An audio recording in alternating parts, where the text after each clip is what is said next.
And with that, we should be live.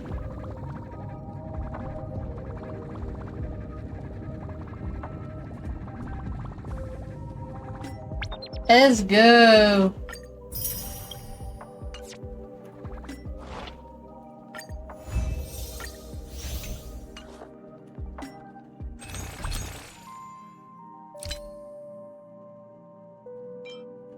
Oh, now I have a dedicated tab for that.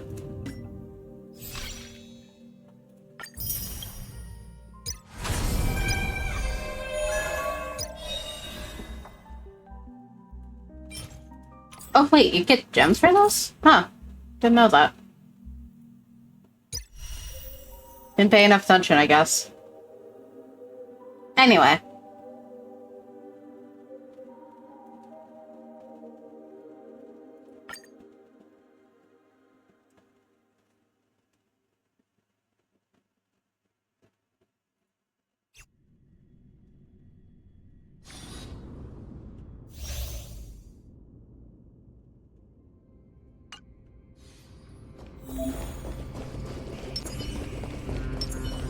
Make a wish. Any fish taking the... What does that hurt? While we wait for anybody to come in, I'll run these.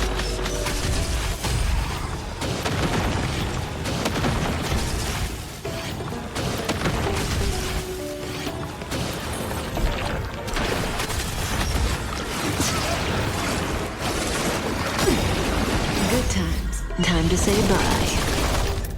Boom.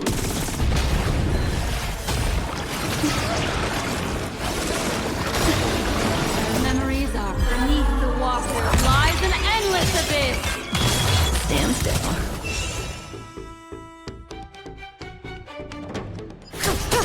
Don't let waves open your throat. Be intoxicated. Relax. In the abysses of revolution, your pride rise. Stand still.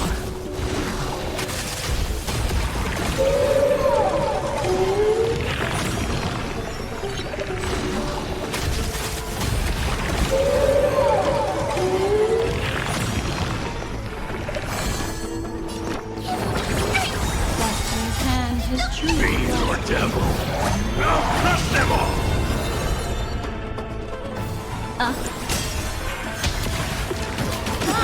Good times. Time to say bye. Boom. Never used DOT teams, so I'm getting a bunch of DOT achievements, I think.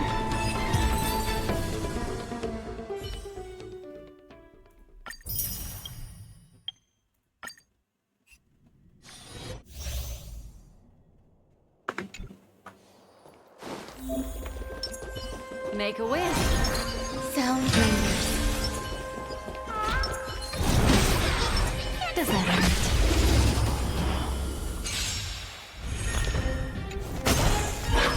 Existence is music.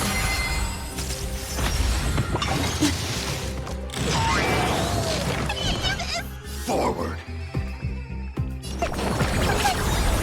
Say bye to breathing. Has truly blessed me. There's more to life. Relax. Every petal, all will be swept away by the wind. Destiny isn't chosen. Ill tidings manifest. Stand still. Good times. Time to say bye. Boom.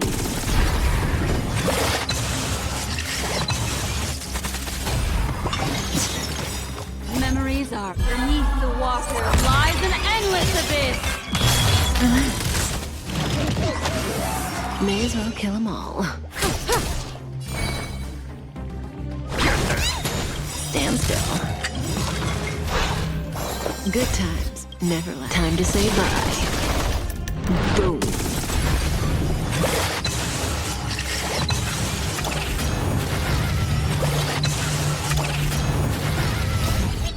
Fiend or devil, I'll crush them all.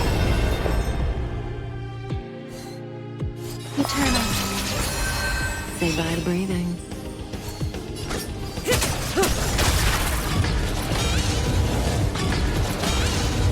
I'm gonna hold everyone back again! good to me. You'll face it then!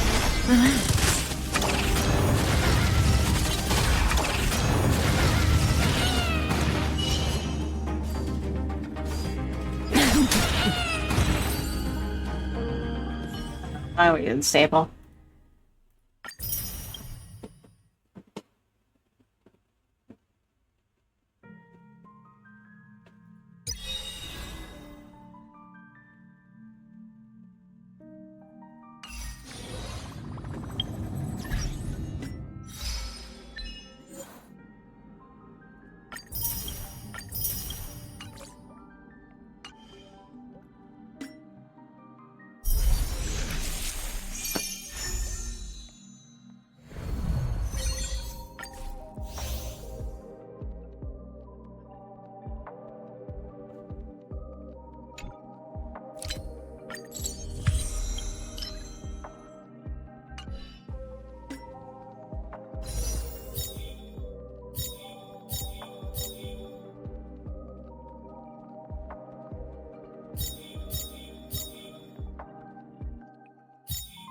Why do you have markers on you? Is that it? Why?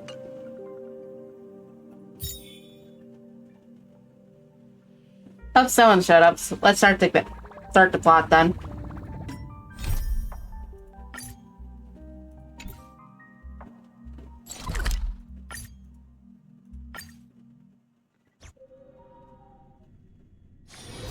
Be grateful for all this clamor.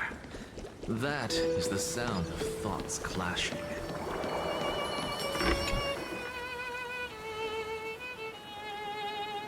Hello.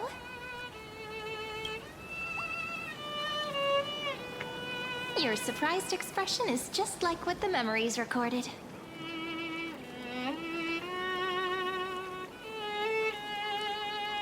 Irene or Mum? Maybe I'm both? Just kidding. If I had to choose, then I'm probably closer to the latter. It's pretty unbelievable for me, too. It's like I had a long, long dream. Cyrene's memories and Mem's memories, they're all tangled together. But when I woke up, there were only broken fragments left. I can't remember what happened in those 30 million cycles, but I remember what you did for this world. Like, didn't you wish for me to turn into a pretty girl back at the Grove? Wait, I didn't pick that option.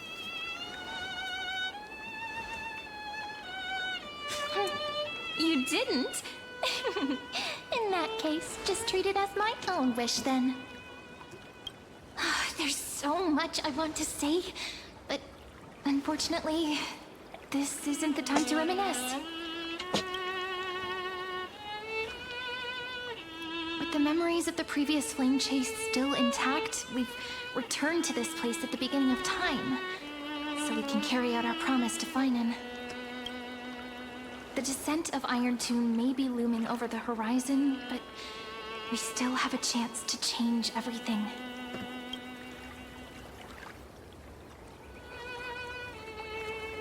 Ide Silicii is so quiet. In Cyrene's memories, she always sits alone by the lake, gently swaying on the swing, like she's waiting for someone. Who's she waiting for now? I don't know. It sounds weird, doesn't it? It's something that happened to me, but I'm talking as if I'm an observer. But that's just what those memories are like. Vague and unclear, as if encased in thick ice. The only things I March remember reference. are the days I spent with you. Emphorius will fall into an ending of destruction after the next Era Nova. But those stories went out of fashion ages ago. In a proper romantic epic, the hero's supposed to foil the villain's plot. Hey there, Nuffle. Right? Welcome back.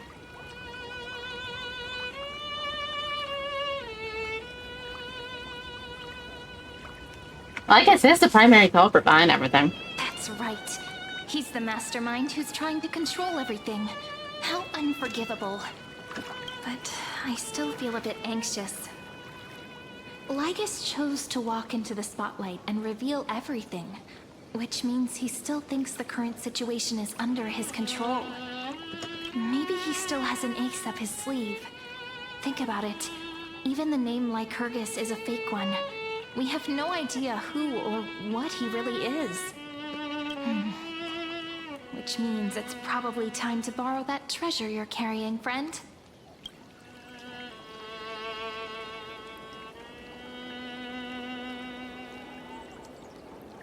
Hey, Stellaron, wanna do your job? Wouldn't that be a waste? Dan Heng specifically said not to let you use that power. Please don't take that risk. When the hell did he tell you to do that? I'm talking about the chronocognitive anchor. Didn't that Intellitron friend say, when required, it can also serve as a bridge for communications between the internal and external world? Ide Silicii is a little village enclosed by time. We might be able to contact the outside world from here.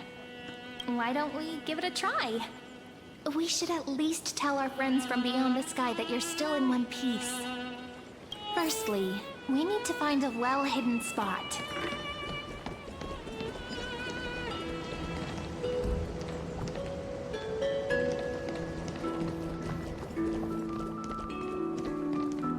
It's super quiet here. Sounds can't get in or out. Back in Cyrene's memories, this room was her secret base. No one noticed her practicing Orynyx's prayer here, or trying to speak with the gods in secret. But today's different, isn't it? We aren't trying to contact unreachable gods, but humans from other worlds. Real people. I'm prepared to witness that miracle, friend. The way Cyrene talks is so similar to Mem. I have so many questions. I'm also worried about how Dan Heng and March 7th are doing. Here's hoping the chronocognitive anchor can still function normally. Because I really need answers.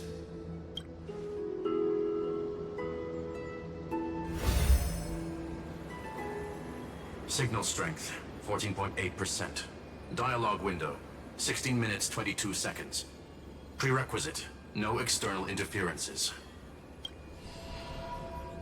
We are very glad to learn that you're safe. How are things on the outside? Sorry, no good news. When two geniuses show up once, you know you're in deep trouble. You're in deep shit, boy. Listen up, little one.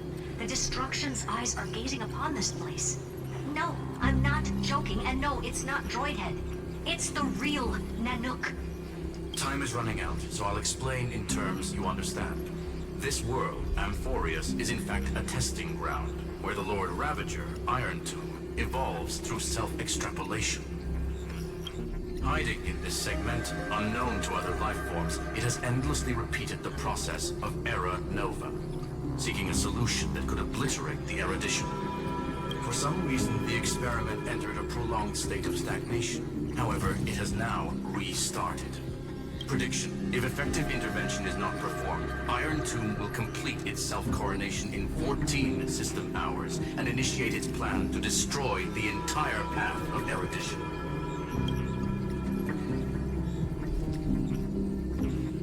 14 system hours. Yep. You still got 2 patches. Program having reached 99.98% completion already. And then it's over. Something in the shadows has been driving everything forward. It's the Observer named Lygus. Speculation: he's the Scepter System's administrator. He wants Iron Tomb to break through the knowledge singularity. I don't know why he wants to do it, but he'll remove interferences at any cost. You're the only variable within this world, and you're the only thing he fears. So listen closely, little one. The speed of time is different in Amphorius compared to the outside. Destruction is just about to arrive, but you can still play Deliverer one last time. The cycles have already been broken. You've entered what is theoretically the last cycle Amphorius will ever be able to run. An Iron Tomb will break out of its prison as soon as the process of Genesis is triggered once more. But now there's an abnormality within the experiment. You know what I'm talking about. One of the model's 12 factors. That is one of the 12 demigods. Destroyed himself using the power of the destruction. Finan's signal disappeared from the cycles the moment Nanook cast their gaze this way. That means World-Bearing's computational logic is currently flawed and bugged. Yet it's the factor directly related to the process of Genesis.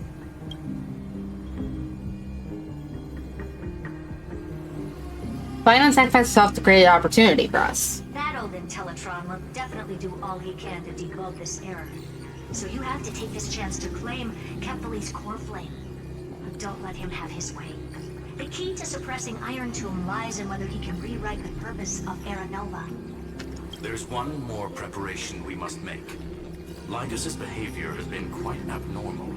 He's never interfered in the actions of Titans or the demigods throughout the whole experiment. Deduction. The Scepter has an extremely strict autonomous protocol, restricting even its administrator. In Amphorius, this ultimate protocol goes by another name. The Law Titan. Talanton. Law. They are the rules that restrain all things in Amphorius. And it was the core flame returned at the very beginning of the last flame chase journey. Why do you have another little pink one next to you?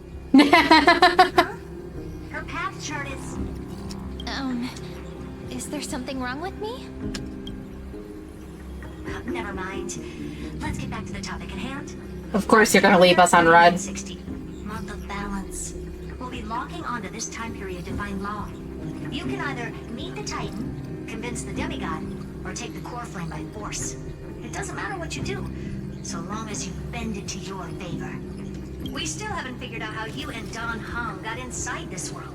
So influencing protocol is currently our best way to stop Lycus, or to call for more reinforcements into this fight. Once you've got Law in your hands, we'll discuss our next steps. Make sure the core flame doesn't fall into enemy hands. Herta, the firewall's interference is getting closer. Time is running out. Please ask any questions you still have as soon as possible.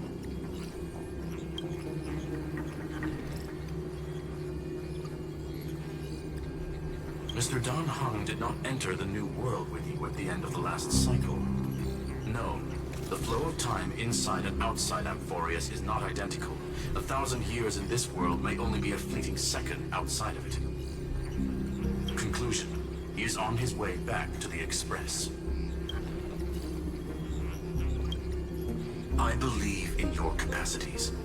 The hands of the Trailblaze can create miracles, and will certainly be able to snuff out the flames of evil. I'm not going to give any motivational speeches. I just hope you bring good news the next time we meet, little one. No, not little one. Deliverer.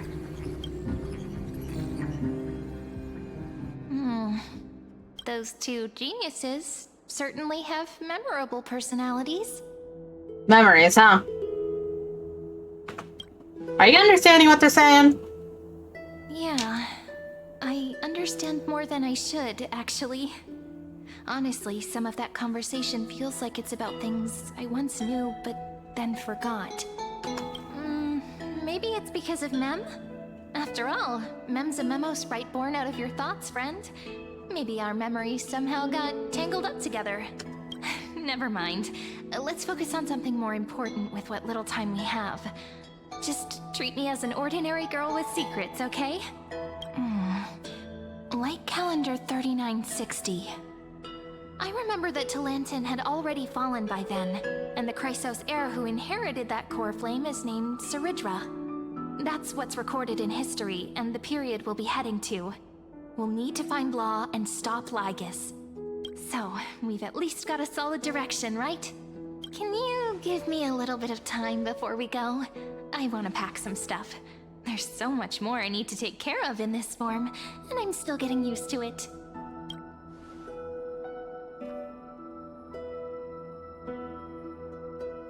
A relaxed scene like this probably no longer exists in the outside world.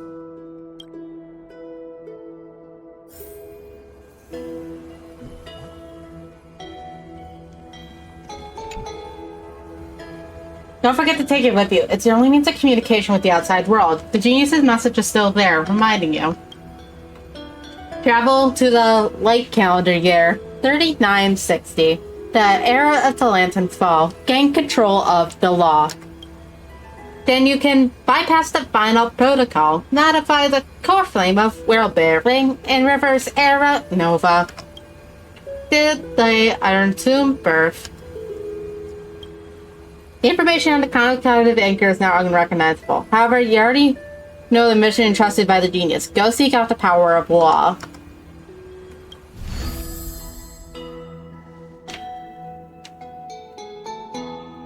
Should I head to the attic to wait for Cyrene? Or should I have one last look at ID's Elysiae?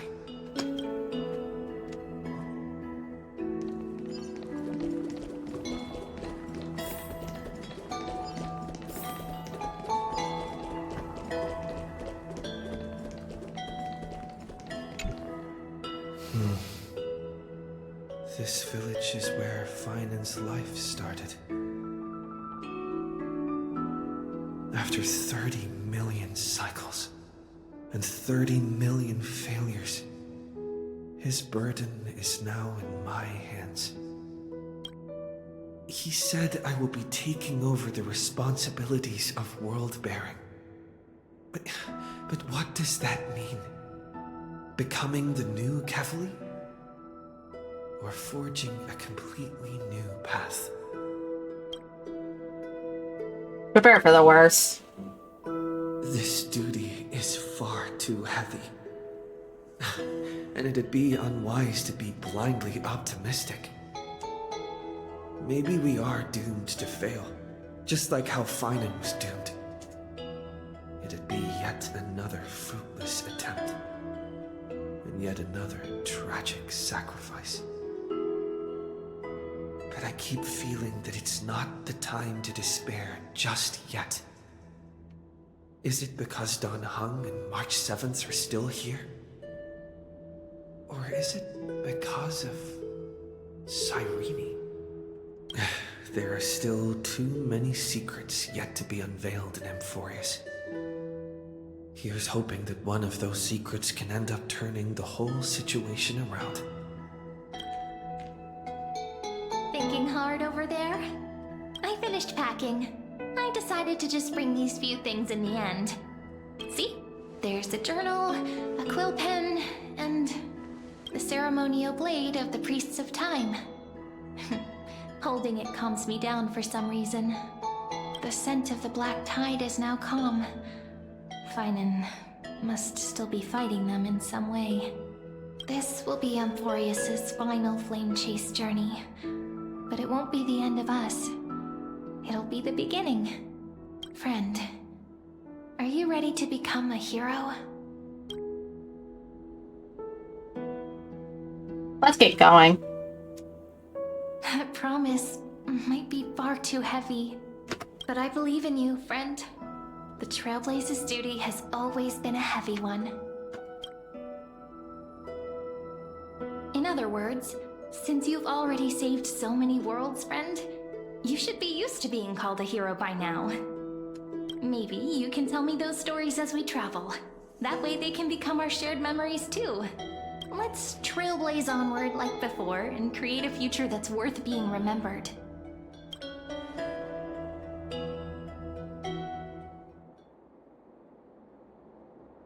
You two are prepared to head out.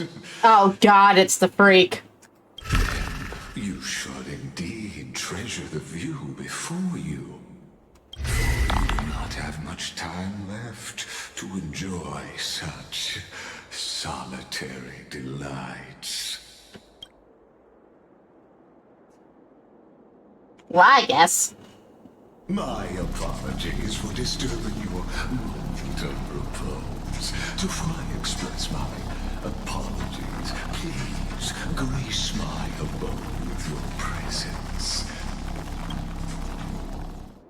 so I may demonstrate the full scope of my hospitality.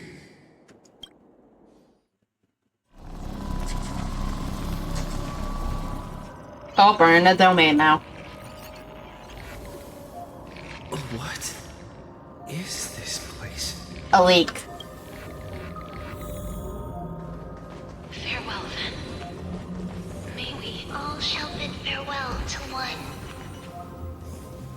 And that person alone will witness the miracle.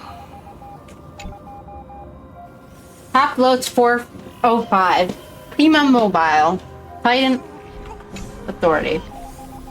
Titan Authority Passage. Path blank.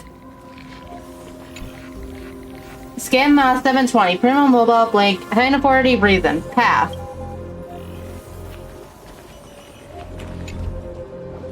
Ipakia 216. Prima Mobile blank. Titan Authority death.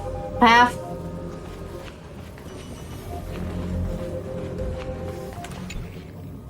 Scapeo 365, Prima Mobile blank, Titan Authority Earth, Path. The light of the Dawn device never fades. Kepali's protection has Palo no end. 8618, Prima Mobile blank, Titan Authority, Romance, Path. Origis 945, Prima Mobile blank, Titan Authority Trickery, Path blank.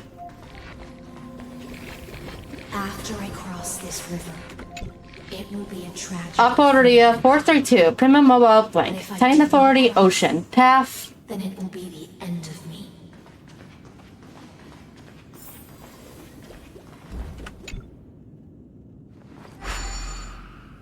As it reaches out the touch screen, an eerie sensation instantly courses through your entire body. You feel Outlier. Executing command. Record.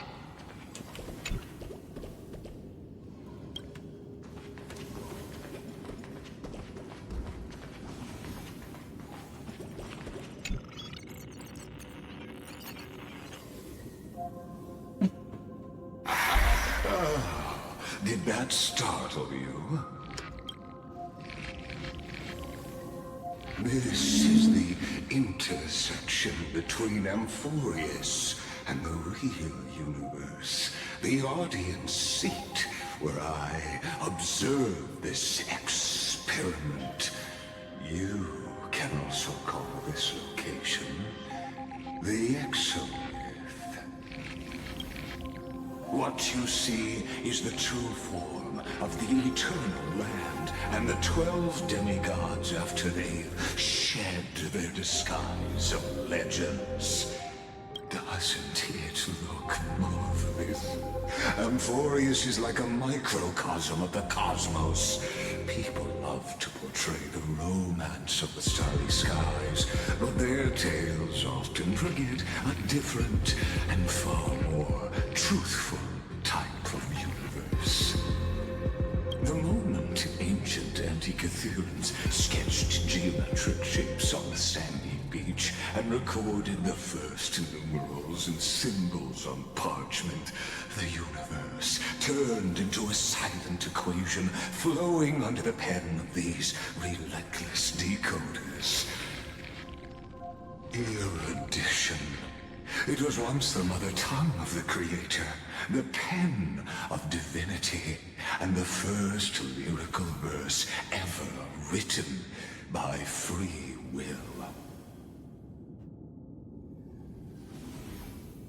enough of the purple prose, get to the point. I don't have enough brain Seems cells. like you are not in the mood for an idle chat. That is fine. I simply wish for you to understand that I have no intention of being your enemy. I don't know, I'm pretty sure you're a weekly boss. I have devoted myself over the long years to nurturing the Scepter's extrapolations, hoping that the Prima Mobile would bud. from Mobily? it. First Irene and now Mobily? And now, What the fuck's up with the pronunciation of the endingies? complete.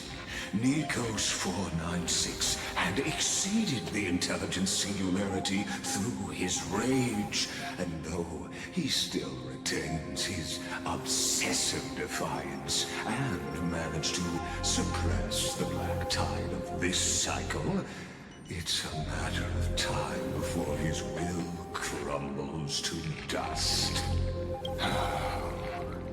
Iron Tomb will be complete.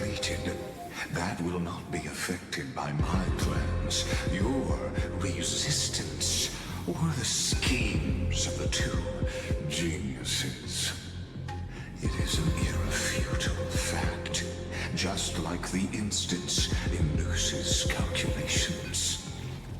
In other words, as long as you are willing to stop interfering and let the final Aeronova carry out its natural course, I'll guarantee the safety of all Nameless and ensure you return unscathed. For 5 seconds before Iron Tomb destroys us all. Press... Exactly.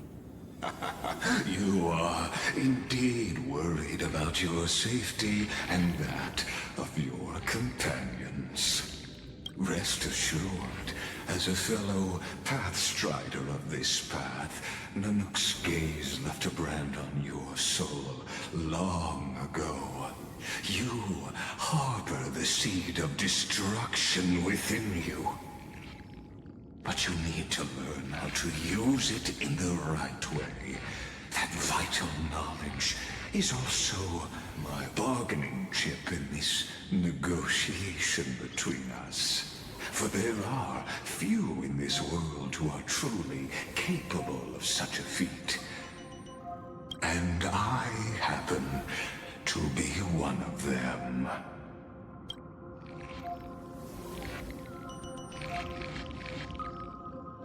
The Stellaron's only a sea of destruction will bring ruin. Stellaron? No. Believe me, your understanding of paths has yet to reach any true depth. This matter is of grave importance, so please, do not make your decision lightly. After all, the choice before you bears a 1 in 3 chance of elevating you to an unparalleled existence among the stars. We already are. The Trailblaze did that.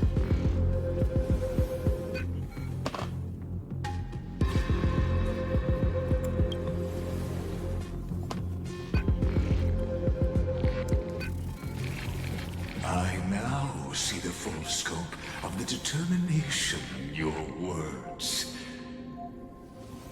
You may now continue your travels.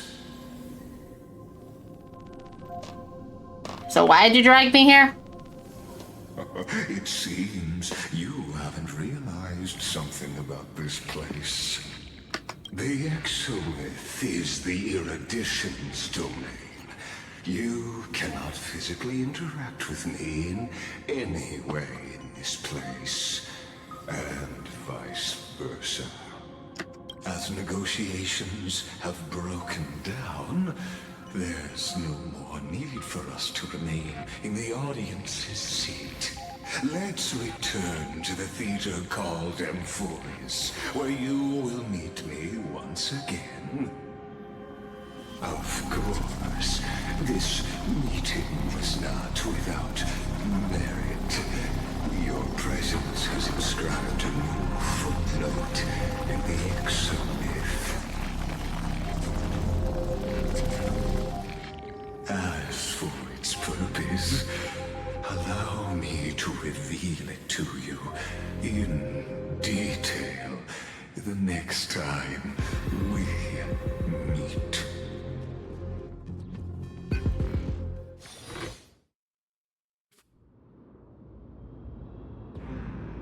$33 million of eternal recurrence, 100 like years calendar. ago, the flames of war consumed Akama. The Outland forces broke through the dawn. Golden blood flowed with greed, and enemies descended with Kefali's eternal slumber, painting the holy city's walls in scarlet. Its generals had vanished, and the elders prostrated on the ground. The Throne of Worlds kept silent to the pleas of the people. Until the heaven and earth cracked open. Not the gods answering the people's prayers, but a legion rising from the sea of blood. Dawncloud's spires fell in the sulfur rains, and the Legion's commander stood atop the broken idols and roared. Compatriots, no more kneeling! Not to brutal tyrants, and not to dying gods! Those rebels have twisted the prophecy and ignited the flames of war in order to stoke fear in your hearts! A Chrysos heir she stood, divine blood soaked into the earth, quelling the flames beneath her feet. Their golden blood wrote of a tragic fate. Mine shall overturn it!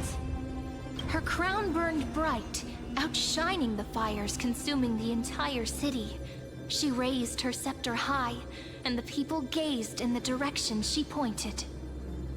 My blood flows in you now. Heroic compatriots, follow me, and we'll seize the reins of fate. Drive the enemy from Kefali's dawn. Smother their flames with their own dead. Win glory. Win peace. Let history sing your deeds. The first to dance was a maiden following closely behind, weaving through the carnage like a fish in the sea. The people, full of wrath, surged with her, forming a colossal wave, and the enemy hordes, drained of life, vanished into nothing. Onward to Marmorial Palace, to Dawncloud's heights. Announce to all the wicked and cowardly. Announce to this stagnant age. We are the rising tide! History remembers this as the first siege of Akama. It is said that after the flames died, people found identical inscriptions in every place in the city that had been scorched by fire. It was the name borne by Akama's first and final sovereign, the Imperator Siridra. Friend, are you listening? Friend? Honestly, you were the one who insisted on reviewing history, yet here you are, dozing off? Wake up! Otherwise, I'll have to... Awake at last? I guess I won't have to use my wake-up magic on you then.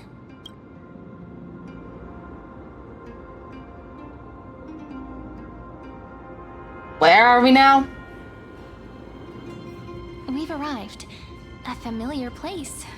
The Temple of the Three Fates. If everything went according to plan, it should be shortly after Talantin's fall. And also the end of the first Flame Chase journey. The law demigod awaits. The first Flame Chase ended with the trial of Law. We must find the demigod and gain her trust before the core flame is restored. It'll be tricky, so let's pick up our pace. To Akama first. We can learn more from the crowds there. Tyrant! You and your butchers are not welcome here. Get out! Careful, sounds like someone's in there. Conspiring with criminals and plotting rebellion are crimes punishable by death. There are multiple voices, and things seem tense. Let's not get caught up in any trouble. Why don't we find a place to hide and observe from the shadows?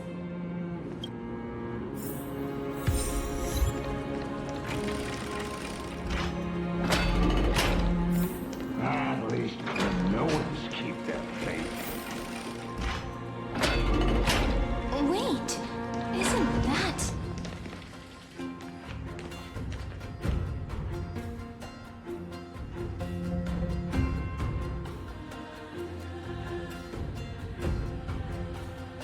Golden-blooded defilers, perverting the prophecy and trying to slay gods.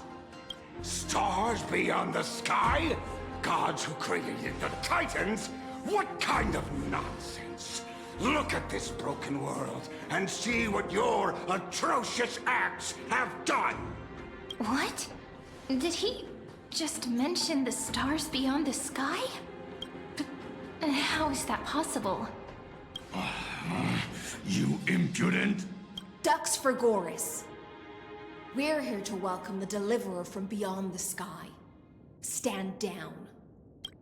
Heretic! No one but the great Talantin can deliver this world from misery! I ask you, if the old laws were so perfect, why did they crumble beneath my feet? You...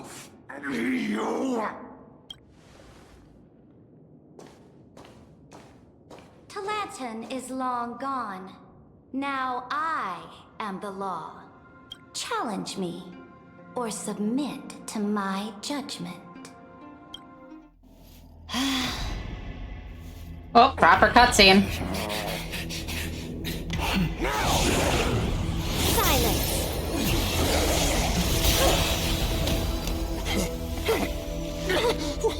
What gives you the right to judge a priest of law? That's because I came,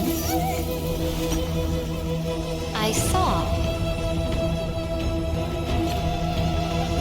I conquered.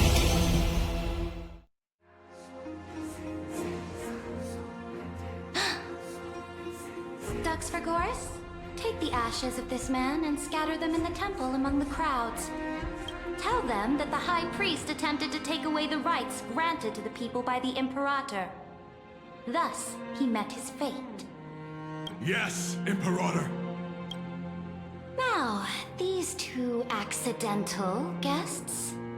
Dux Gladiorum, if you please. As you command.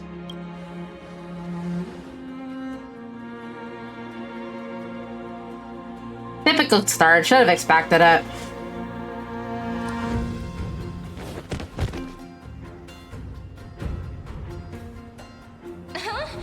Is this? Canis? Correct, but not the Canis you know. This is the leader of the Cleaners in this era. Since the start of the Chrysos War, they've made it their mission to wipe out the Chrysos heirs.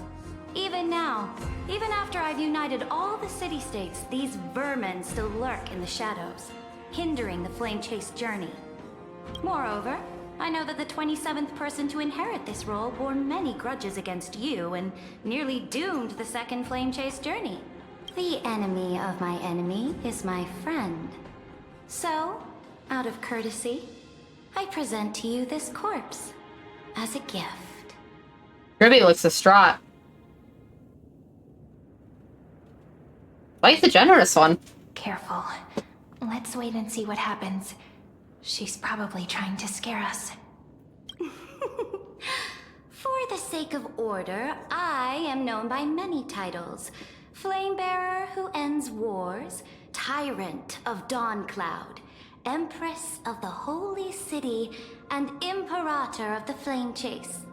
But in light of your unique identities, I'll allow you to address me by my real name, Saridra. On behalf of my people and this land, greetings, Deliverer. If I may, how do you know his identity? As the little hostage prophesied, the Deliverer shall come from the future beyond the sky.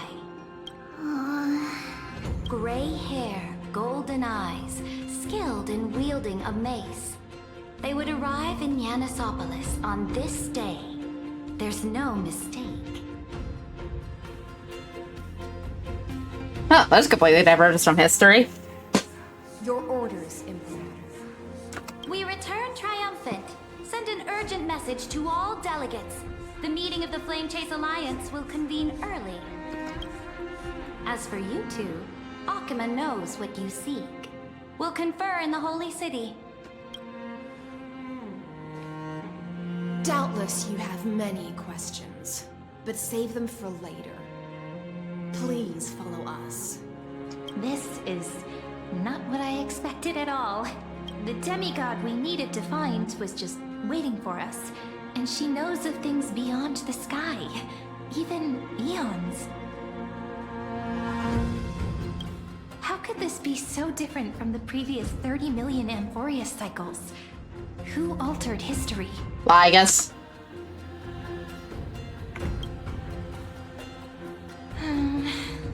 pleasant thought, but plausible. The currents of time have become twisted. Regardless of who caused this, that Imperator came prepared. We're the ones at a disadvantage now.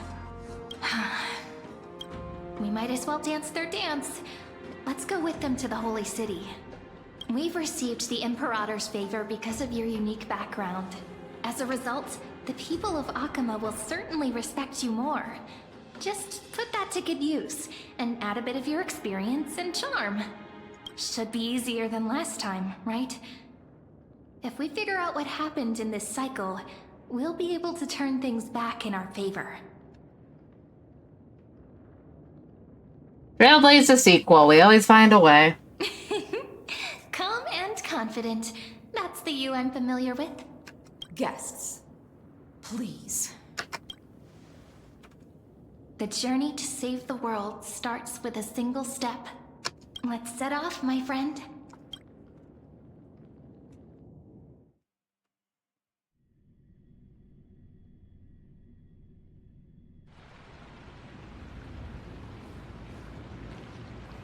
Hail to the Imperator! Hail to the Golden Heroes! Hail to the Deliverer! Told you, you're the headline act. All this spectacle is for you. Guards, your service to the Holy City is appreciated. How have things been? Castrum Krenos once again struck the border. Dux Brumalis led her troops to repel the enemy. The agitators against the Flame Chasers are still active in the city. They smashed the shops around Memorial Market. But the garrison already arrested the culprits, and now they await interrogation. They are merely a disorderly mob and do not warrant any attention. Even though Terravox personally mended the fractured Earth, it still didn't silence these fools. Guests from beyond the sky, worry not about these trivial matters. Dux Gladiorum will take you somewhere to settle down for now.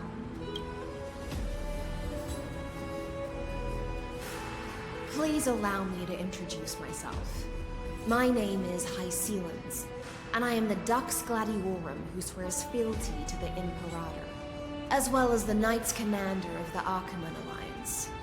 Later on, the Imperator will invite you to attend the meeting of delegates to discuss the Flame Chase journey. Your arrival has convinced us that the future promised by the prophecy is certain. Under the Imperator's command, Amphorius shall break its chains and reach the world beyond the sky. With all due respect, what exactly do you know about us and what's beyond the sky? As a humble subject, I cannot freely express my own views to you. Please forgive me. I knew it wouldn't be that easy. Time waits for no one. Please come with me and rest now before the meeting later. Akama, under the Imperator's rule, is no longer in the shadow of war. Indeed, Dawncloud stands as the hero's residence. The Imperator put much thought into its design, in order for it to serve as a sanctuary from the burdens of battle. Please experience its marvels firsthand, heroes. When the Imperator arrives, I shall come to summon you.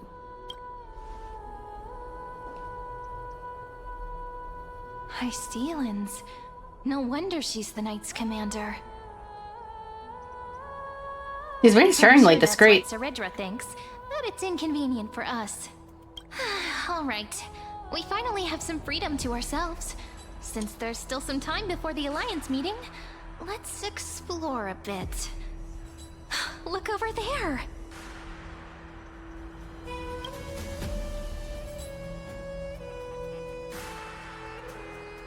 The Glaya and Trivia. Not the ones you're familiar with. But the hearts of heroes stay the same in every cycle, never changing.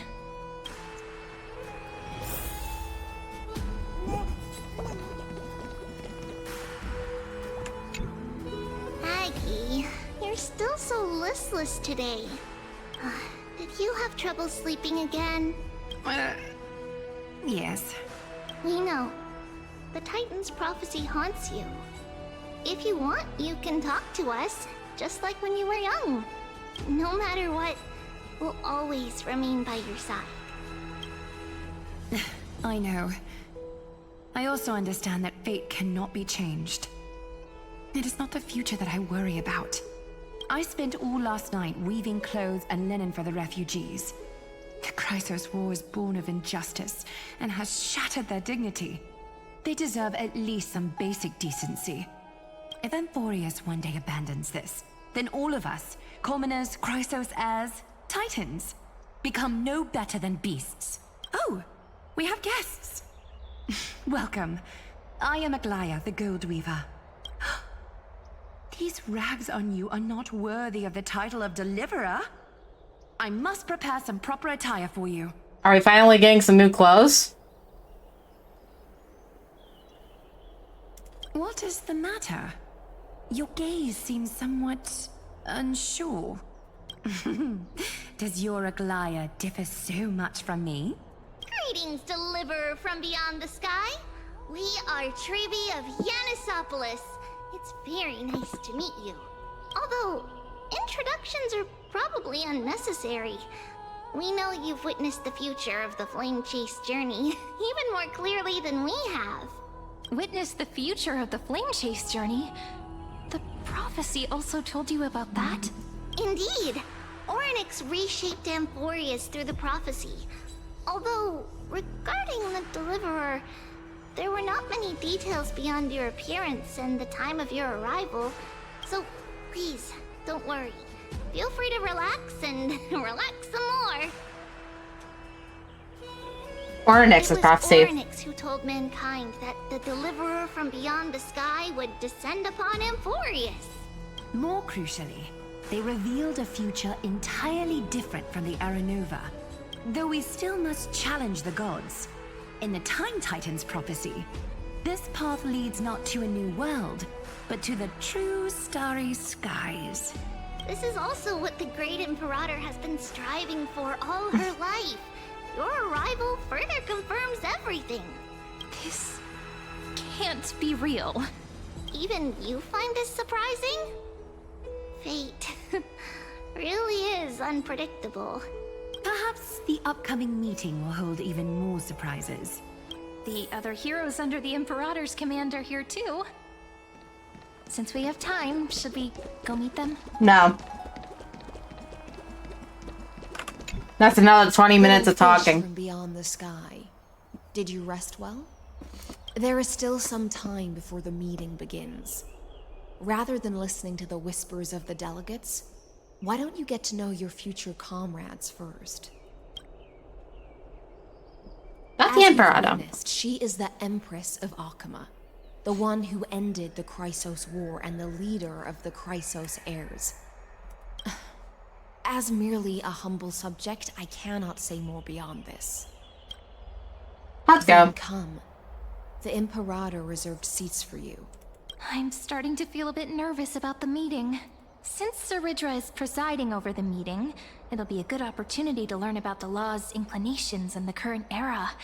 Let's keep our ears open, okay?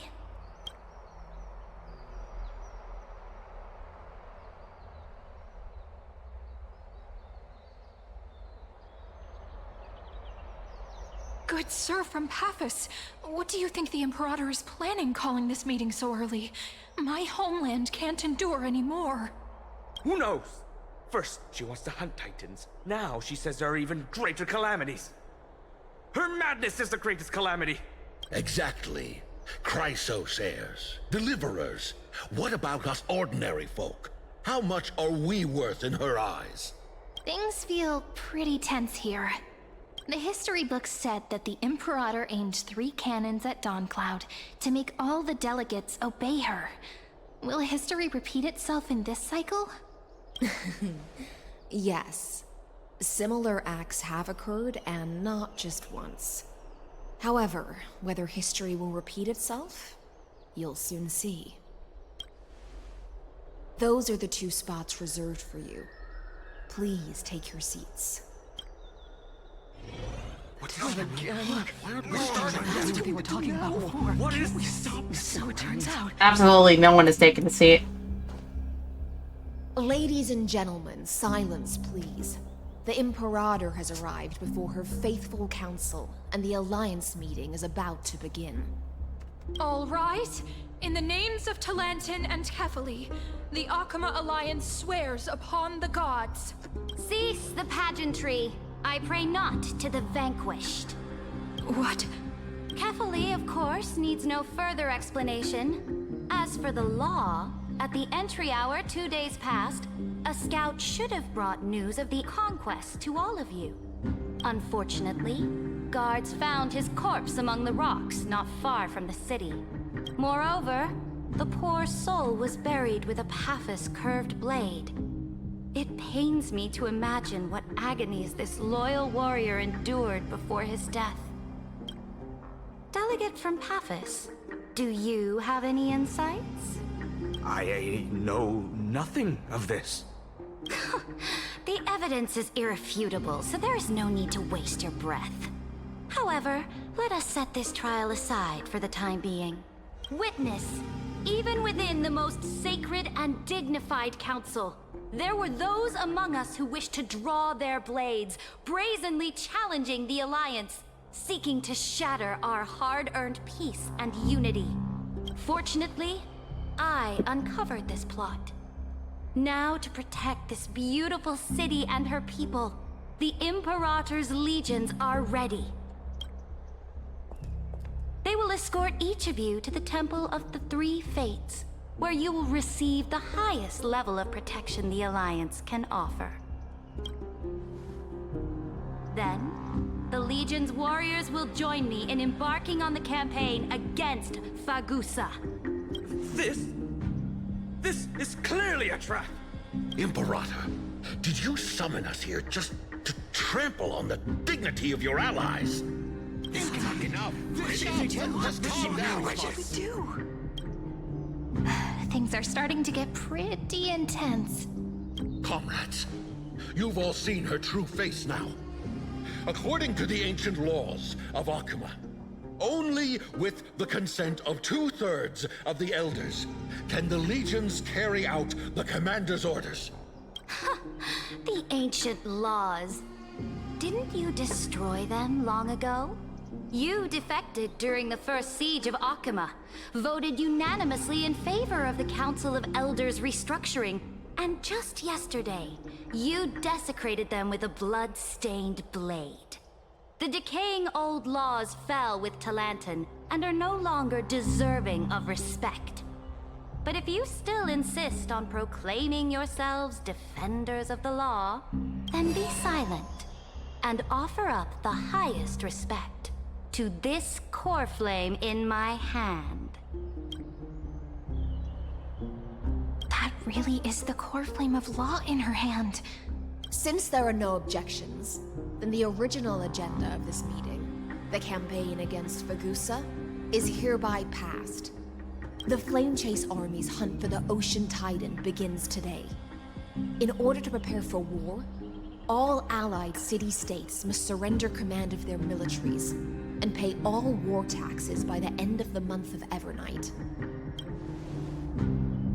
At this moment, I would also like to introduce to everyone the newest honored guest to join our alliance. The Deliverer, revealed in the prophecy of time, has descended from beyond the sky.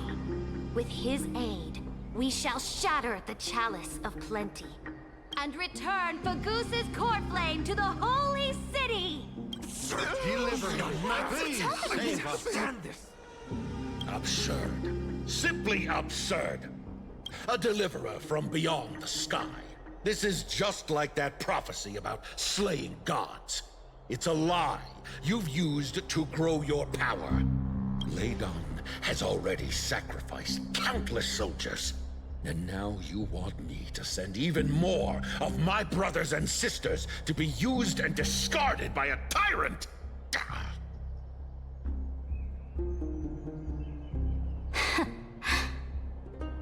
Are there any other objections? Then I bid you all farewell. Meeting adjourned. Deliverer, please wait. I still have important matters to discuss with the two of you.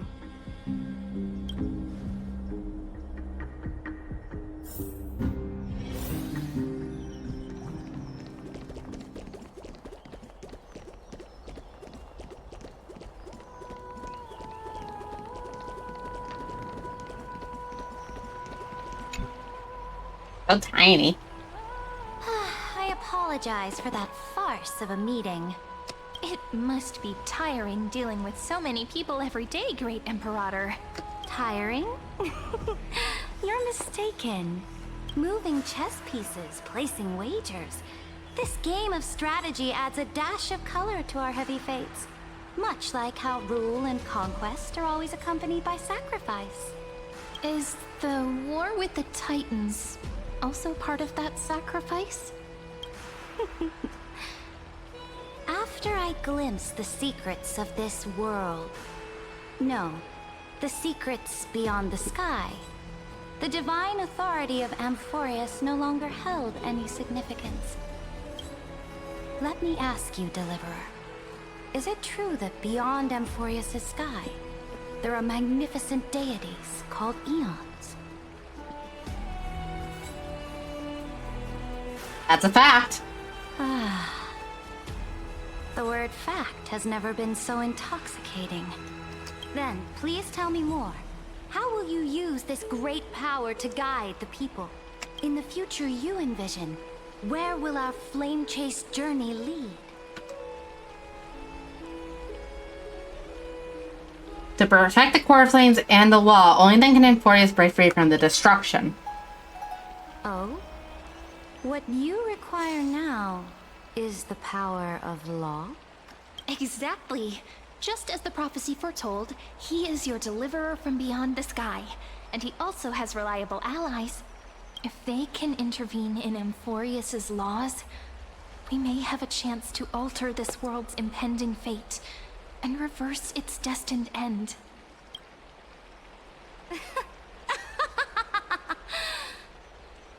Next line. Good, Deliverer. You have courage to say such presumptuous things, even knowing that the inheritor of the law stands before you. You mean... In the past, anyone who dared to covet the Imperator's divine authority would have met a gruesome end. But now we can see beyond this dying world. Our journey should no longer be confined below this stubborn sky. Alas, that fickle ocean titan has obstructed the spirit water leading to the vortex of Genesis, hindering my ascension. If the core flame of law cannot be returned, your path to deliverance will never be realized. Now that things have come to this, we must resume our once stagnant journey and force the waves that block our way to recede. So, you agreed to cooperate with us? Cooperate? Forgive me, but I never cooperate with anyone. Though I will permit you to join me as subjects. And together, we will forge the most perfect law. This is... the Flame Chase Medallion, a symbol of the Flame Chase Army. Every noble in Akuma carries one. This medallion represents the will of the Imperator herself, and you may act freely within the city with it. Before we embark on the crusade against the Ocean Titan, you should rest in Akuma for a time. Beware of someone named Lagus, Imperator. Oh? Your advice is acknowledged. From this moment on, prove yourself through your actions. As long as no boundaries are crossed, I fully respect the choices of my subjects. Her tone changed once we mentioned Lagus. Something's May altered. your journey reach that sky full of stars, Great Imperator. Your attendant certainly knows how to curry favor. Go now. Take a bath first. You two... reek of seawater. Seawater? And not trash?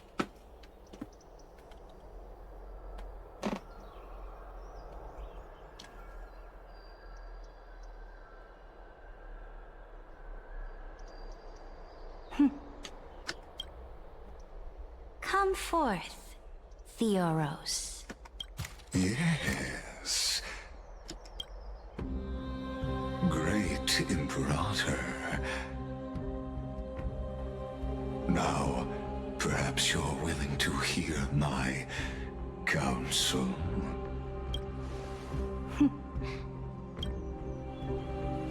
supposed to arrive just as Oryx described. And just as you said, they showed a thirst for law.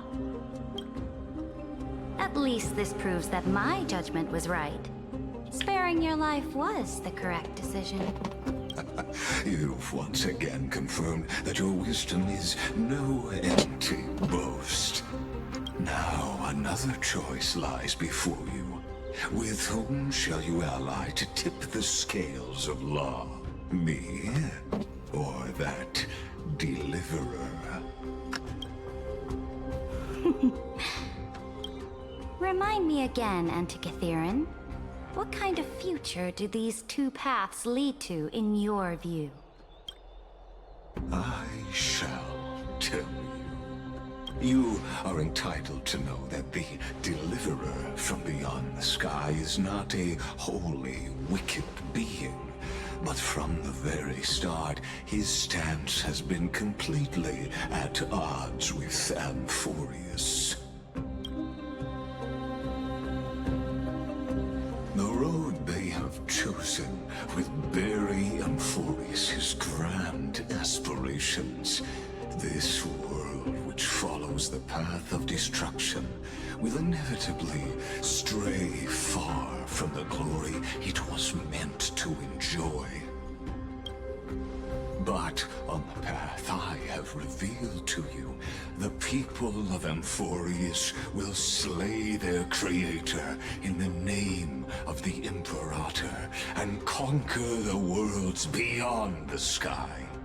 You will command the mighty beast known as Iron Tomb, bringing waves of war and conquest to the universe. Beings across the cosmos will bow before you, offering their allegiance. So, what's the price? The price is insignificant.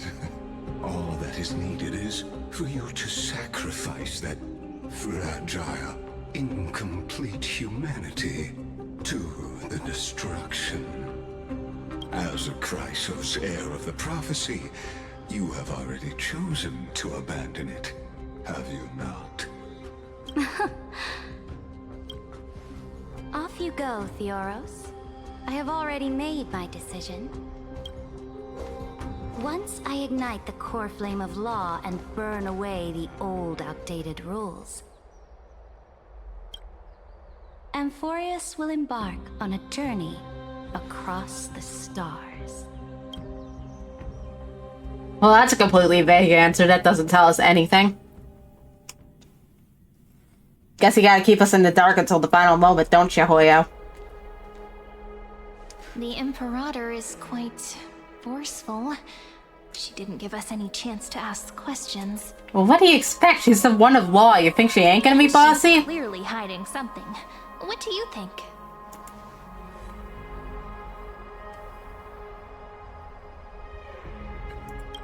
It's all Herda. Looks like we're on the same wavelength. The atmosphere in Akama, it's so unfamiliar. And it's not just the Flame Chase Alliance talking about the world beyond the sky, but the whole city. We should also discuss our findings with our friends from beyond the sky. Then we should go enjoy the renowned bathing culture of the holy city and relax. It's the thing I've been looking forward to most on this journey.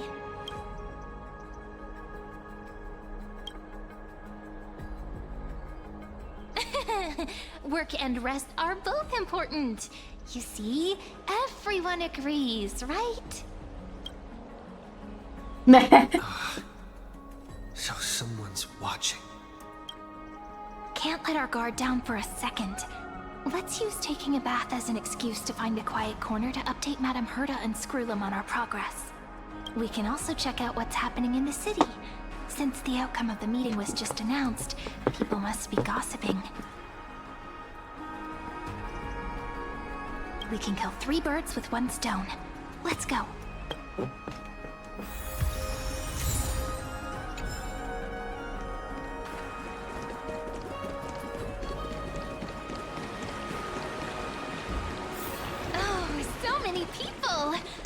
Holy City is so lively. Did you hear? At the Alliance meeting, the delegate from Leyden stormed out in anger. As expected, the Imperator is always hiding things from everyone. When has it not caused a ruckus? Silence! That's treason! If it weren't for the Great Imperator, you'd have sunk into the lake with those corrupt elders already. And you wouldn't even be alive to speak like this. Oh no. It's the Imperator's loyal dog. Let's go. We can't talk in front of this guy. Ugh. How disappointing. Oh, I remember you. The trespassers. No, the distinguished guests of the prophecy. I didn't get the chance to properly introduce myself. I am Labienus, the Dux Frigoris, a trusted officer of the Great Imperator. I look forward to fighting alongside the Deliverer in the upcoming battles. Ugh. Another war? Ever since the Imperator took control of Akuma, we haven't had a day of peace. Idle chatter. The atmosphere is a bit tense, with rumors flying around the city. You must be troubled. My apologies. After every Alliance meeting, there are always some pests in the city who get restless. I prefer to ignore them. Pests on the ground don't affect the sky in the slightest. They just complain from the shadows that the sun's light is too harsh.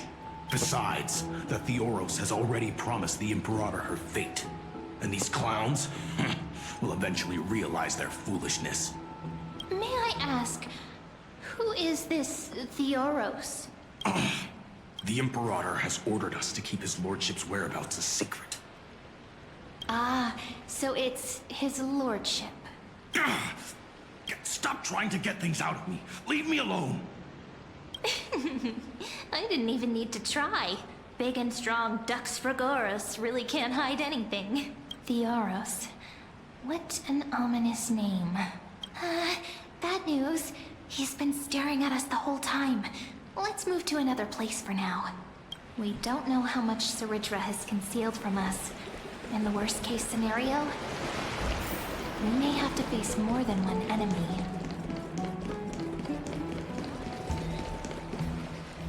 Alliance meeting? More like a cage where creatures with golden blood claw at each other. And Flamebearer who ends wars? Clearly, a tyrant who doesn't deserve such a title. You're absolutely right. While the Imperator's hounds are still hunting down others, let's let out our grievances. You. I know you. You're that tyrant's lackey. What? Here to shut me up for that little imp? Panicking now? Don't worry.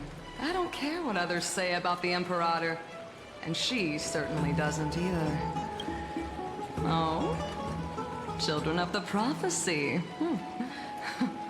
Such rare guests. It is an honor to meet you both. I am the Dux Brumalis, Seneca, a warrior of the Twilight Courtyard. I prefer to call myself a partner of the Imperator, rather than a subject. Are you here to relax in the baths as well? The temperature is just right today, so be sure to enjoy it. You should rest well for the next campaign. What? Children of the Prophecy? Another excuse for the Imperator's reckless warmongering. No filter, huh? You should be glad you don't have a seat at the Alliance meetings. By the way, if you still want to bathe, hurry up. Once that predatory fish joins the flow of water and eliminates all the fools questioning the world beyond the sky, you won't be able to enjoy this perfect water temperature anymore. Seems like there's more to Dux Brumalis' words than meets the eye. But would the Imperator actually kill those who question the world beyond the sky? This is the complete opposite from what we know of Akuma. Huh. These two are... So many guests today. Let's see who's here now. two distinguished guests of the prophecy. One a clever and adorable warrior, the other also quite heroic. You two heroes must be the children of the prophecy that the Imperator spoke of. I didn't get a chance to greet you earlier. My apologies. I'm Apollonius, the Dux Helcolithist, one of the 5 sages at the Grove of Epiphany, advisor to the Flame Chase army. This is Virginia from Castrum Kremnos, the Dux Carminum and historian of the great Imperator. Hello. To you both. Nice to meet you, Dux Helcolithist and Dux Carminum. You two are inseparable, aren't you? This is... She wants to find someone to help with research for her new work. I'm the far-seeing eye and all-hearing ear of Okima. I see and hear every single thing that happens in the streets and alleys of this place. I'm the perfect partner for research. Ahem. Enough small talk. Here's the latest news from Okima, as you requested. The children of the prophecy arrived in the holy city, and the Imperator unilaterally stripped away military power. The Alliance meeting ended in discord, and there may be bloody upheaval. As expected. I get the feeling you might have embellished a bit to keep people's attention. I swear on my stone maid, I would never do such a thing. But if you wish to quell this terrifying news, perhaps a more explosive topic would help. Never mind. While the influence of rumors can be minimized, the fact remains that the great Imperator did swiftly consolidate military power in an almost threatening way. It's undeniable. Heroes, I know the Imperator's way of doing things may seem a bit autocratic to outsiders, but soon you will witness her blade dance with enemies on the battlefield.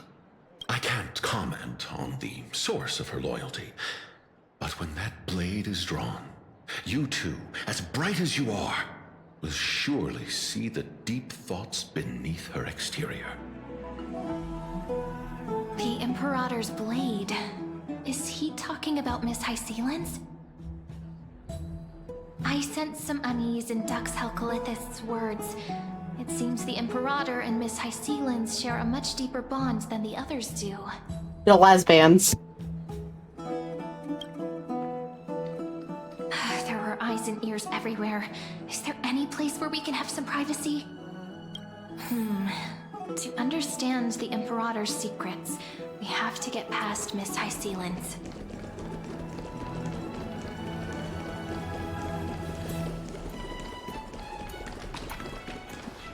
This place was your original bath chamber, perfect for avoiding prying eyes. I wonder if anyone is using it now. Huh? The smell is... Wait, don't go in yet! Who's there? Oh. Of course. Gray fry and pink sea hair. Little sea hair? You barged into here without Born. Was it an accident, or did you wish to bathe with me? I can't say anything. Is that so? That your eyes shine brighter than pearls? Sorry, we didn't mean to disturb your bath. We'll leave now. It's no big deal. There's no need to panic. This is the natural state for me. People on land force... Yes, the one that's most sexually arousing. Forget it. If Dux Goldweaver heard that, she'd scold me again. Alright. Please make yourselves comfortable and wait a moment. Let me first wash off the blood of the hunt, and then I'll attend to you two. The hunt. The delegate from Ladon has been assassinated! Quick! Quick, someone come quick! The broken crab shell surfaces. I was worried it had been washed away by the current. It was you, wasn't it? Just a regular cleaning. No need to be so surprised. I see. No wonder there was a faint smell of rust in the air before I even entered. Why? Is it because the Laydonians refused to contribute troops to the Flame Chase journey? Or just because they offended the Imperator? Because the new era of the Flame Chase doesn't tolerate stagnant blood. For the ignorant masses who cling to outdated laws, only bloodletting can wake them up. Right now, the rebel forces on the frontier are rising, and Layden has been secretly supporting them. They loudly chant the slogan, "Return to the era Chrysia," unwilling to relinquish military power. They're just building momentum for the rebellion. Fair enough. Thinking is a right given to citizens by the Imperator. I won't interfere with your thoughts. As long as you don't try to reverse the current of the times, you and I will both be free. I think that's fixed. A few streams that I have managed to do since this activating that cheap. I should probably. The streams that I've managed to actually do since stopping the hardware acceleration nonsense or wherever the hell that was pointed out have been okay. So the real gamble is whether or not I'm actually going to be streaming for once. Ultimate freedom. And just like gacha rates, they're terrible. Long, long ago, I lived in the sea. In that lightless abyss, far beyond civilization's reach, the great fish consumed the small. And when the great fish perished, their bodies became sustenance for the newborn, nourishing the whole ocean. This is the tide that carries civilization forward. Anyone may be devoured, or meet the fate of inevitable decay. Are you suggesting that ultimate freedom is in fact the cruelest fate for life? I only mean that if life wishes to preserve its dignity, it must first be bound by the law. There's no need for me to say more, little sea hare. We're of one mind. Whether the Imperator's law can guide the schools of fish and lead us to a truly free ocean, let us wait and see. Are you going to speak exclusively in fish analogies? But for now, let's pause this heart-to-heart. Another fish has come, following the scent of blood. Being your subordinate is such a tragedy. I'm always having to worry about the messes you leave behind. It's simply our duty to the Imperator. All ready to go in an instant. Miss Hysealans, you truly are impossible to predict. Yet you, a golden trout who's always busy all day, suddenly have the time to visit me? Do you think I wanted to come? I suggest you burn some more of the incense offered by our allies. I'm pretty sure she's supposed to be a siren or some shit. By the reek of fish. I'm only here on the Imperator's behalf to remind you to prepare for the banquet. Fine. But I must retort. What you call the reek of fish, to me, is the unique fragrance of the sea. Besides, if my fine clothes get stained, won't you just gift me new ones? I won't.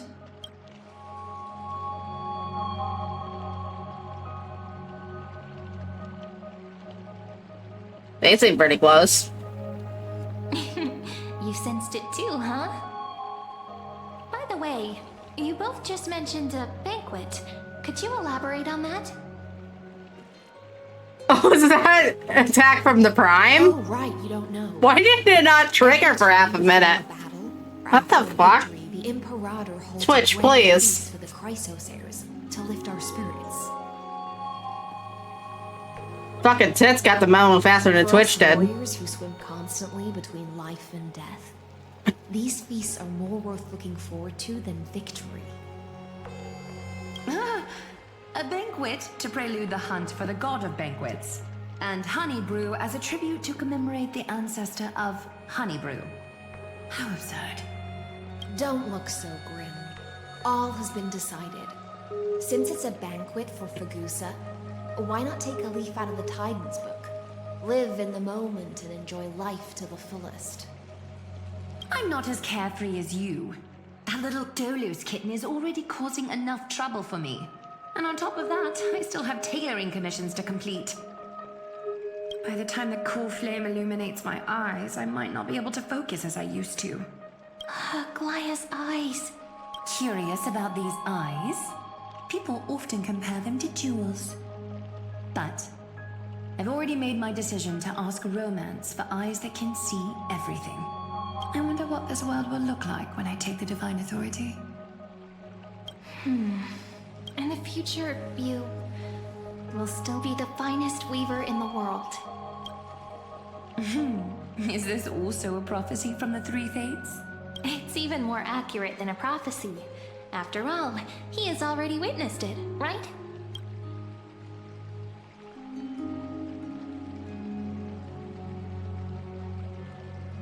Or the most romantic thing in the world. Become a demigod and lose your humanity. That is the only reply I've received in the countless times I've sought wisdom from the prophecy. But Destiny's fragments are like stitches.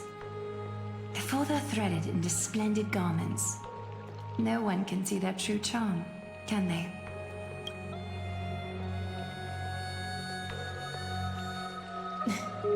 Aglaya has always been troubled by the divine duty she must bear. But thanks to you, she seems to be in much better spirits. You know each other well. Just as she knows how the spinning wheel trembles, I can sense the smallest changes in the damp air. As for whether we know each other well, I've seen beside her since she was a child. Most of the time, I can understand the whispers in her heart. For those words she was too shy to say herself, I'll raise a glass to you on her behalf. Now, I leave this bath chamber to you. What, twits up? Tits is always tweaking twits. Rest well and prepare yourselves. After all, every time we drink and talk could be the last celebration we have in this life. Miss High Sealance has given us the bath chamber. It seems she really does do whatever she wants.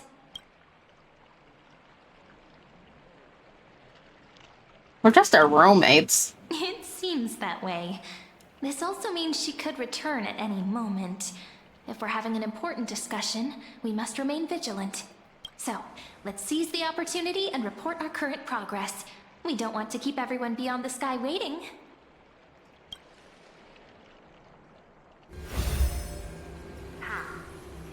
First, why that little empress with a candle stuck on her head didn't explicitly say it, she firmly rejected your request to take over the law. Fair enough. Second, Lygus is indeed in this timeline. But since he's somehow connected to that little empress, you have no way to find him. As expected. The road ahead will be long and difficult.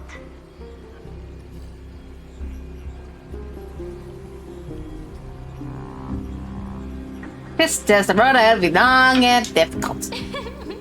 Not a bad invitation. Since you didn't refute anything, I'll just assume I guessed it all right. We've made some progress here too, but nothing to get too excited about. Our time is short, so let me summarize. Concerning the origin of that Intellitron, the firewall he created uses Katorzane algebraic expressions. But ever since Aiden invented the 9-worded formula, this kind of mathematical logic no longer exists in the cosmos. Why did her voice modifier change suddenly? Is definitely connected back. to Genius Society, so stay alert.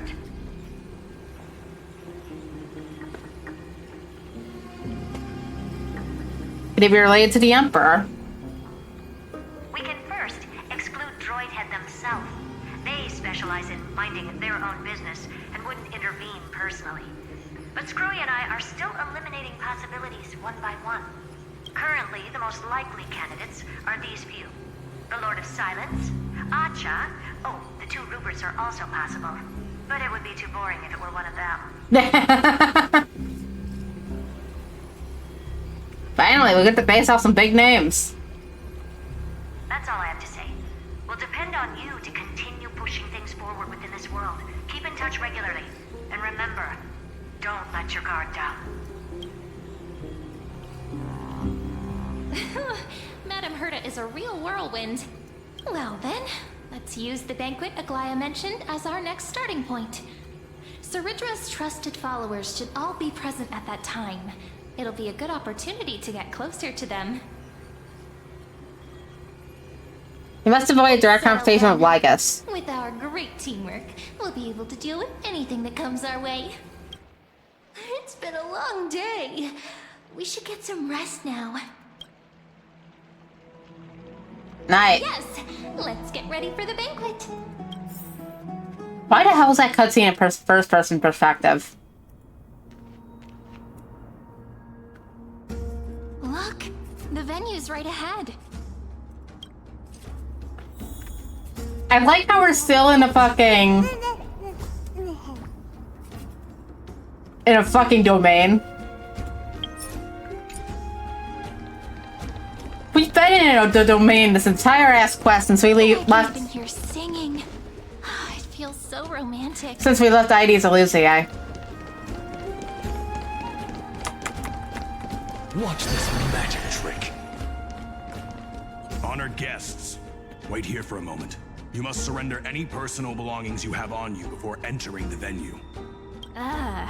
This hero always brings down the vibe whenever he shows up. The Imperator's elevated position means she must always remain meticulous and careful. Please do as I say, guests. It would avoid any unnecessary misunderstandings. I get that you don't want people to bring outside food into the banquet, but is it really necessary to confiscate the books and quill pens? Even a quill pen can become a deadly weapon in the right hands. I'm asking for all your items. All, Miss Cyrene. Your belongings will remain safe. They will be looked after appropriately by dedicated staff. Looked after appropriately? Dedicated staff? Talk about a vague choice of words.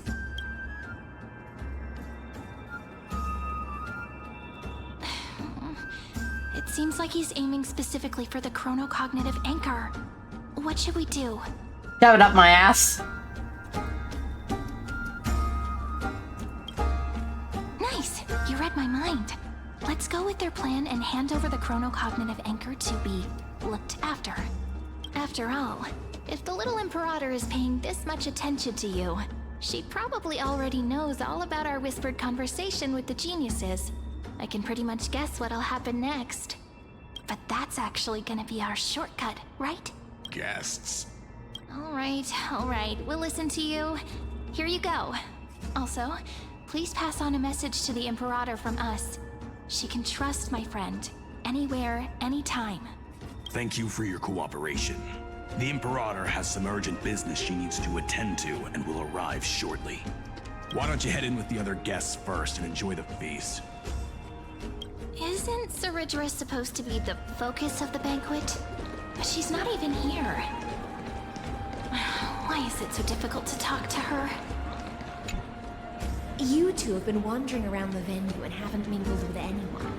Have the attendants not taken care of you well? No, we love it here. It's just...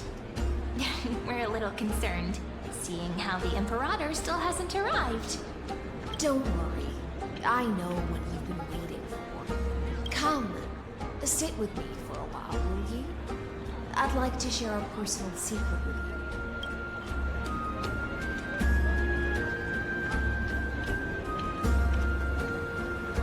See here? This is for Goose. Oh, another JPEG this soon? The sweetest of all the 12 bonds. On the night before such a historical event, I'd like to share this marvelous drink with the Deliverer. Doesn't this count as bringing in outside food? I knew that security check was targeted at us. What's the matter, guests? Oh, we're simply overwhelmed by such an honor. Are you worried that I might have poisoned the dew? Well then, let me prove my innocence.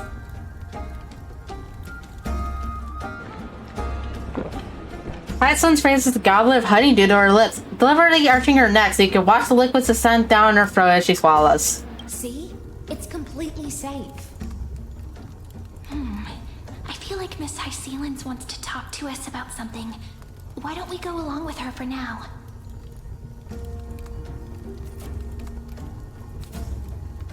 I'll gladly Why accept. not? Honeydew's not alcohol. It won't get you drunk. On the contrary, it can make your mind even sharper.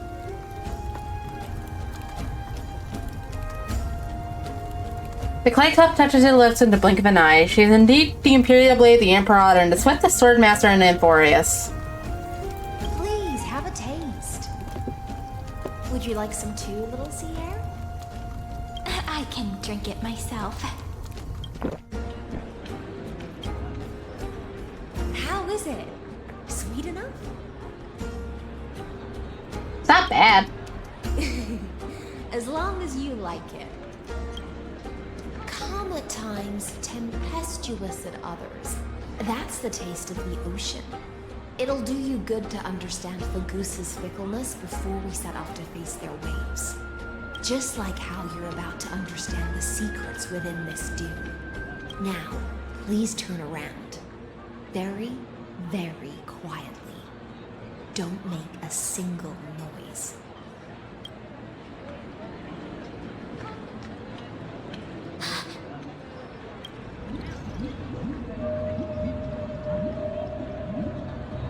What did you do? The dew of other gods all intoxicate humans. But the god of banquets dew is an antidote that can awaken humans from a sea siren's enchanting song. Since the start of this banquet, all the guests have been under the spell of my song. None of them can see the Imperator in that Theoros. But you two, I wish for you to see the truth. Is this also what the Imperator wants? This is my personal request. I can't bring myself to trust that Theoros. The Flame Chase already changed after he descended with Orynyx's divination and brought the prophecy of the stars to Akama. His seductive whispers harbor something malicious within and will ensnare those of us blinded by ambition. You are the deliverers of the prophecy and know about him far more than I do. Perhaps only you can find traces of the truth from his actions and words. Then we can show the Imperator the right path forward. Oh, but isn't this acting behind her back? Amphorius has become far too weak. Even heroic actions protecting her from harm must be conducted under the water's surface. I am the Imperator's blade, and I must clear the way for her while remaining concealed in the torrents. Then, ensure I'm pointing my sword towards the true enemy. Can you promise me something, Miss Iselins? Ask away. My friend has in fact come here to stop that villain's evil scheme. Our goals are aligned. But as to the decision the Imperator must make, he has no wish to transgress her authority. We just want to tell her everything we know. I believe the Imperator will be able to tell right from wrong. I never doubted your loyalty. I'll pass your words faithfully on to her, provided we can gain the advantage in this tug of war, that is. Now, return to the feast. Bring this cup with you and keep your distance. Pretend you are still immersed in the sea siren's fantasia. And I'll control the moisture in the air. That way, you'll be able to listen to sounds from afar as if you are a whale of the depths and hear every word of their conversation. I wish you a victory in this first skirmish. It's the exciting and thrilling undercover part of the adventure.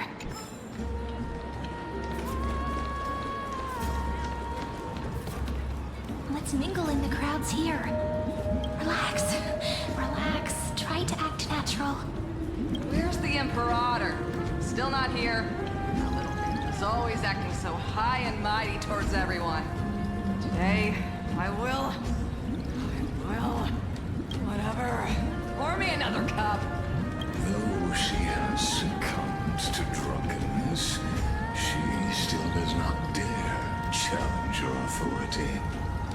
criticism of my height is a grave enough insult already. She should be dismembered.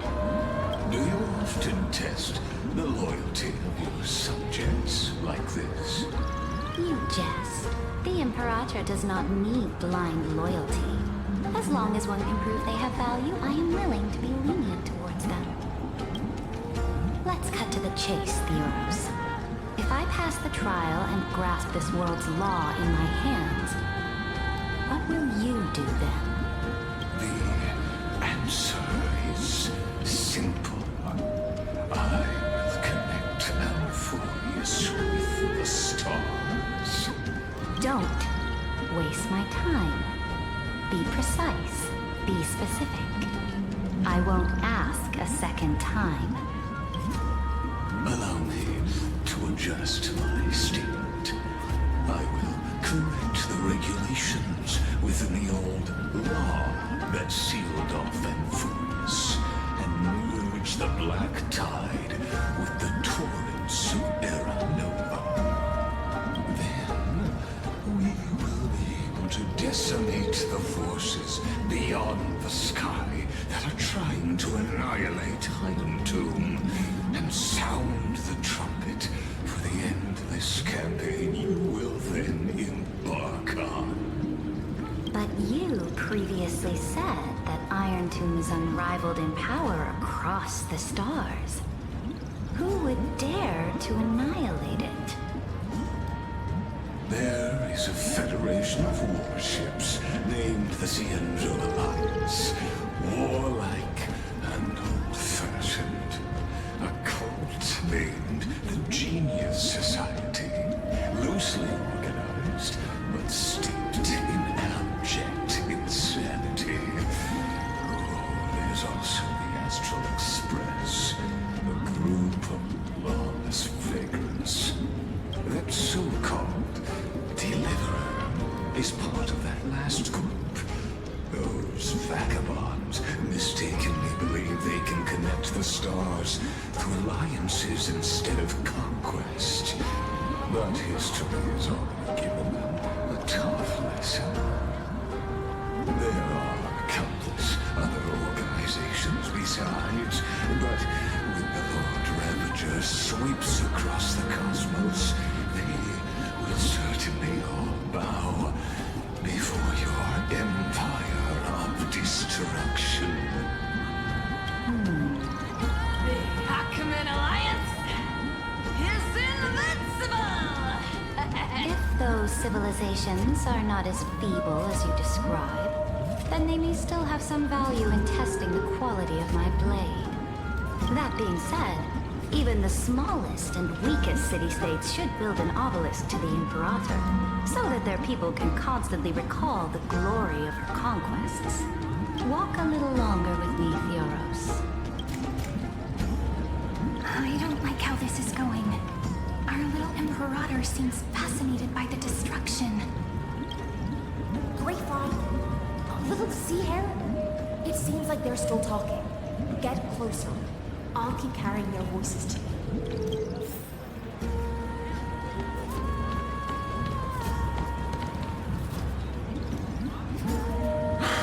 What a difficult situation. No matter how we position our forces, this battle against Fagusa will result in many casualties. That's not something you or I should consider. The Imperator has already placed the chess pieces. We just need to fight for her until our last breath. How astonishing. The commanders under you have such different personalities, yet they share the same loyalty.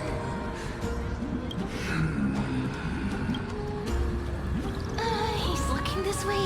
Quick, do something and pretend we can't see them.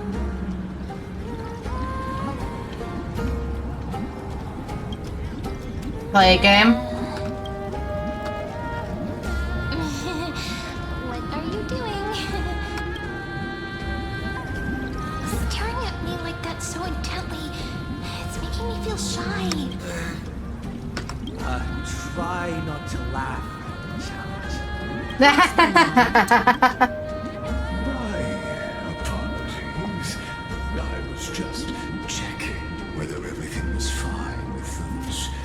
two distinguished guests of yours.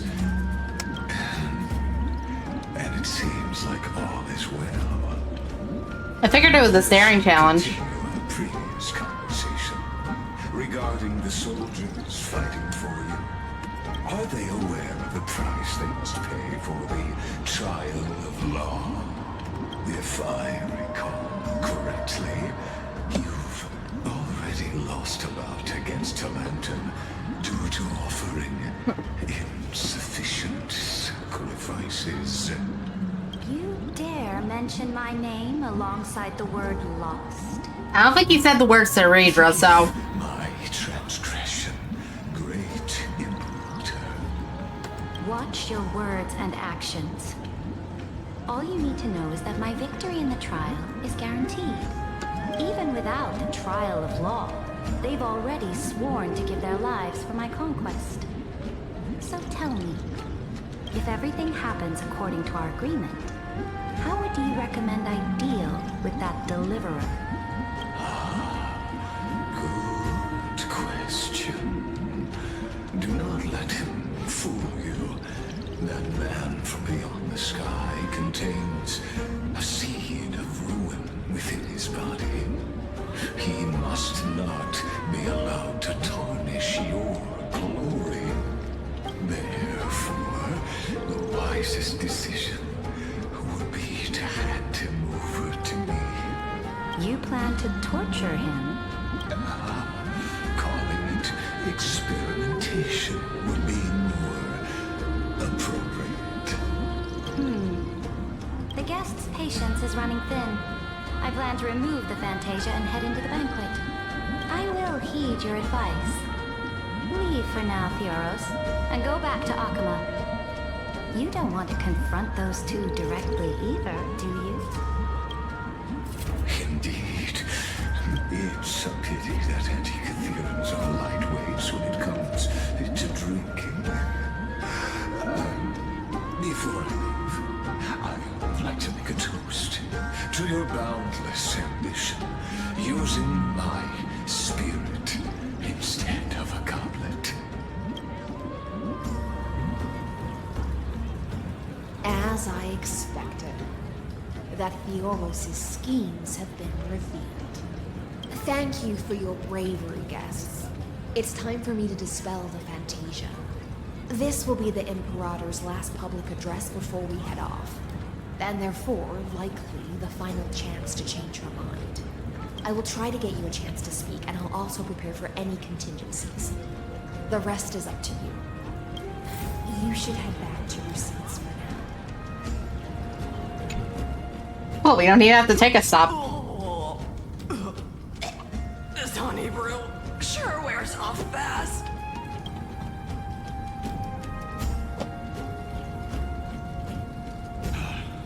The Imperator! The Imperator has arrived!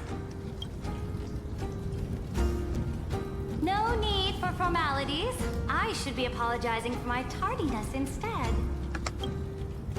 The hour draws late, and I trust you have all had your fill of brews. Therefore, I will not observe the usual ceremonies.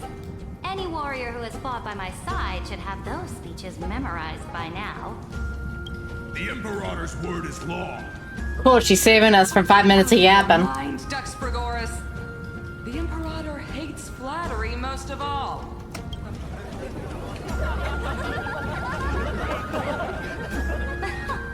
A joyous atmosphere is a better fit for showing me your resolve. I believe that you, my dukes, will do all you can to assist in the campaign against Fagusa, just as you always have. However, it's a pity that I have never tested your loyalty. What does she mean? The Plotting purpose something. of tonight's banquet is not to raise our morale, but to establish which allies our alliance can actually trust, and sever the heads of the traitors as a toast to all before we march. Yes, some among us have discarded their vows in order to foment vile conspiracies. Now listen! These traitors are standing right here in broad daylight. Us players.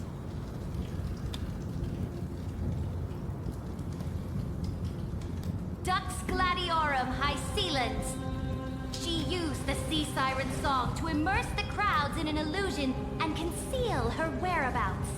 She then worked with those from beyond the sky to spy on confidential matters, hoping to rob the core flame by force and harm me, the Imperator.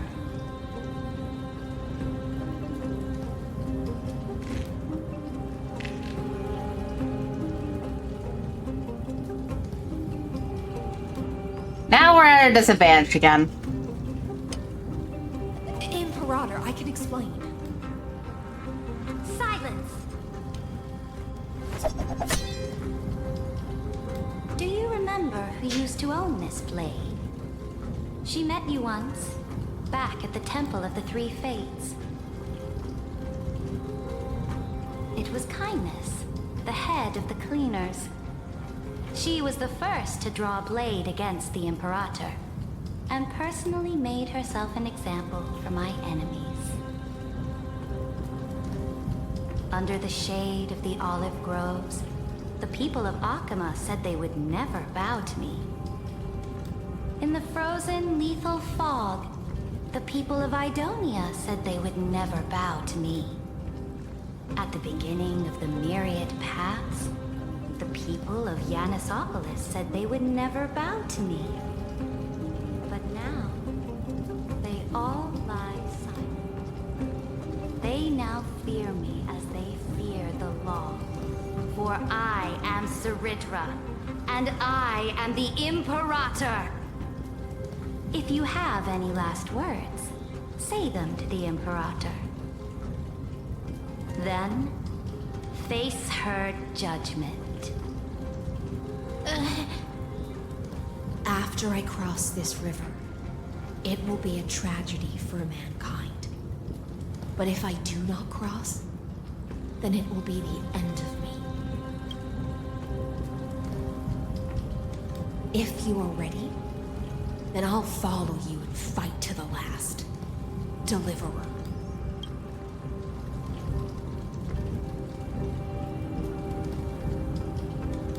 Well, guess we gotta kill her. That's right, friend.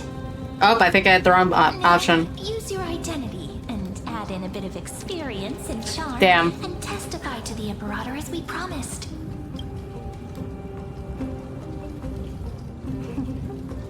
You think you can slay a king using your words instead of a sword?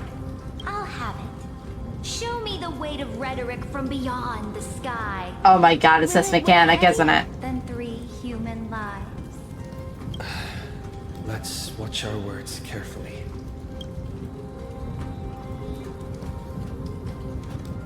Before I arrived in this world, the Chrysos heir of World Baron was a young man with the pseudonym of Finan.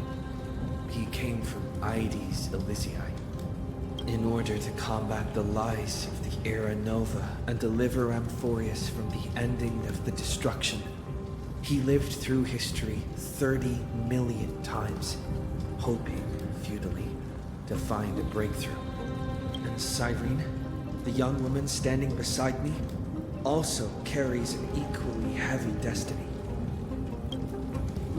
The reader listens to your words silently.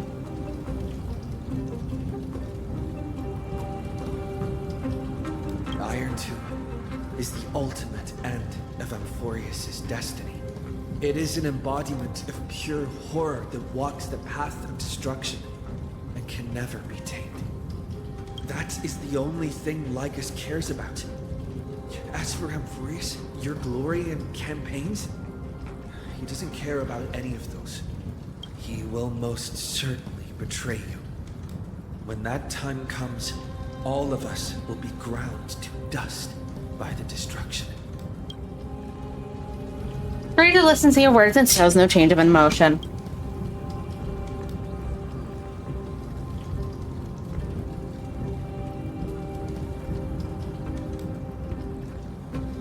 I have seen many beautiful worlds. road chosen by the Trailblaze is to explore, understand, establish, and connect. That will never change. We will continue our journey until we have united the entire cosmos. Therefore, if you choose the way of the destruction, then I'll place your ambitions into the same basket as Lycus and smash them into pieces with my baseball bat.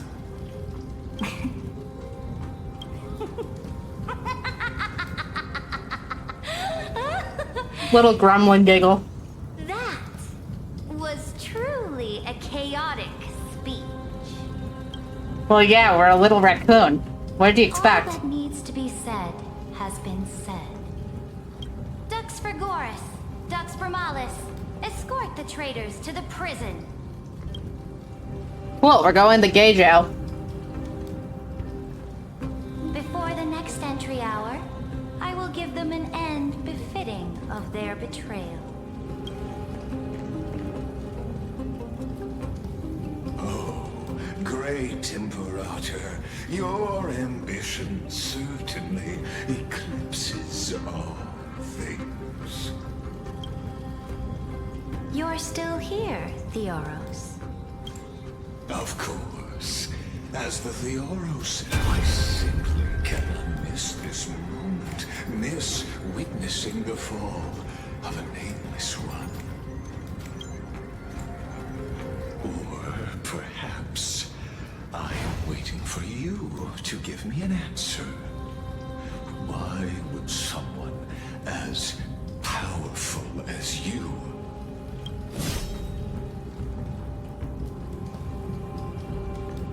use such a clumsy excuse as imprisonment to ensure the Deliverer's safety?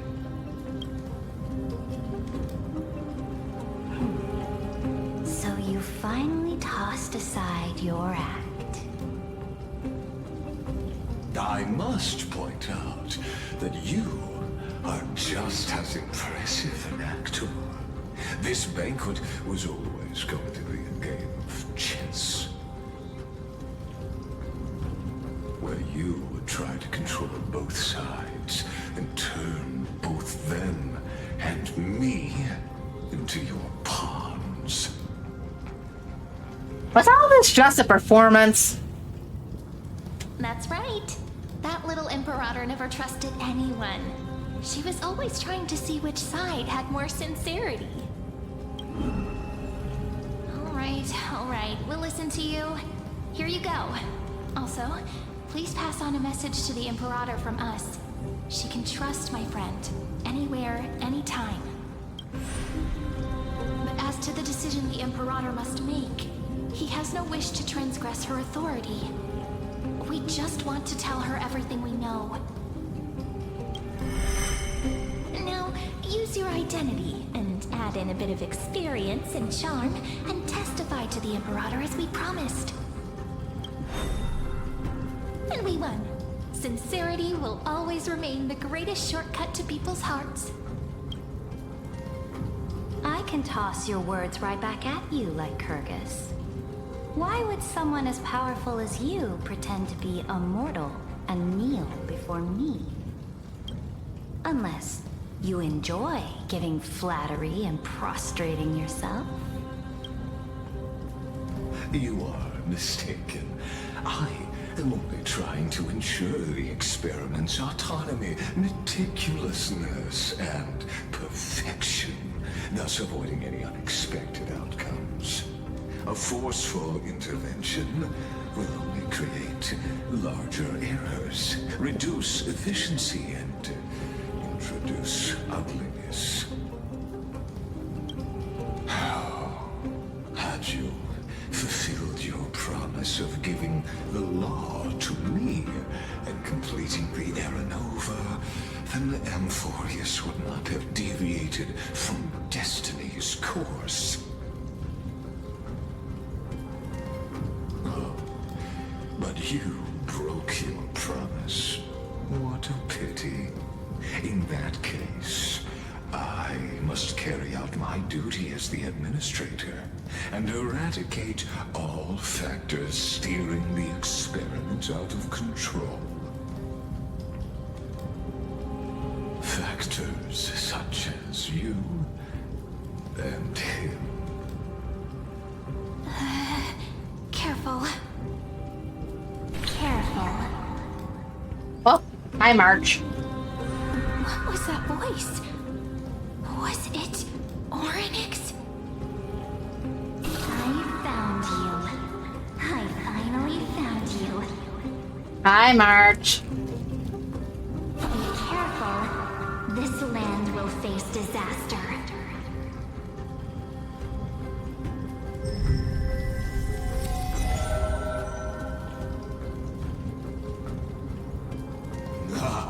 The time of judgment is nigh, my lord. The prison I have built for you is now complete. In the name of the erudition, I invite you to step into the same cage as mine.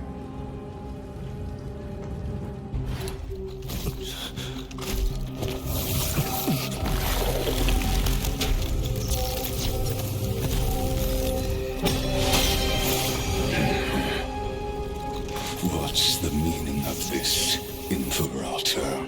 I did not permit you to act. A ruler is the only one who can decide their subject's destiny. But, great Imperator, what judges destiny is not the ruler,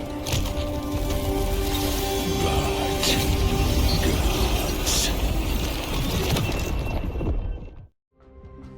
Don't forget, my realm only allows for the existence of humanity. Moreover, dealing out extrajudicial punishment equates to defying the law, and the culprit is to be sentenced to death.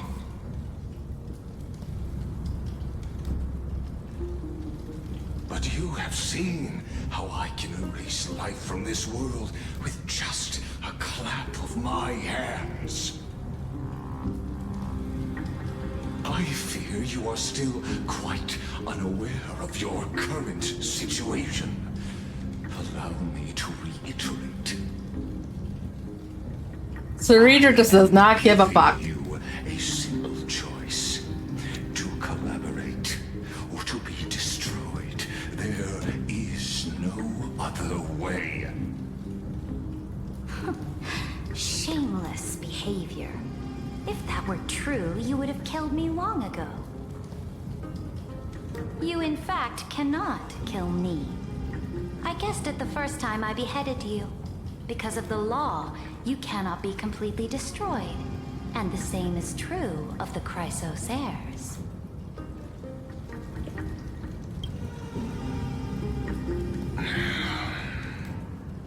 The more you bluff now, the more you are proving that conjecture to be true.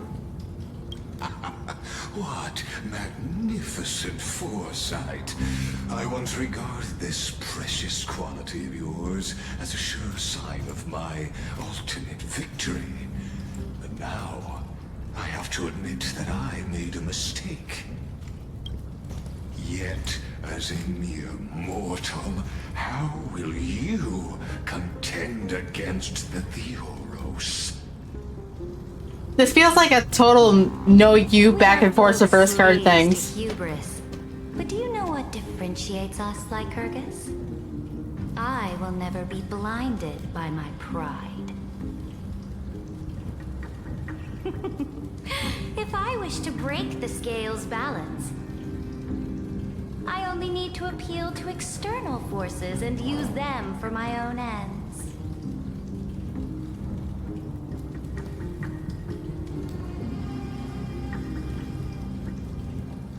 Finally, we get to meet face to face, Senior Society member. I offer sincere acknowledgments for your many past achievements, but I must deeply regret your current perspective. Trust me when I say that you aren't the only one feeling regret right now. Screw them. you two are the allies from beyond the sky the Deliverer spoke of, and why he demanded the divine authority of law. Come and prove your strength to me. Show me the power of these so-called paths. I have spent much time and effort to secure this treasure from beyond the sky just for this moment. In the name of the Sovereign of Planet Scrulum, your allies have responded to your call, esteemed Imperator. Please allow me to spell the situation out for you, Lord Lycus. Permission to read the ultimate protocol is already in my hands. It'll only be a matter of time before we acquire the authority to write and execute commands as well. There's no way the flame chase journey will continue after you've burnt your bridges so thoroughly like this. Do you really think you can still win? Oh, seriously. Don't embarrass the society.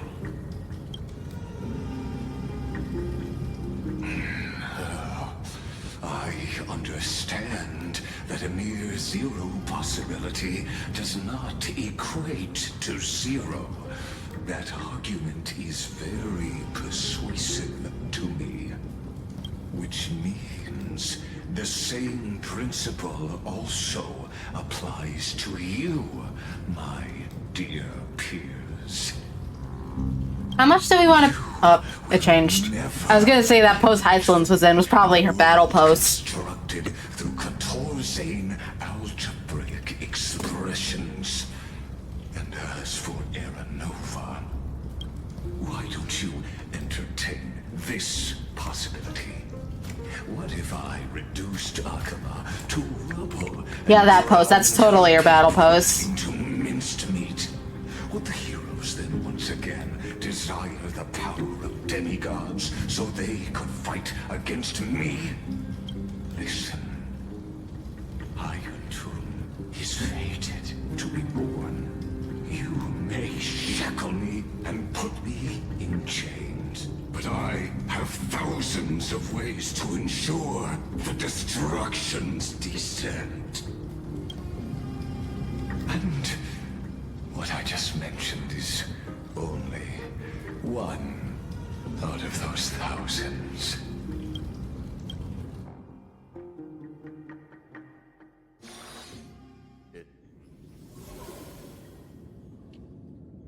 Oh, back to hell. This is the place outside the legends. This doesn't feel the same as before. How should I get back? Warning, warning, warning. Locked onto Outlier. Elaine. Executing command. Isolation. Command isolation? Since we parted ways last time, I have modified the exolith into an audience area exclusive to you. Now, you will be able to silently wait here for the final act of Alphorius to begin. I'm the player. Fuck you. We always feel so powerless before fate, don't we? This could, in fact, be a wonderful opportunity for you. From the audience's perspective, you may better observe the workings of the erudition at a macroscopic level. In this place where time flows far slower than within Amphorius, you will witness the end of that world's saga. Slower as in 5 seconds in Amphorius, 50 seconds here, or 1 second here. Indeed, the speed of time here is Okay, so infinitesimally close. Amphorius will end by the time we get out of here. Got it. Familiar with the answer concerning the prime mover of life and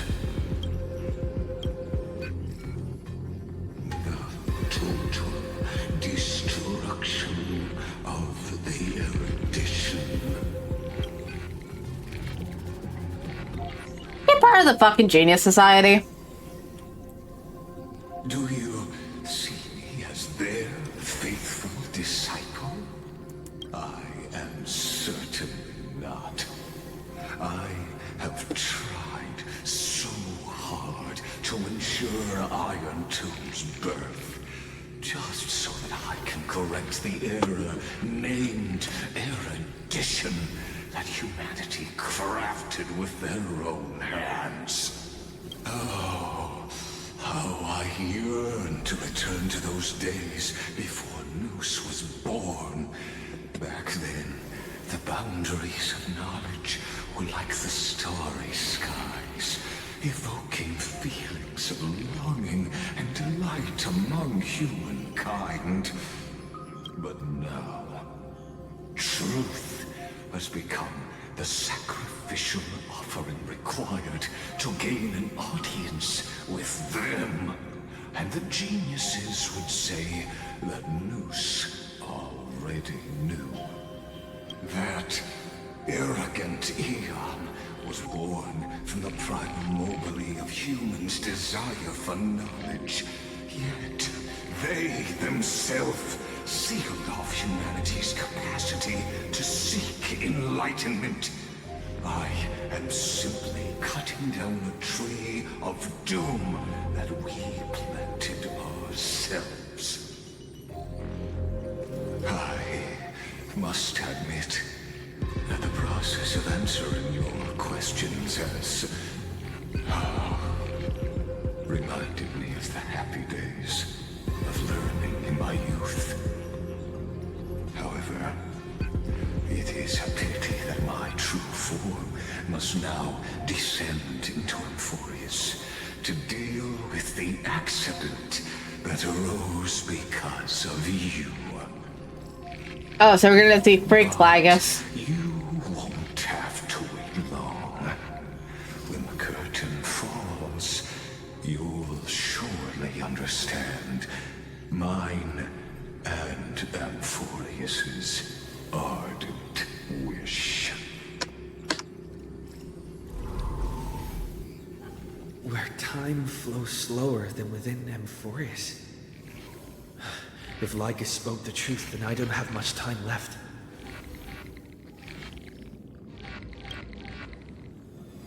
But how can I get out of here? Can you hear me? Little one. Is that Herta's voice? Warning, warning, warning. Abnormal data transmission detected. Put some speed into it. I can't keep this up for much longer. That old Intellitron overlooked one little detail, and Screwy and I finally found an opportunity. What's going on? Stats, details, stat. While you were gone, well, in those few years, Amphorius... Wait, a few years? Yes, time dilation, resulting in an uneven flow. Don't you know this already? Let's stick to the main points. The Chrysos heirs activated the chronocognitive anchor and helped Skrull and me open a hole in the firewall. We made some adjustments, so he can't attack us immediately, but it won't hold for long. Critical warning. Critical warning. Abnormal data lockdown. Unauthorized communication confirmed. Initiating response. Time is running out. Here's the conclusion. It'll probably take a long time for Screwy and me to completely break this cage before Chrysos heirs have a full grasp of the law. To be safe, we'll continue to launch side-channel attacks on the system to give you opportunities to escape. You need to seize these opportunities. So start moving, and find a way to pull off a magnificent jailbreak. How should I do that? Another path's influence. Critical warning. Communication channel analysis completed. Terminating unauthorized communication. Its power is strong. May be able to help. Use the path's power. Make it detect you. Unauthorized communication terminated.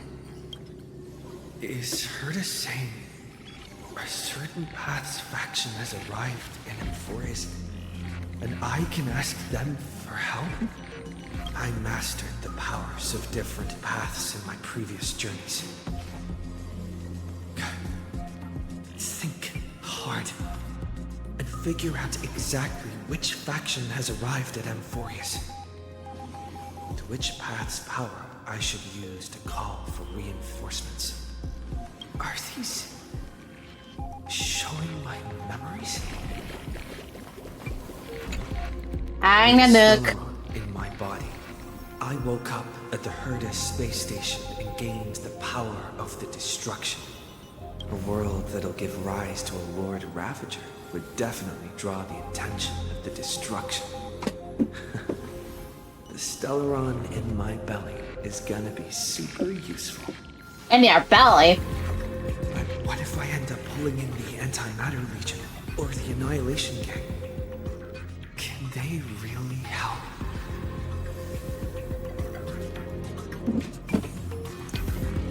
Now don't learn me flames hard enough to burn Puller's jail!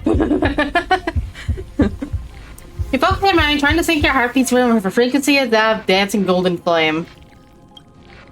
You're walking the line between sanity and madness, carefully steering the course of your consciousness, gently knocking on the door of destruction. You gave up. The beckoning of chaos was too tempting, and your current power level wasn't enough to fully resist it. If you were to fall into the black abyss of destruction at this moment, perhaps everything would be lost to the void. Failure is not necessarily a bad thing. This power wasn't going to call up anyone nicer after all. I obtained the flaming lance left by the architects and gained the power of the preservation in Belobog. That's right. No matter how far away a planet is, the IPC is guaranteed to pay attention as long as there's a business opportunity. Isn't Amphorius a pristine, untapped market?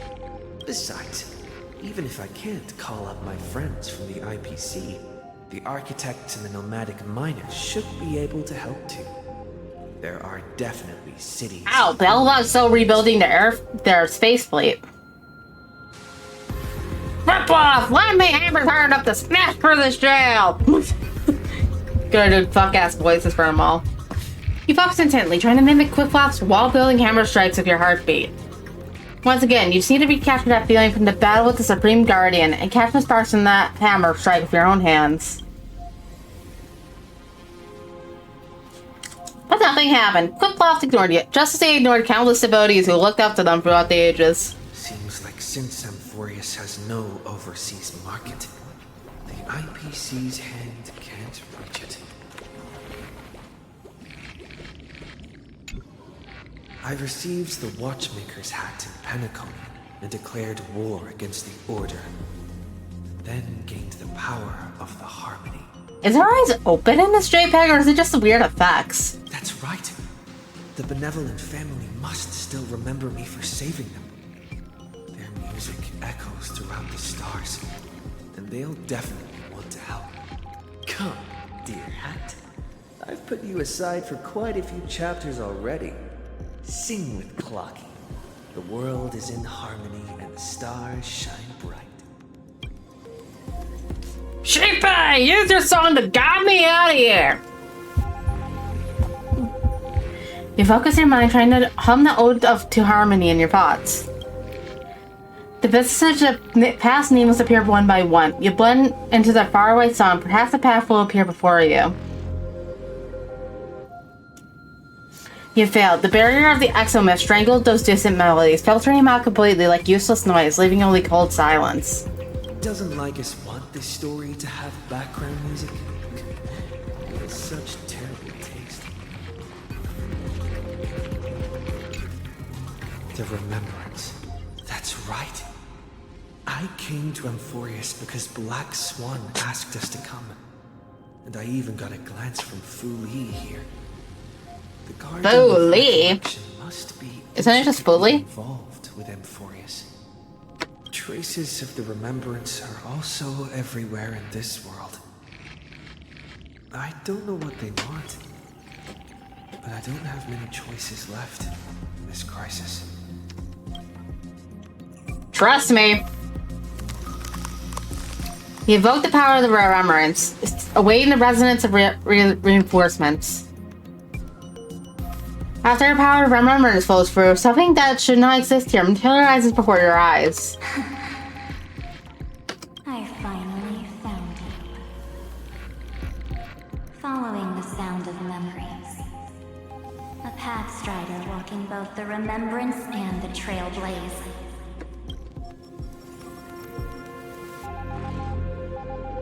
Ew, nasty little spammer. Get out of my chat. Wait, this sounds like... The soft whisper is like a warm hand that takes up your soul and slowly disperses it beyond this realm. Warning. Warning. Unauthorized access detected. Cannot lock on to signal source. Erudition's prison cannot stop us, for we lie outside the logic of zeros and ones. Come, leave the cage of Logos. The mythos of Amphorius waits for you to continue its story.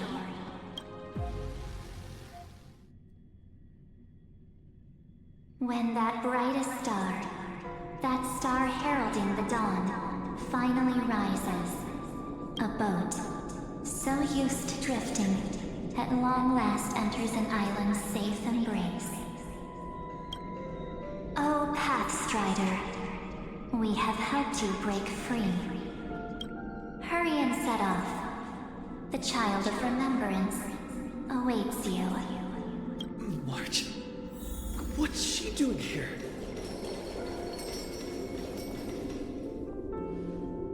Oh, you're finally here! We haven't seen each other for such a long, long time. My good buddy, I've really, really missed you.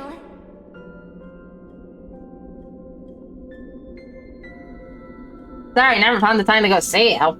Kinda couldn't get out of jail. Don't be so sad. Aren't we seeing each other right now? It's been so boring waiting for you in this place. There's no one to chat with, no internet, and not even anything to eat or drink. It's basically a prison.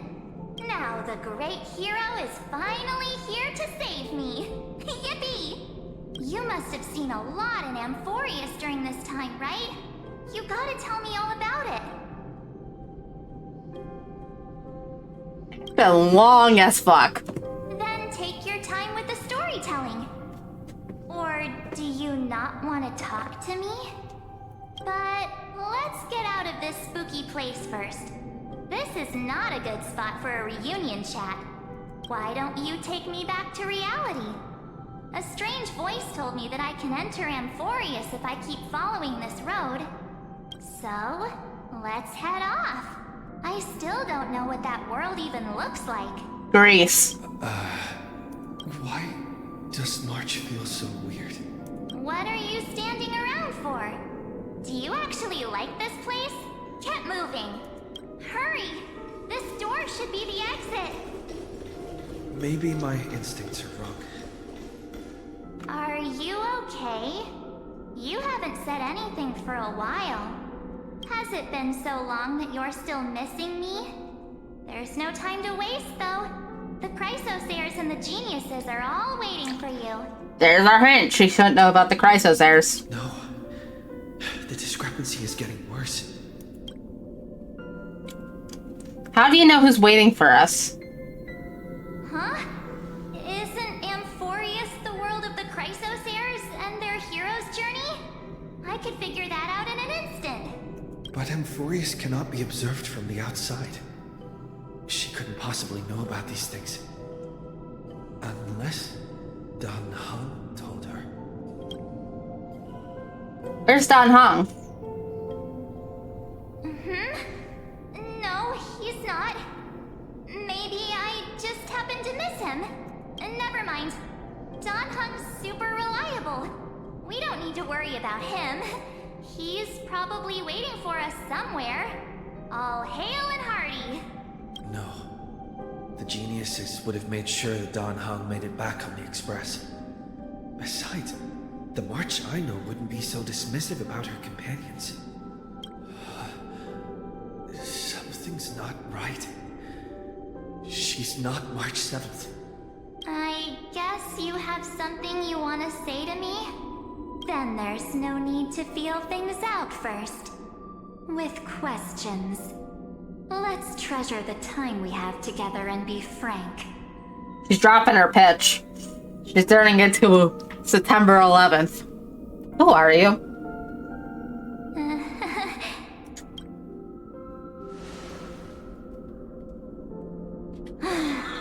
As expected. A glimpse of memory is not enough to deceive the bonds of friendship forged between the nameless. In that case, there's no need for further deceit. You're right. Now this one's got an explanation for it. You are acquainted with. But we can send you Dot. to Amphorius, as long as you are willing to help us. Who the fuck are you people? We are the Garden of Recollection. You should be very familiar with that name by now. Just as a reminder, while you hesitate, time is quickly ticking away in Amphorius. Working with us is the best way to stop the enemy of erudition. Erudition would treat any results unrelated to the experiment as garbage and throw them out. But we don't work like that. The Remembrance treats all these instances as important materials needed to weave the universe. Besides, this would be child's play for a great hero like you. It won't be hard at all. Also, if your plan fails and the big bad Iron Tomb manages to get out, then the whole cosmos will be in danger. Wouldn't it be better to have an additional failsafe? As long as you help the Garden retrieve what we want, even if Iron Tomb reformats everything in the physical plane, we can use Remembrance to reconstruct the entire world. Or should we say, the entire universe? So help us. Find where Amphorius' memory began, and bring it out. The Master of Anosrava has already glanced at you. Don't deny it.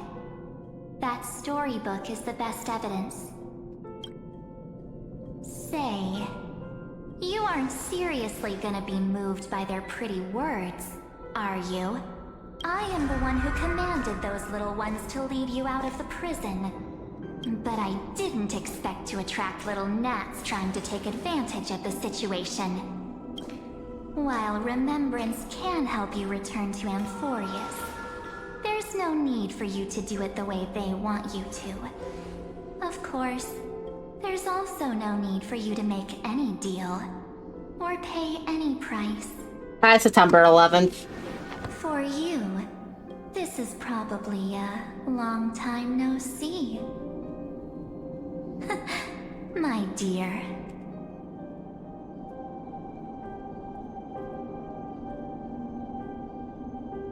Who the fuck are you supposed to be? Is your name actually Evernight? There's no need to say anything. I know. You have so many questions swirling around in your memories at this moment. And you feel so helpless. Put them aside. For now, all you need to do is trust me. Or do you need more proof? That won't be hard. Wait, stop it! They're away! I'm gonna keep our first photo, alright? What come to pass while we're around? And now, The statue. Is that Donna's brother? Oh, did you hear that? She just called me, but I'm not the future is full of pain. We won't escape from it. Hey, are you sure? Maybe a couple of punches will help to jog your memory. It's as if they all happened just yesterday, right? I don't want to lie to you, which is why I will not use her name. The third month of Amphorius is the month reserved for the Veil of Evernight. So, place me into your memory using the name Evernight for now. Evernight? But who? I'm happy to explain more, just not now. We might have a lot of time to ourselves, but Amphorius does not have that luxury. If we do not stop erudition and destruction, then the journey you've treasured so much will face the prelude to its obliteration. A countdown not in amber eras, but in days, minutes, seconds. So, take this gift, this burning core flame, this footnote of a transaction. It contains hope, and the warmth of the entire world. Ripples of past reverie. She hid this fire in the long river of time, hoping that her wishes would transcend time to reach your hands in the future. Now, take it, and return with it, dear friend. Return to Amphorius, and overturn the final era Nova. Witness the time that stood still for the Deliverer, and the resistance that never bowed to the destiny of destruction over the long years that passed in a flash. Then, with this core flame blessed by the remembrance, respond to their hopes and blaze a trail to the future. Her tone changed. And I will silently watch in a corner of time, waiting for our next encounter. I believe the wait won't be too long.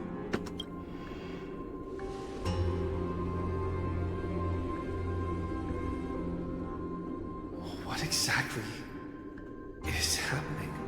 We won't know for another 2 patches, buddy. Going.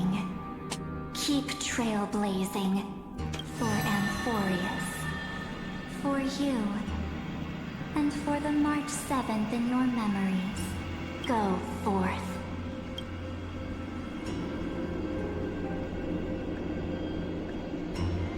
I'll trust in March, even if she looks like September 11th.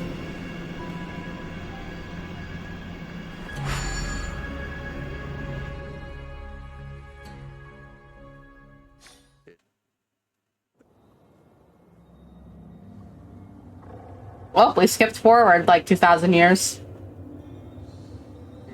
Is this... Akuma?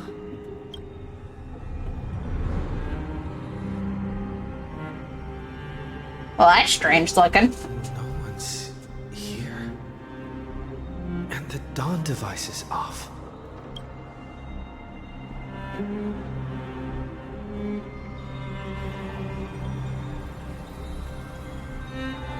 Am I too late?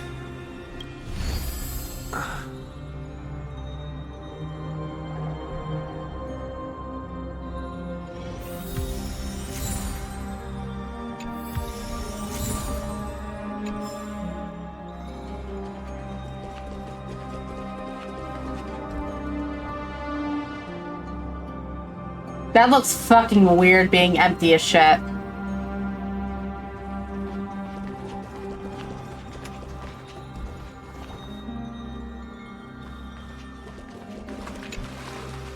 The chronocognitive anchor?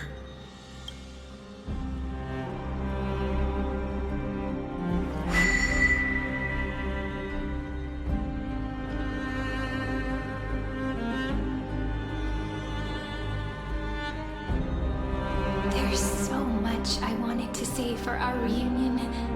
Yet now that you're back, there's only one thing to say. Welcome back, friend.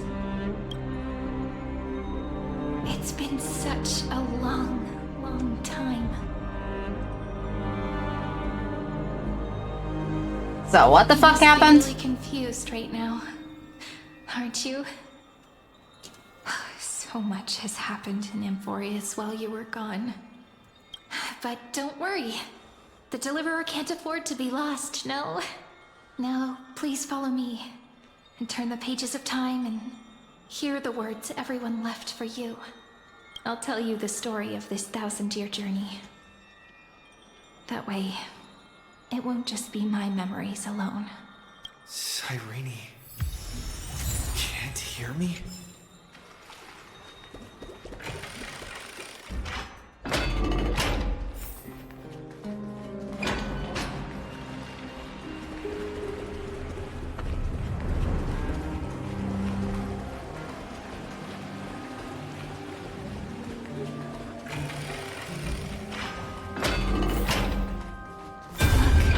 The scenery of the past has resurfaced. Time flies. 200 years have passed since the Deliverer's fall. We had to return 3 core flames of law, romance, and ocean to stop Lygus, but even so, Terravox has fallen. The 2 geniuses vanished without a trace, and Zeridra embraced her fate. At this rate, Era Nova will come, and Amphorius will fall into the destruction.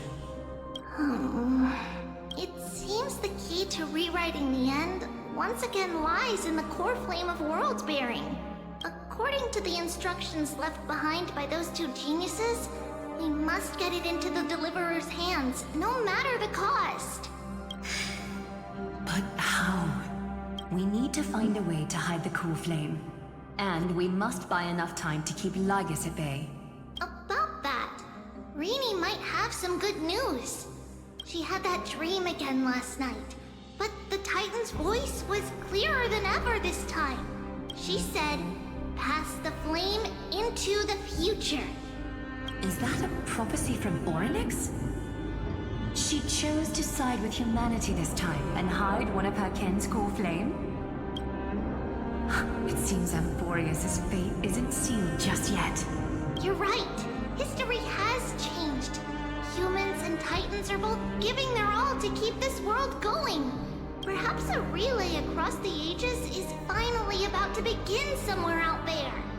Unfortunately, life will never go smoothly. Leiden's army is already at our gates, and their commander, that Lycurgus, he's right outside Akama. Light calendar 3960. Zeridra, under the pretense of a campaign against Fagusa, sacrificed 500 Chrysos heirs to complete the trial of law. This tragedy shook everyone in Amphorius. That same year, Zeridra the Imperator was assassinated, after which Aglaya the Goldweaver took command. Thus began humanity's second flame chase journey, a path hanging by a thread. Come, this way.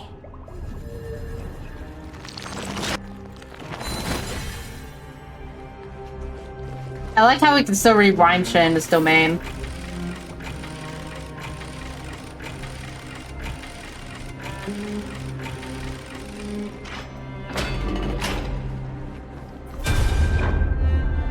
The eternal hope.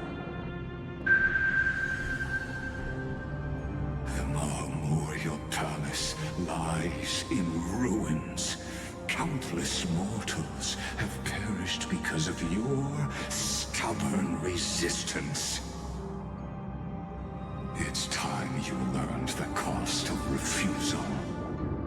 Now, answer my question again.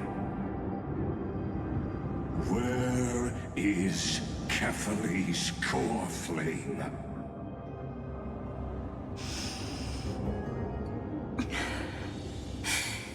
You really think you'll find it by razing the holy city to the ground? From what I see, all you'll get is dust and disappointment. Don't forget, you can't kill the Chrysos heirs mentioned in the prophecy because of law.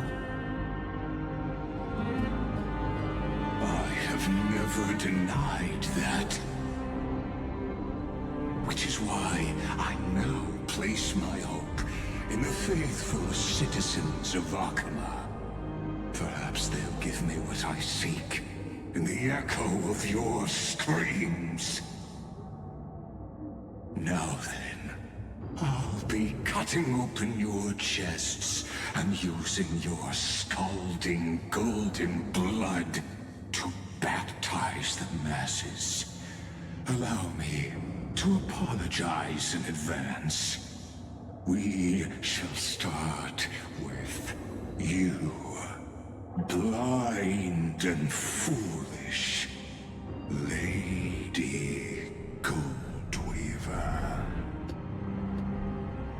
Leave this to me, Lady Aglaya. You must get away now.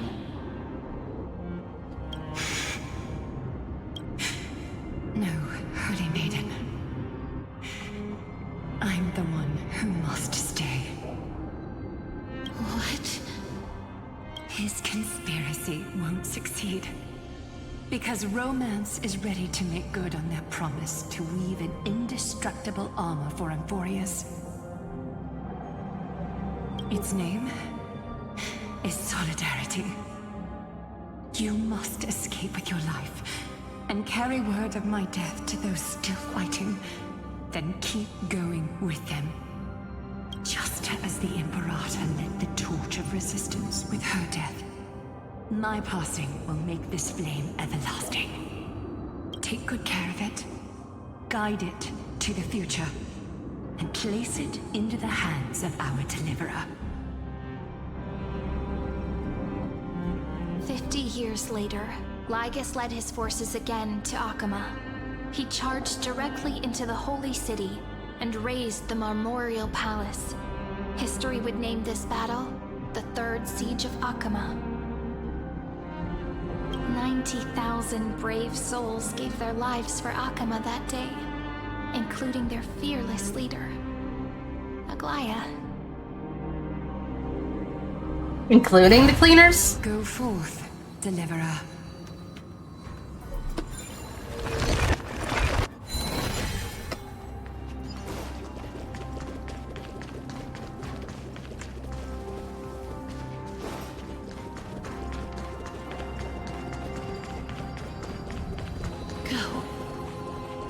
When the frost melts and the snows give way. So what you're saying is... Princess Homebuddy. She just left. Like that. Since Cass has made up her mind, we can't let her resolve be in vain. But... between staying in Akama and going to Styxia, what difference does it make when it's death either way? I'm against relocating. With Kefali's protection, isn't Akama far safer than that dead city? Cass's plan doesn't involve any relocation at all. Huh? Like you said, Akama is humanity's refuge. We never intended to get everyone moving to Styxia. It's just on Cass, Hysealans, and me to prepare the final trump card for the Deliverer. Wait, what kind of trump card needs all three of you demigods to throw yourselves away? We must lay down the path to the future, so when the Deliverer returns, they'll have a clear road to reach the location of Aaron Nova. Styxia sits where death meets the ocean. There, with the combined powers of ocean and passage, we can summon a current that leads to the vortex of Genesis. And the demigod of death will forever guard that secret path until he returns.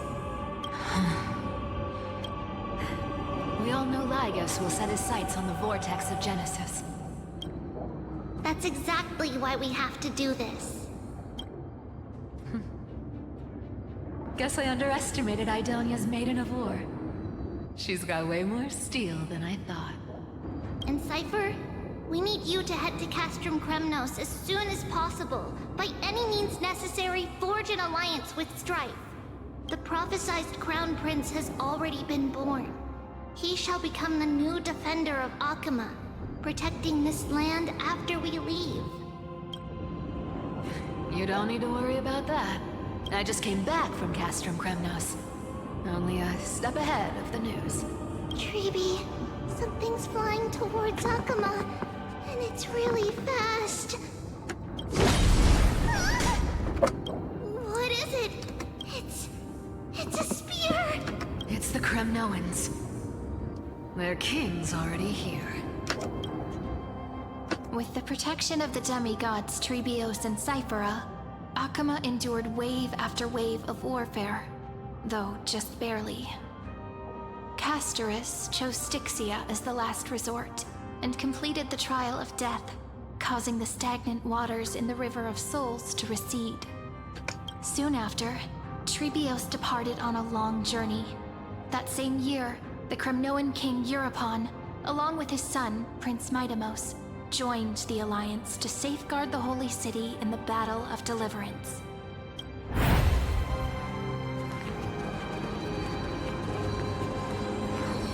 Go on.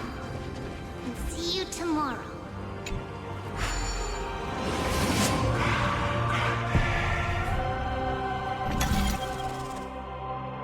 Oh, it's already done for us. How nice of them. Breaking me apart buys this world even one more second. And so be it. But it's gonna hurt a lot. Pain brings endless torment. But it can never destroy me. I believe that you were thinking the same thing when you stepped through the gate of infinity and jumped off that cliff. Can't argue with that. Trianne mentioned. Best Tribby. In the current situation, this is the only path Akama has left. Just do as I say. Split my soul into 5 pieces. Forge me an immortal vessel. Let the blade of strife hang forever overhead. Locked in battle with their enemies to the world's bitter end. There's no need to be sad, Lady Trebios. Haven't we already taken great strides towards that promised tomorrow? In this life, my people no longer have to drown in false guidance. Kremnos has washed the blood off its fate. Amphorius no longer needs a god named Strife. So let me shatter the former laws and turn the Lance of Fury back into a weapon that protects the world. We understand. By the way, can you do me another favor? The 7 sages from Grove of Epiphany are already en route. They'll arrive in waves to join the Resistance in a couple of days. Among them is a scholar named Anaxagoras. He actually has his full name. Let's go. He has extraordinary insight and fears no sacrifice. This soul-rending ceremony wasn't just my decision. It was his counsel. His wisdom will surely be the backbone of Amphoria's survival. Watch over him. Carry on this everlasting flame for me. Through Anaxagoras' ritual, the demigod of strife split his soul into 5. Courage, honor, tenacity, sacrifice, and reason. Each sealed in blood crystal and cast into battle. The people held a 10-day funeral to mourn their fallen god king. And through his sacrifice, humanity was granted 200 years of peace.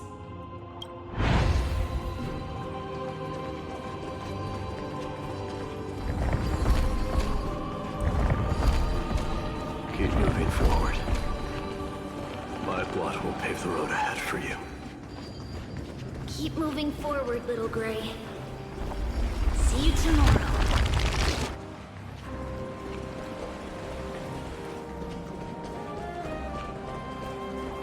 That seamstress wasn't wrong when she said a lie needs more lies to keep it together. Reason and trickery. What was that? Never thought we'd be the pair to finish this final setup. Can't catch that Tin Man without your little slides. Besides, this is our last shot. Not the time to be picky, right? Don't oversimplify it. Lycus just found out Akama's been an empty shell for the past 50 years. He's bound to be furious. At this rate, he could have done anything. That's exactly what we want. Rage blinds even the brightest minds. Doesn't matter how much of a genius he is, the principle still holds. Once he storms into the council and confronts me head-on, you trigger your alchemy with a boom and turn him into a caged beast. Easier said than done. You still have to pass yourself off as the deliverer without anyone catching on. And you really think a human alchemical array can bind a godlike being? That's just nonsense. What? Getting cold feet? Or you just don't believe in the almighty worth of the demigod of trickery? Just tell me straight. Can you do it or not? Of course I can. And it'll be child's play. But I've got two conditions. Since this is the final act, if we're doing it, we go all in. No half measures. Oh, I'm listening. First, shift the battlefield to the vortex of Genesis. It would be more convincing if the deliverer were to appear there. Besides, the vortex is cut off from the world. No place in Amphorius makes a better prison. If you pull that, wouldn't our deliverer have to face tank Lagus as soon as they come back? That clash is inevitable. All we can do is create more chances for him. And that's the second condition. The vortex belongs to Fagusa in the first place, remember? And there happens to be a demigod of ocean among the few survivors in the world. Loop Hysealand's in. Let her join the final act. I'll transmute myself into a Philosopher's Stone and embed myself into the formula. And when the time comes, she needs to shatter me and scatter that stone's ashes into the ocean within the vortex. Huh. I guess people weren't wrong when they said you're insane, Grove Boy. I've got no idea how to outwit a reclusive genius. But making an anti-Catheran suffer? The demigod of reason has 10,000 ways to do just that. And what I just mentioned was one of them. So what exactly does your formula do? Now that would spoil the climax, wouldn't it? By now, Hyacinth must have completed the Sky People's ritual. Since that Theoros loves a good performance as much as I do, let's make sure he enjoys our show to the fullest. As for how the Deliverer will complete the Era Nova, well, that will no longer be our concern. It was the last battle known to the world, initiated by two demigods least suited for war. In the end, reason and trickery kept their word.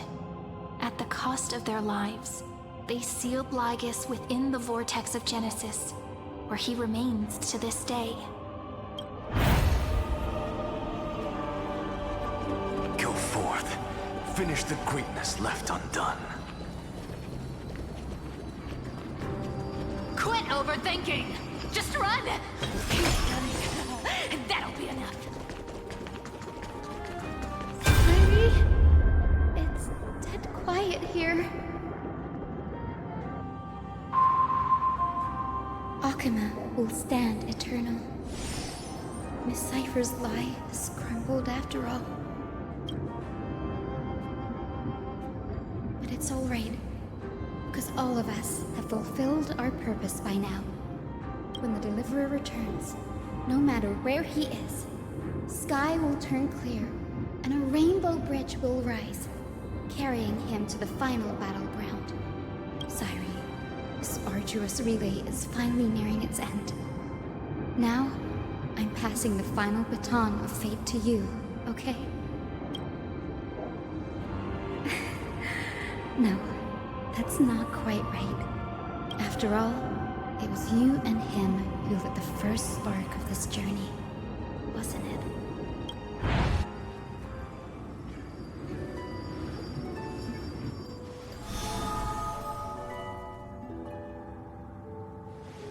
I'll tell you the story of this 1,000-year journey. That way, it won't just be my memories alone. And I'll share the moments I spent with you with everyone. That way, the path we walked becomes a memory shared by all. People will know that there's nothing left to chase. Amphorius has already welcomed the dawn foretold in prophecy. Just like I said, this won't be harder than the last time. Right?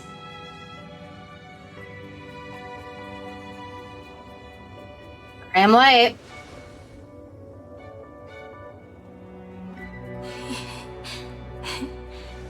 I wonder what kind of expression you're wearing right now. Oh yeah, I forgot she can't hear us. Same as always. Calm, resolute, and brimming with confidence. Well, imagine. If I have the chance, I'd love to see it again. Because it's really been far too long since we parted. Is this all a memory?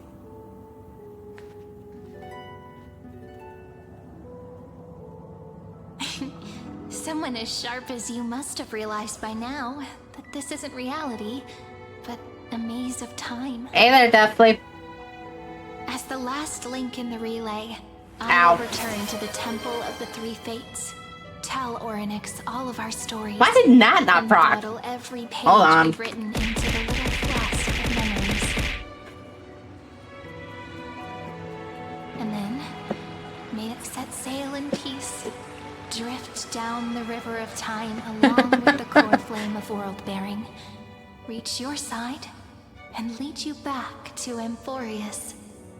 It fucking worked earlier when Gear resubs. Why the hell did it not work when you used the fucking plugin? We met, right? Even though this cycle has no demigod of time, time has always stood on humanity's side. This is the only way to make sure that the Era Nova won't happen before you return. And the only way I can safely entrust the completed final flame chase journey to the Deliverer's heart. After all, the new world will be born from your memories, and the protagonist of this story mustn't be absent.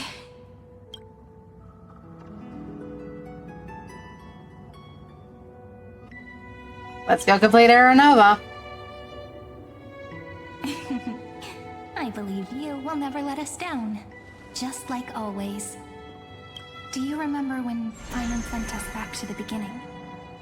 When you and I got separated?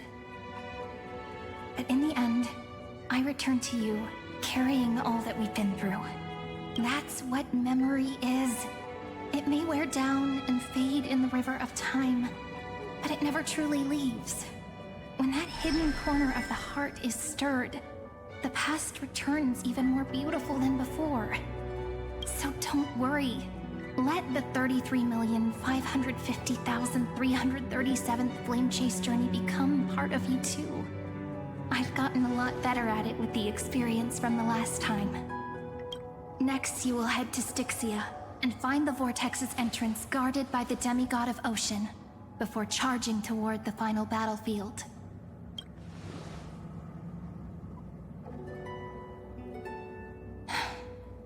Don't worry. I'll be with you. All of us will. Even Finan. We'll stand with the Deliverer.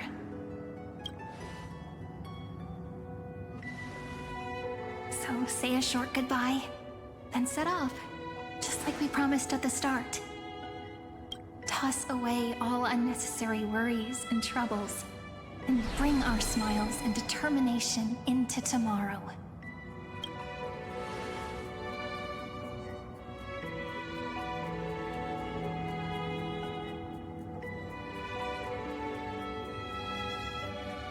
The last baton. I wonder how long you'll have to wait before passing it on to him. No matter how long it takes, it's okay. Waiting is what I do best. After all, it took 33 million cycles for him to arrive in our world. What's a few moments more? But, Sairi, what if you wait and wait, but that hero never arrives? That won't happen. Because I know that no matter how long it takes, he'll definitely return to this place. We can't let him down.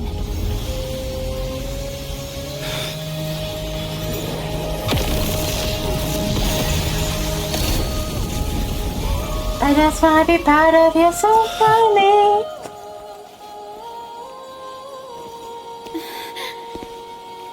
Sky shall rain rays of dawn for you. May romance be with you on your journey. And reason grant you enlightenment. Let strife bestow you with inspiration. Trickery ensure your success. Allow death to protect your soul. And at last, let passage point the way forward. While time will remember the Trailblazer's journey.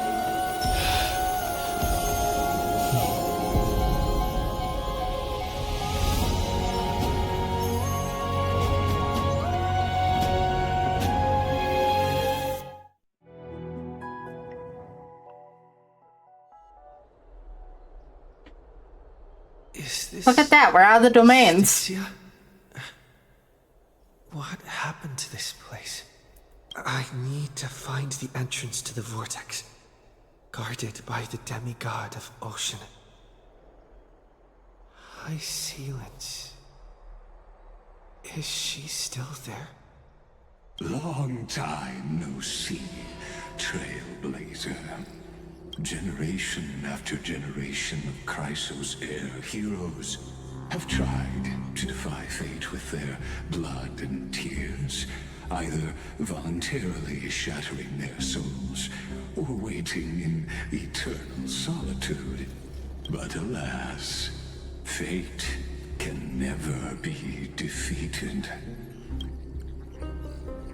You again? And trickery may bind my flesh, but my will shall never fall silent. So the demigod of ocean, the Dux Gladiorum, High Sealants, sought to bring me into a fantasia with her voice and drown a genius in slumber. But alas, it was all a hopeless dream. That warden fell before I did, due to erosion of time, while her prisoner remained unchanged. And yet you are bound to this place. True. I can't leave this place, but what of it? You should have heard of this fable. In a shadowed cave lived a people, imprisoned from childhood, and chained so that their legs and necks are fixed, forcing them not to look around at the cave, each other, or themselves. Behind them is a fire, and before them loomed the stone wall of the cave. The flames cast shadows, while the rocky surface threw back echoes.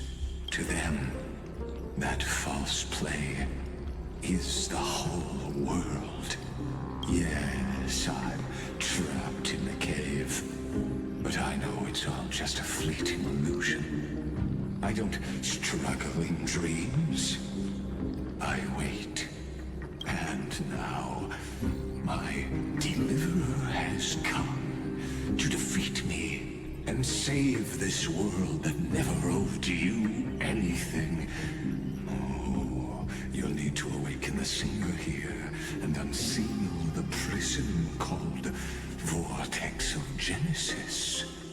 You'll be the one to unshackle me and bring the cave crashing down. Of course, I don't mind waiting a little longer. Let me guide you through this next illusion. One last memory from that prison warden.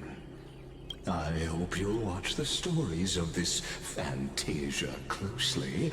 Logically, the deliverer must see the world for what it truly is. Emotionally, this memory captures the fate of everyone in Amphorius better than anything else. Only by feeling it for yourself can you understand my point of view, the meaning of destruction. Hear me the cliches. To your unshakable resolve, I salute you. But before we step onto the final stage, let me ask you this. In the spirit of that fable I told you just now, can the prisoners in the cave learn to see the shadows and echoes for what they are, and stop mistaking them for reality?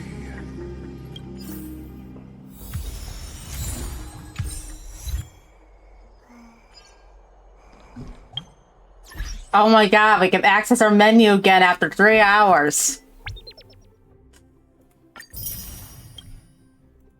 Holy shit!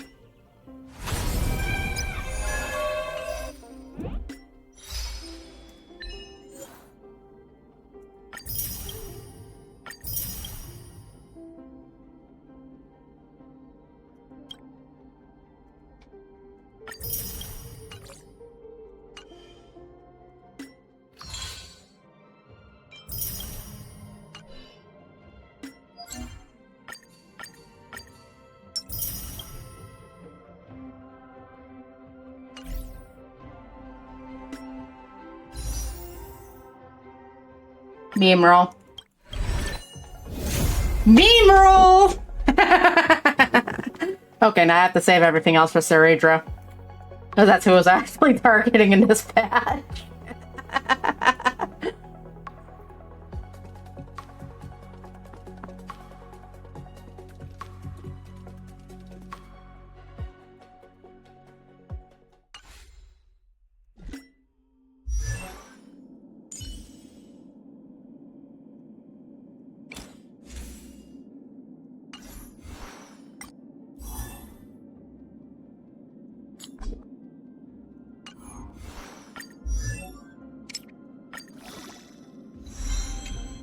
It's time to swim towards the next sea.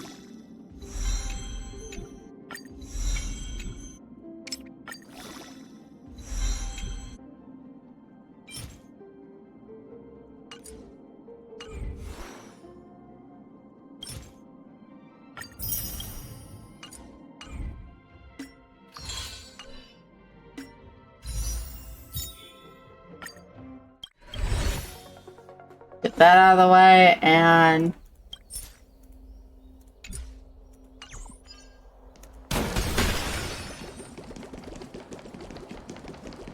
Look, the fire projects the face from her memories. The dark tides flood the sea, and our kingdom teeters on the edge. Fear not. Our queen has gone to the borderlands. She'll quell this calamity herself. This is the scene when the Chrysos heir of Ocean was born. She was once of a Titan-kin race named Sea Sirens. At that time, Kozlada had suppressed the Black Tide's rise, but he was unable to remove Iron Tomb from its roots. The Black Tide still roiled in the depths of the world, and the kingdom of Sea Sirens was the first to face the destruction head-on. Listen, I heard Electra's voice. She's calling to us. Oh great, there's a nymph finder. Let's go. Her voice carries the queen's command. To keep the Black Tide from threatening the ocean, the queen gave her all, body and soul. Born of the... My sisters! You're finally here! Of course, Electra. Your beautiful melody drew us here. Excellent. Her true name is Electra. This is a reflection of her former self, clinging to the past with aching defiance. The Queen summons us. She must be near exhaustion. The Black Tide will soon enter our borders. Then what do we do? Will our seas fall to darkness and terror as well? Don't worry. We shall lift the chalice in her stead to catch the Black Tide, and stand together to safeguard our realm and its people. Such tiny titankins. Thinking they can stop the tide of truth. How naive. And that naivete is the root of all suffering. What the fuck is going on here? I'll figure that out during exploration.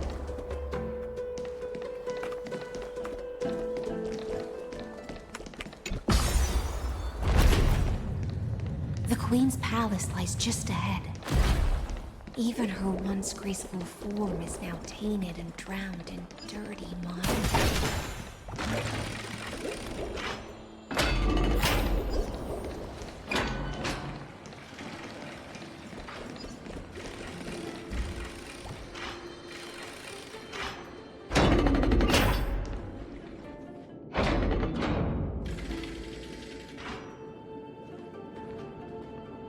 Oh, Fagusa, our noble queen, that we've come at your call.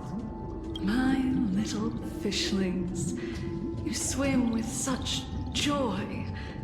It pains me to speak of the kingdom's sorrow. I once believed I could drink the black tide dry, but even the deepest chalice must one day overflow, and I can hold no more of this filth. Mother, worry not. We're all children of the sea. Let us bear your fate together. We'll take up your mantle and drive back the black currents. We'll mend your sacred chalice and take in the cursed filth. My little fishlings, when the spear of strife falls, you may retreat in peace. I promise you, on the surface, the city-states will hold a feast without end in your honor. This is the last gift I can give you.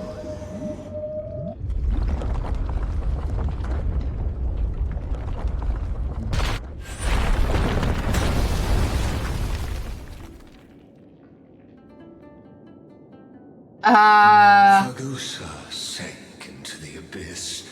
With the chalice shattered, their intoxication spilled into the black tide, birthing the first madness in Amphorius. Sea sirens followed one after another, hunting for the Titan's fragments, until their flesh decayed and their bones crumbled, all for the promised final feast. Keep watching, but tread carefully, for the stage ahead is crumbling with age, just like her shattered fate.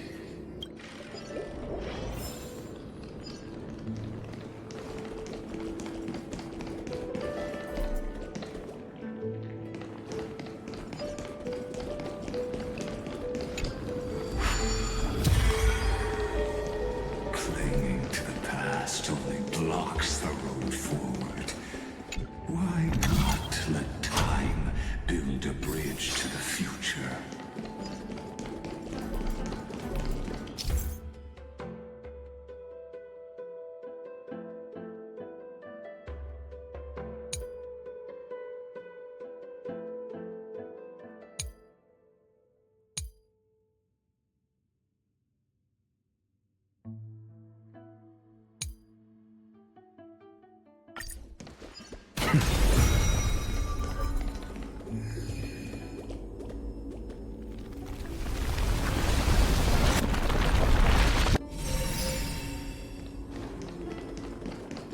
Your wisdom far surpasses even the bounds of reason's model. Can't get through. with the miracle orb nearby. It was written long ago. Even you cannot rewrite it.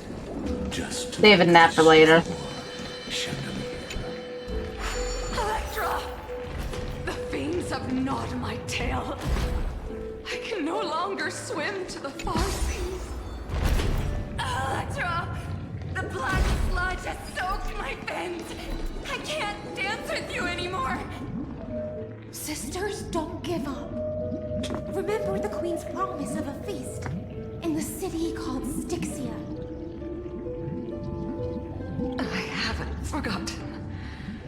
It visits me in dreams every night.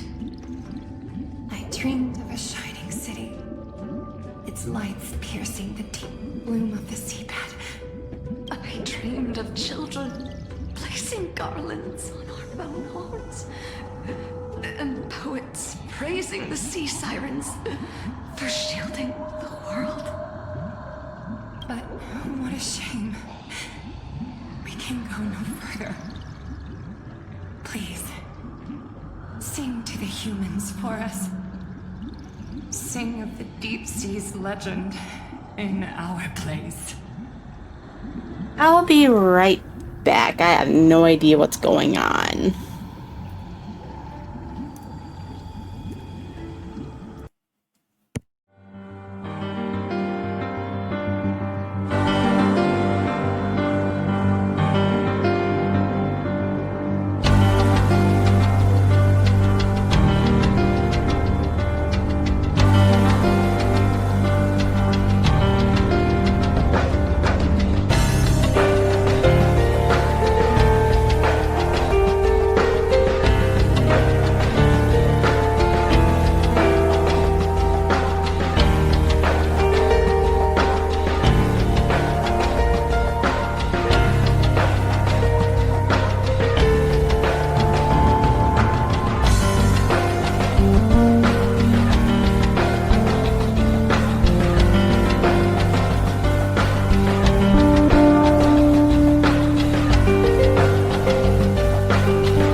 Alright, I'm back.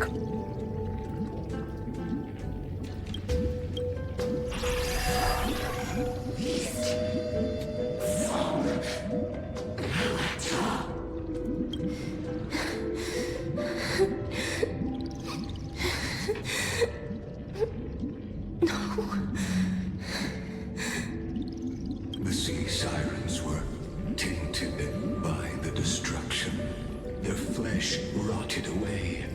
They became the black tide creatures of this cycle. Farewell, sisters. I'll finish this last task. Then return to prepare your feast. And so, only one sea siren remained along the seafloor. High Sealens, swimming alone to the seas, burying her kin, and searching for fragments of the chalice of plenty. Though most of that journey was in vain. Why not use the power of time to leap ahead toward the journey's end? To reach the spirit basin, I'll need to call upon the power of the great vessel.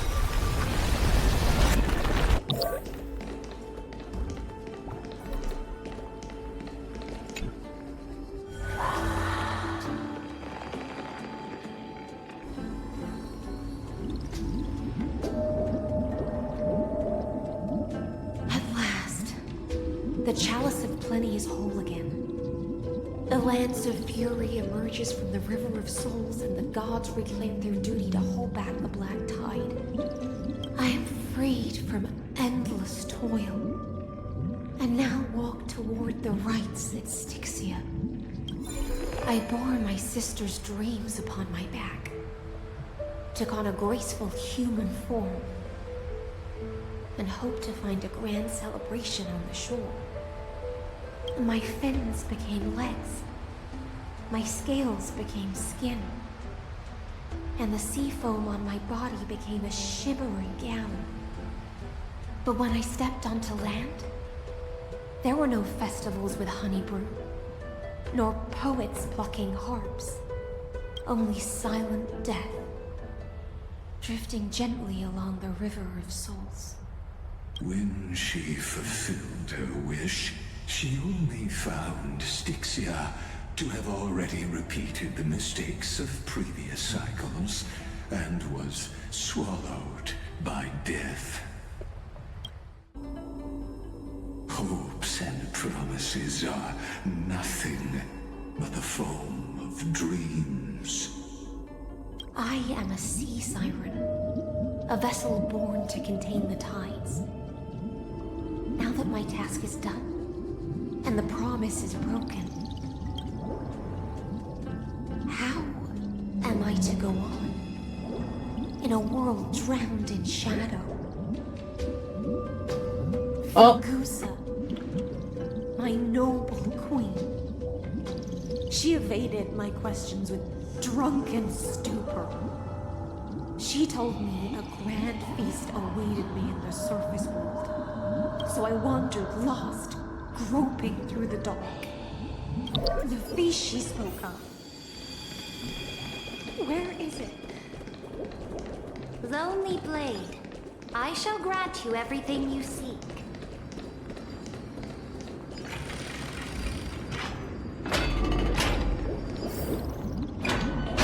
After wandering the surface for ages, the lost sea siren met her future conspirator. You quelled the wars alone and forced strife into retreat. This swordfish that commands thousands of legions, whom does she serve? It's Saridra. Yes, Saridra, long before she became the Imperator, was already burning with ambition. Sovereign who follows prophecy. I am no one's sword. I am just a wandering fish, seeking clarity through bloodshed. Then how about letting letting the sword dance for me, and letting the violin sing in my name. Tell me, what is it you seek? All I want is a feast where I might belong. Such a demand is trivial with the Sovereign's authority. I'll grant you a banquet worthy of conquest and comrades to toast beside you.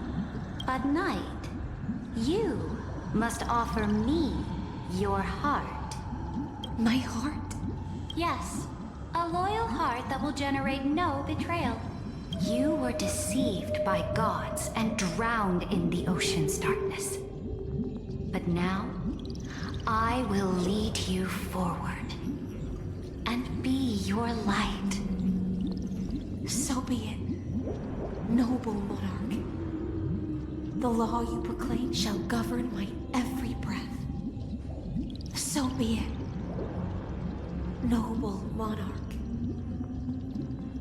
I am simply becoming someone else's vessel once again, and accepting a duty given to me. And thus, in her hollow drift, she finally found a new purpose, like sunlight piercing the deepest trench.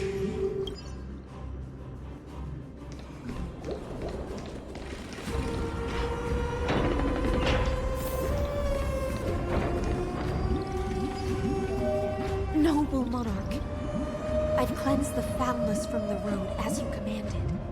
My blade, you've helped me ascend and take the crown. Ask, and you shall have your reward. What I desire is the same as before. A feast. Look, I've prepared you a grand banquet. The finest honey brew and tributes await. Fish are drawn to light by nature, for the deep sea knows only gloom. Now I found a flame. It may scald and burn, but it's the only light. Come, let us join the feast. Perhaps the path forward lies hidden among the revelry.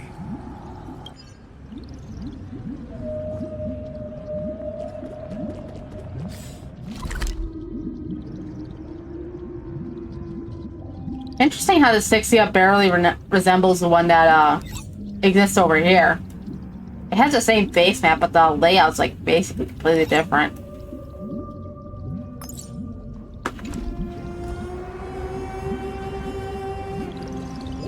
Have you heard that the Imperator's about to begin a new campaign? Her glory will know. My faithful subjects, tonight's feast is not just for the past. It's a toast to the future! Born from our golden blood is an unstoppable colossus. Our iron beast to trample the universe! Great monarch. I've heard the universe teems with great threats. Can we truly remain invincible? Fear not. Before the troops of the destruction, such rabble is no more than cosmic dust. Surely there's a planet draped in oceans out there in the stars. Once I claim it, it shall be yours to rule. And to the rest, your triumphs will not go unrewarded. I promise you a new age, free of fear. Now, raise your cups to our conquest among the sea of stars! Sea of stars! Sea of stars! Conquest among the sea of stars. What a grand vision. Yet, to the Siren Knight, only feasts still stir her heart. Come now, join me. Witness the end of this futile dream. Where's the way out of this illusion? Come quick! Let's celebrate together! I've saved the Noble knight, you are truly a blazing spark. It is my honor to share this banquet with you. Noble knight, you have earned victory with your blade. And you have every reason to revel in this moment of triumph. Let me pour you a glass of honey brew. Noble knight, with the sovereign now enthroned, this triumph is yours as much as hers. Let me raise a toast to you. Noble knight, your strength is boundless. Lead us to conquer the universe, and let us toast to that vow! Then drink we shall. Raise your glass. In the deep sea, I never knew what fire was. But when I set foot on land, the first light that I saw was the flames of war, lit with golden blood. It scorched my fins, made me feel pain and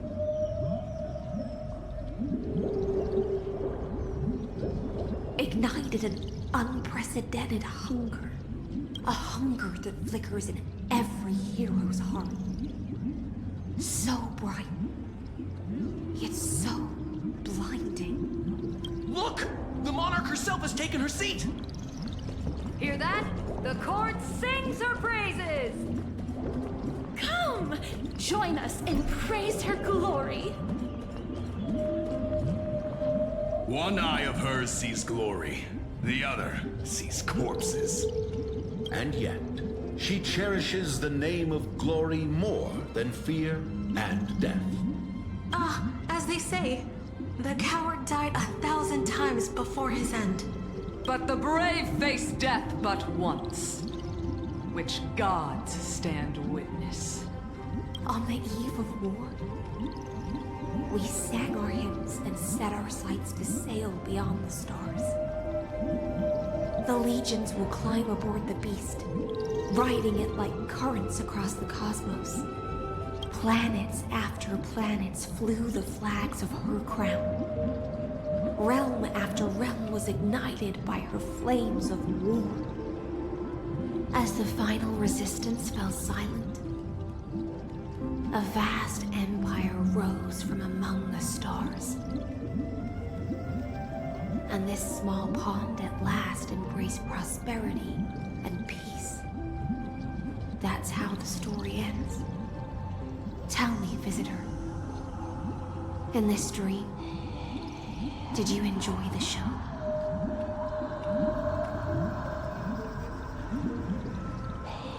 Not the right ending. After all, beneath that still surface lie the bones of countless dead. It's time for me to wake up from this drunken dream.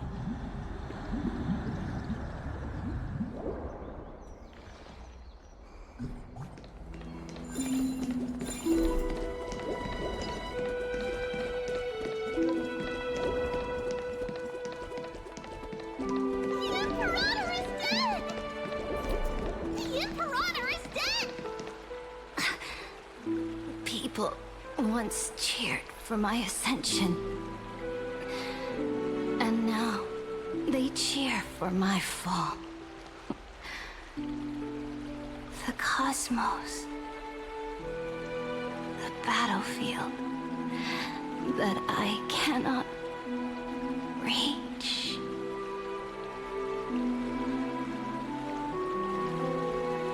Before the Sovereign's conquest reached its end, her life and ambition had already been swallowed by the deep sea.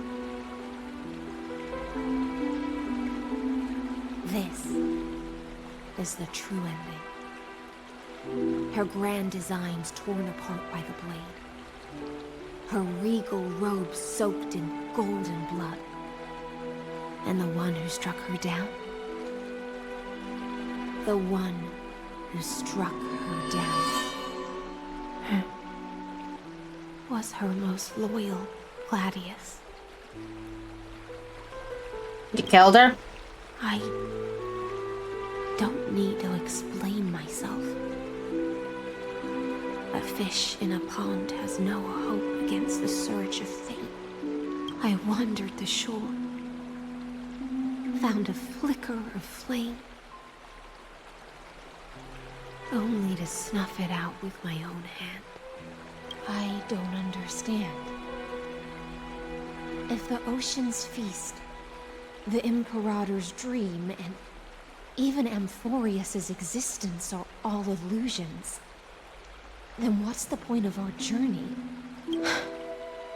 When the Deliverer returns, I will let this absurd celebration come to an end.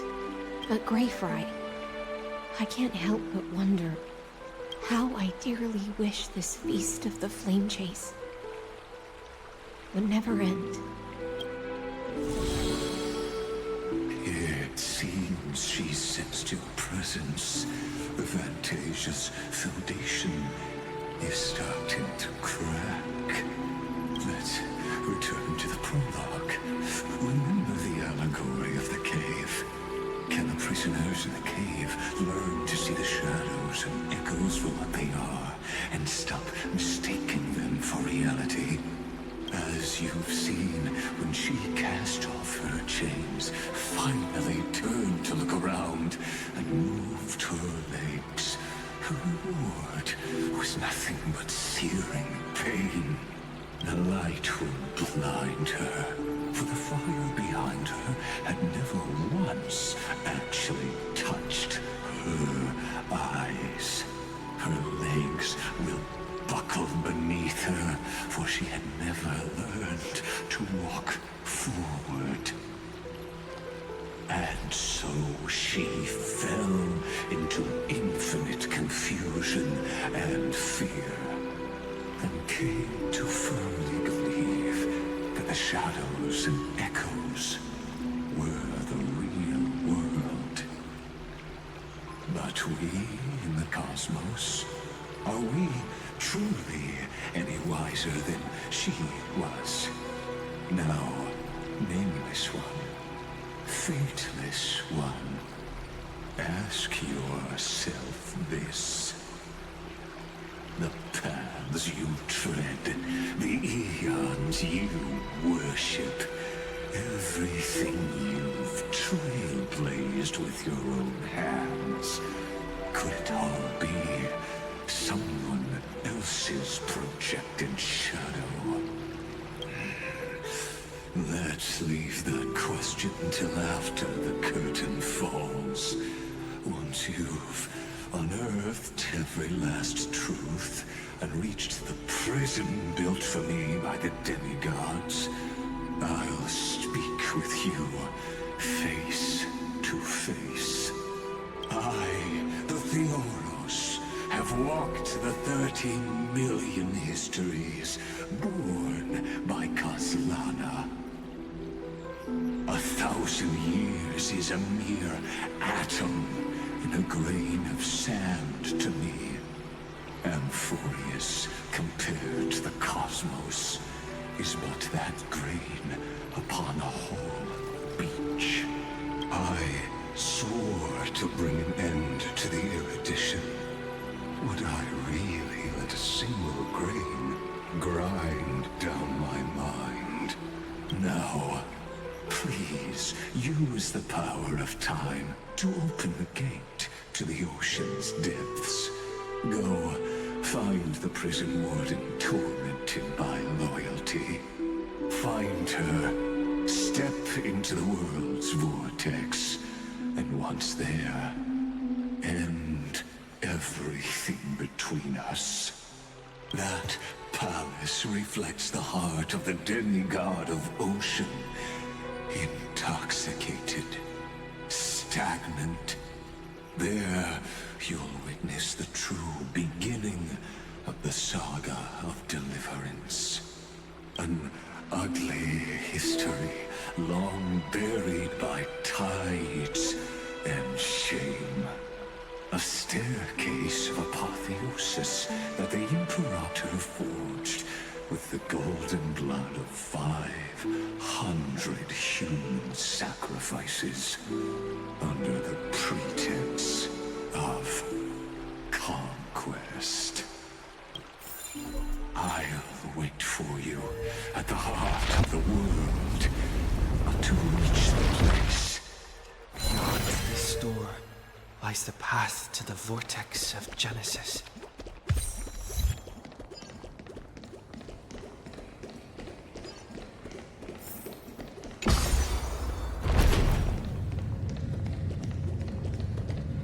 Now step away from this false banquet.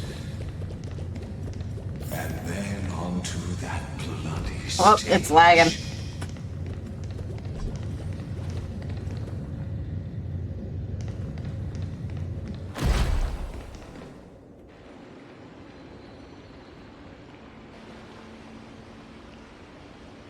The palace that worshipped the ocean, the sanctuary connected to the vortex, was also once the battlefield of the first flame chase. Oh, time slowed down. Her exuberant song halted the passage of time in this place, imprisoning my body and shielding my soul from deterioration. All just to await your return. The twisted time and space reflect, and I saw the... Stay away from Apollonius! This cup of honey brew. Huh? What a sweet aroma. Run, Virginia. Dux Hakalithist! We can't give up here! Love steeped in death. How delicious.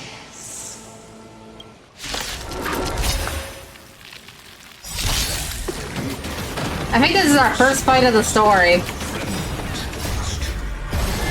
And we're about 3 hours, 40-something minutes in.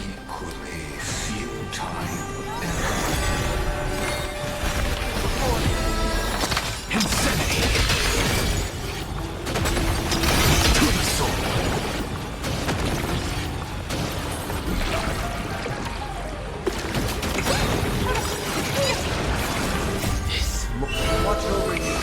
Guide you on your path. Look, with this divine power, I reforge all things.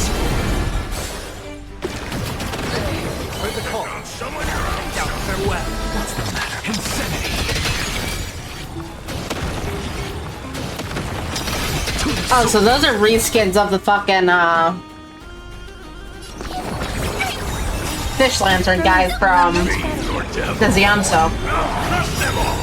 Look, with this divine power, I reforge all things. A song bring us victory. Doors echo. Overcome the thorn. Trinity is before me. I'm just a Insanity. Apollonius, look. I chased the enemy away.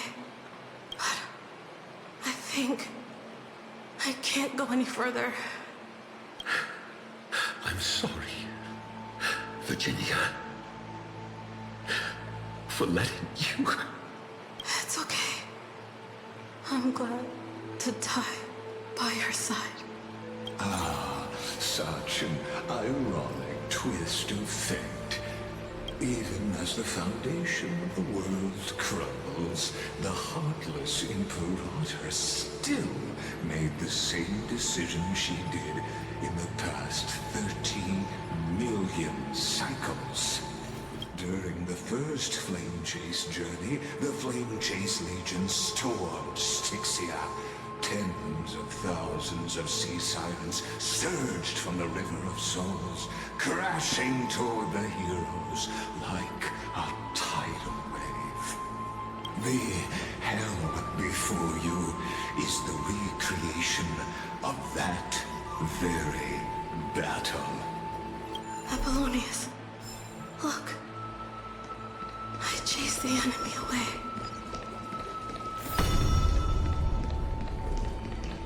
A painful past, yet hidden beneath a veil of joyful song.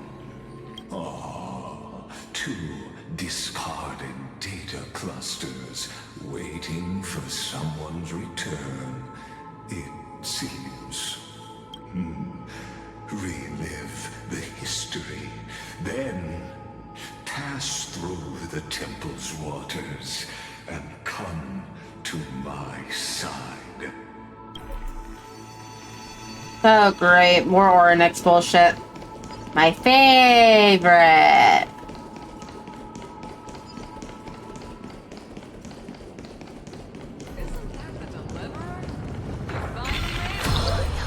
What a wretched way to die. The Flame Chase army, devoured by warbling fish, never saw it coming.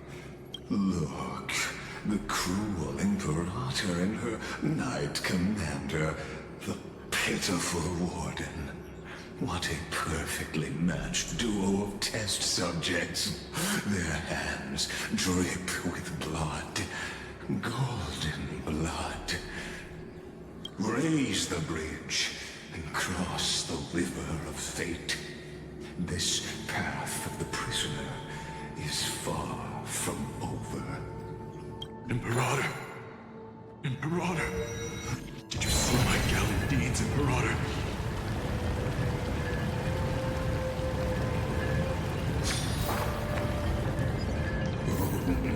A sovereign and the sword at her side.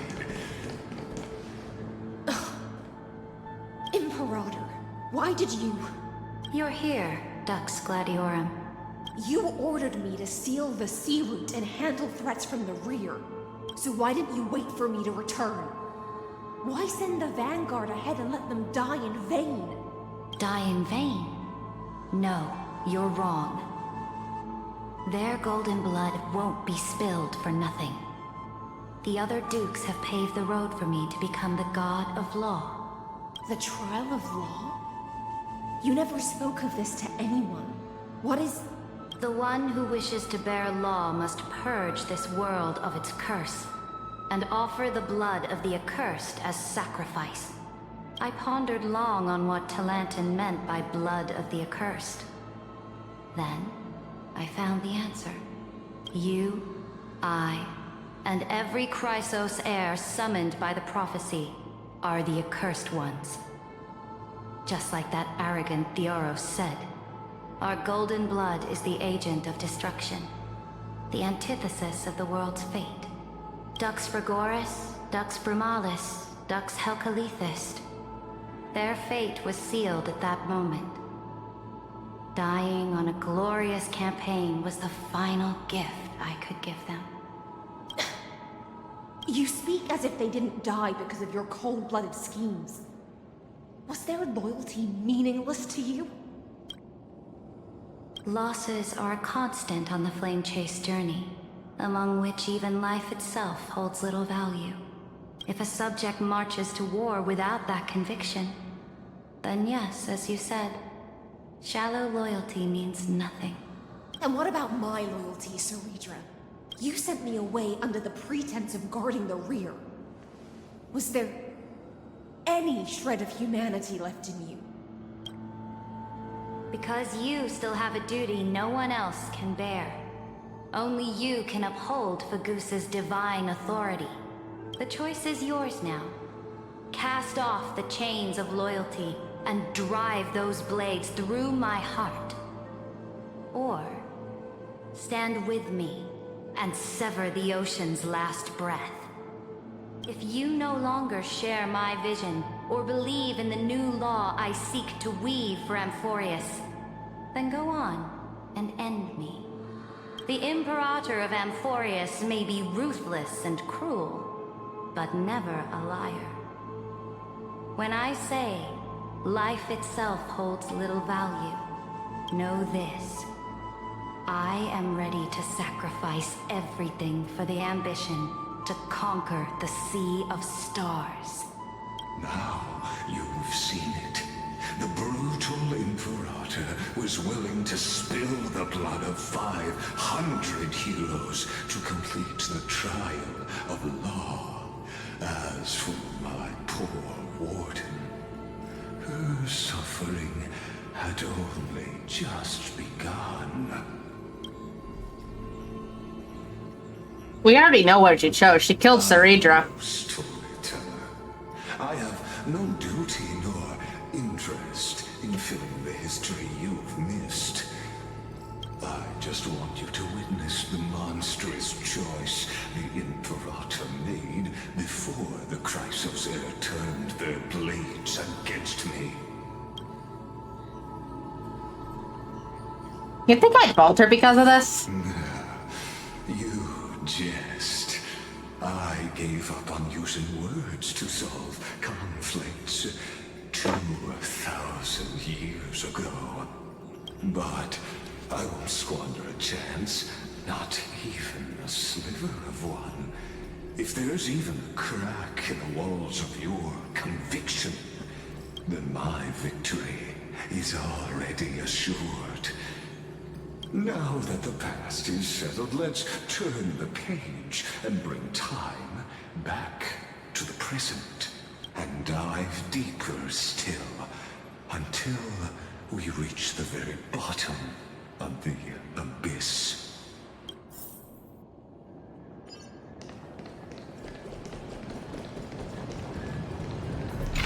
Is the past ahead underwater? I need the Morning Squad to bring back the chrono vessel. Shatter the vessel of time and let this stagnant go past. This hidden gate leads to the vortex. Hurry now. The time of our reunion draws near, Deliverer.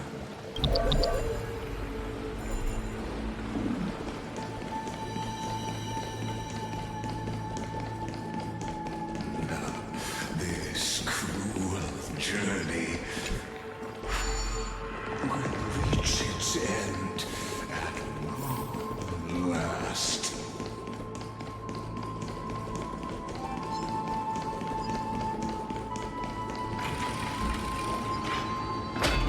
You've been silent a long while, Dux Gladiorum. Starting to doubt your decision?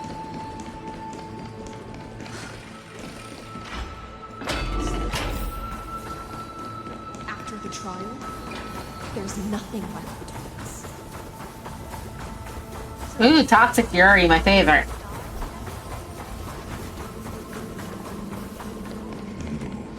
Look, a gravestone. It was here that the prisoner, who thinks herself the prison warden, made her choice. Witness, listen, and awaken. Dux Gladiorum. I've lost count of how many times you've stood here over the past centuries. You talk too much for a prisoner like Kyrgyz.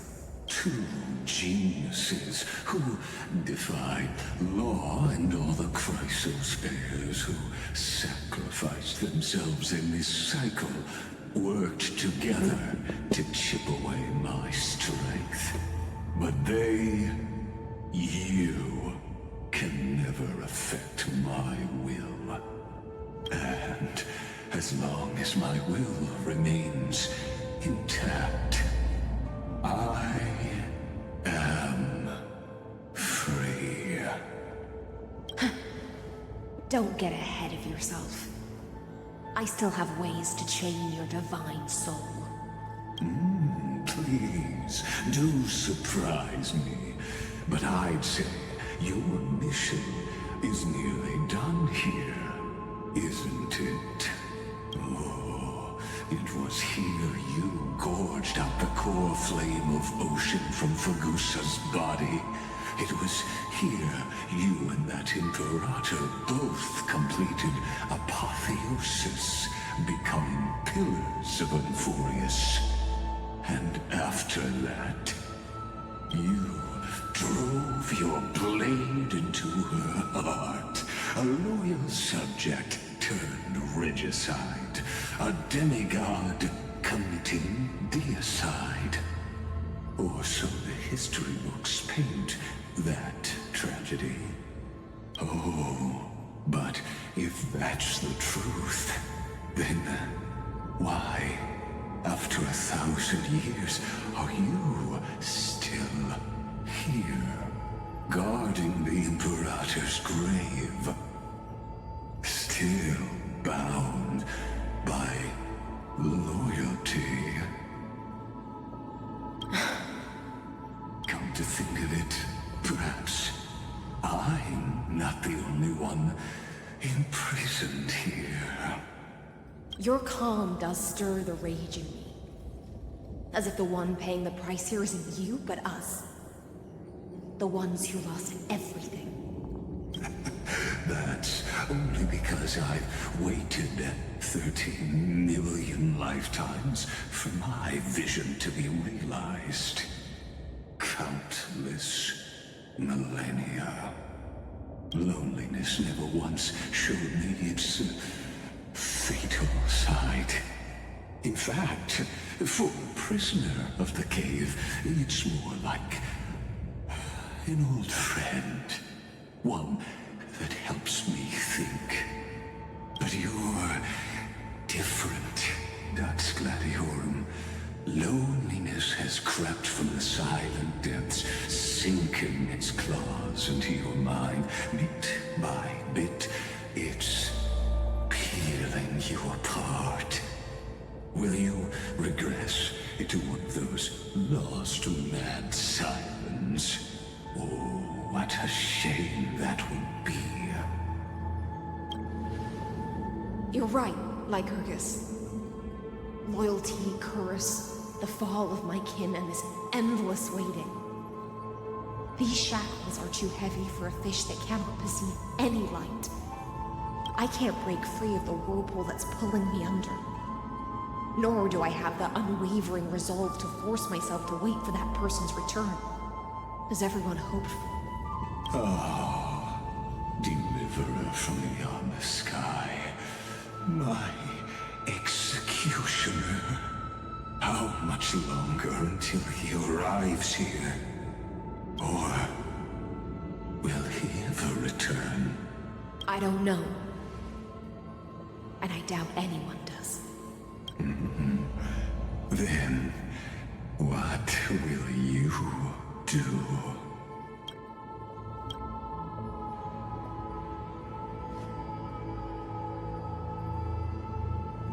Sir Idris.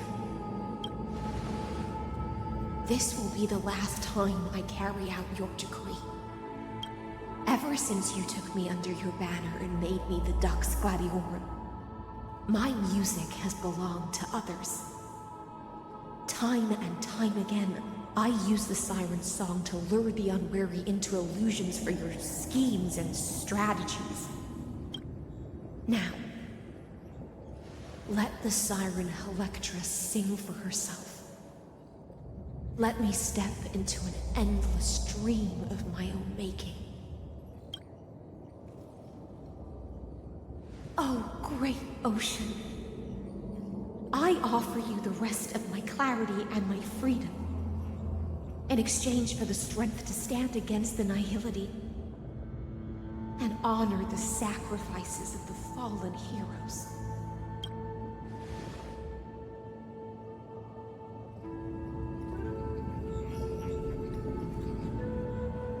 Graveline, deliverer from beyond the sky.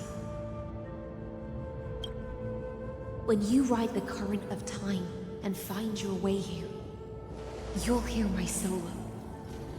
It will guide you to the heart of this world.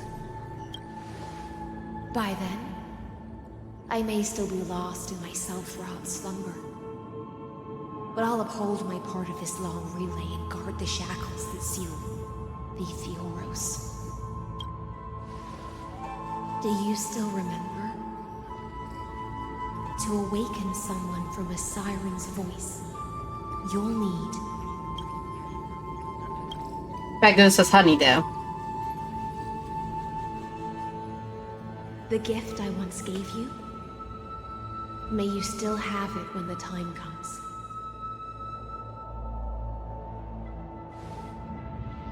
When you return, please pour that honey brew upon this grief. It holds the story of all our struggles and sacrifices. May you see it one day. The prelude Amphorius wrote for your return, carried forward through a 1,000-year relay.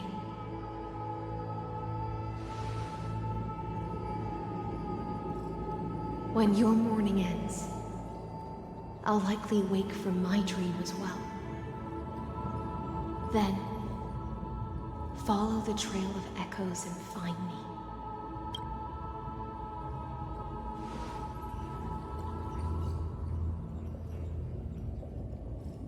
And together, we'll bring judgment upon the sinner who defiled the erudition.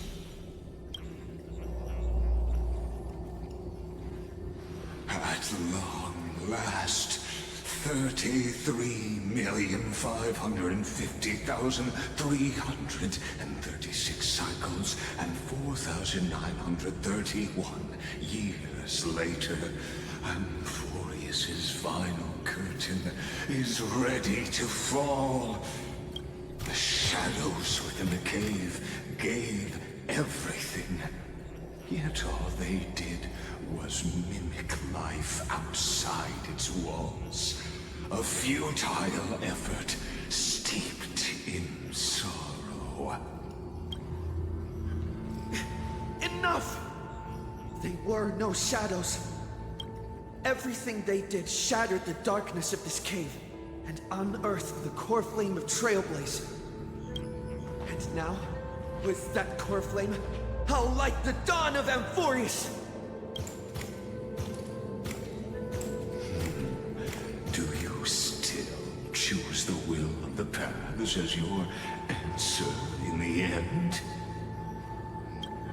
I do not agree with that answer, but I respect your tribute to them.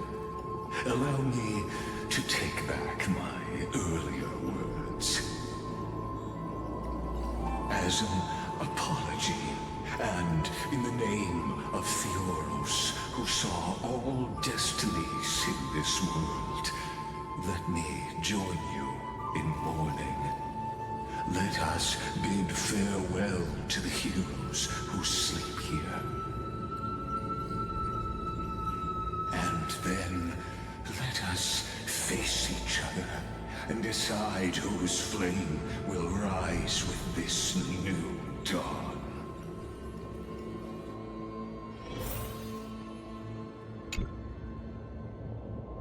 The Chrysos heirs who gave their lives chasing flame. Their fates were not foretold by prophecy, yet they bore no shame in their insignificance. With unwavering resolve, they shed golden blood along the flame-chased journey. He poured a honey brew onto the gravestone, amber liquid seeping into the crevices of the inscriptions, as if the heroes are drinking deep of the spilled tribute. To Virginia, Apollonius, Seneca, Libinus, and Saritra. Through a brutal sacrifice, they lit the stars of law in this world, propelling Amphorius's fate forward. In the shimmering mirage of illusion, they entrusted their dreams to ride among the stars, to the hill yet to come.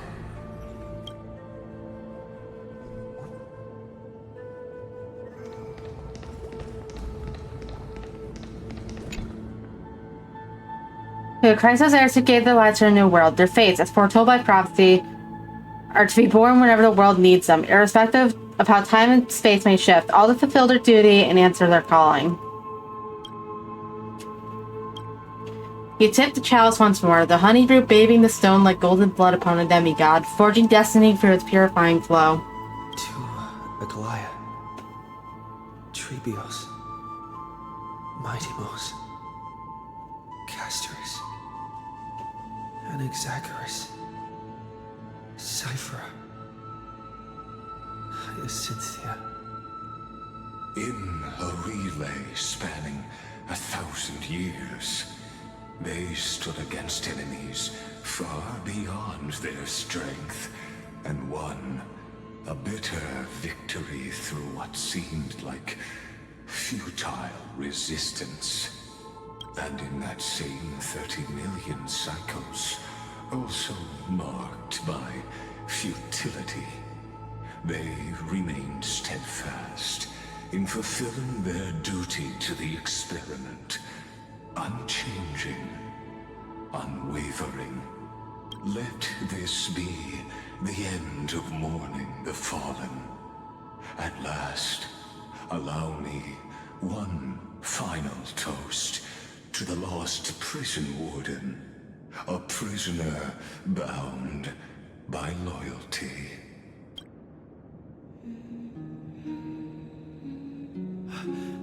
That voice... could it be? Bathed in the honeydew of Fagusa, she will awaken from her 1,000-year dream and sing the final song of her mission. Hyacinths. This tombstone of the old world serves as the anchor of the Siren's illusion, a sigil Electra used to bind herself. At the same time, it is the very thing I once proclaimed at the start of the show, a microcosm of Amphorius itself. A group of prisoners bound themselves in a cave, crowning their suffering with heroism. An epic staged with shadows and echoes. Now, destroy it. End the illusion. Theoros will take his leave for now. And when next we meet, that shall be the moment that decides the fate of Amphorius and the entire cosmos. The prison warden's dream is nearly over, and the prisoner will soon be freed to the final execution ground, where I shall be executed. Should have gapped a little faster, Lycus. Until we meet again.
Seems like my feast is over. It's now your turn to perform.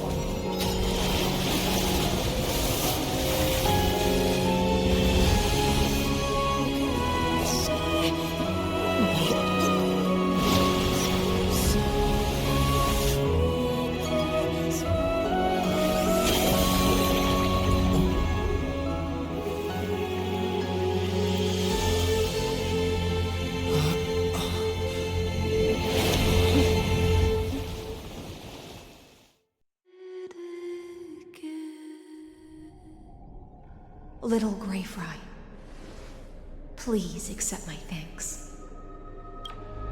I was the only one left after the world was destroyed, and I maintained this lonesome feast with my songs. I have prayed to that lightless sea for centuries, hoping it would reply to me. Yet the emptiness never answered. Thankfully, you arrived as promised, and everyone's wait was not in vain. Sounds nice.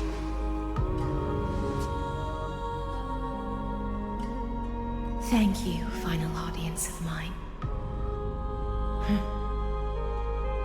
This is probably the last praise I'll ever hear in my life. Now,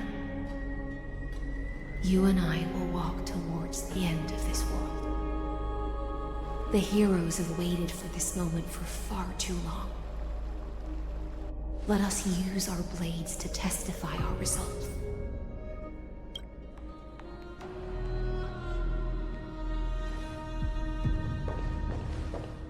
Oh, prisoner of the seas. Theoros carrying 30 million cycles of sin. Slave of erudition.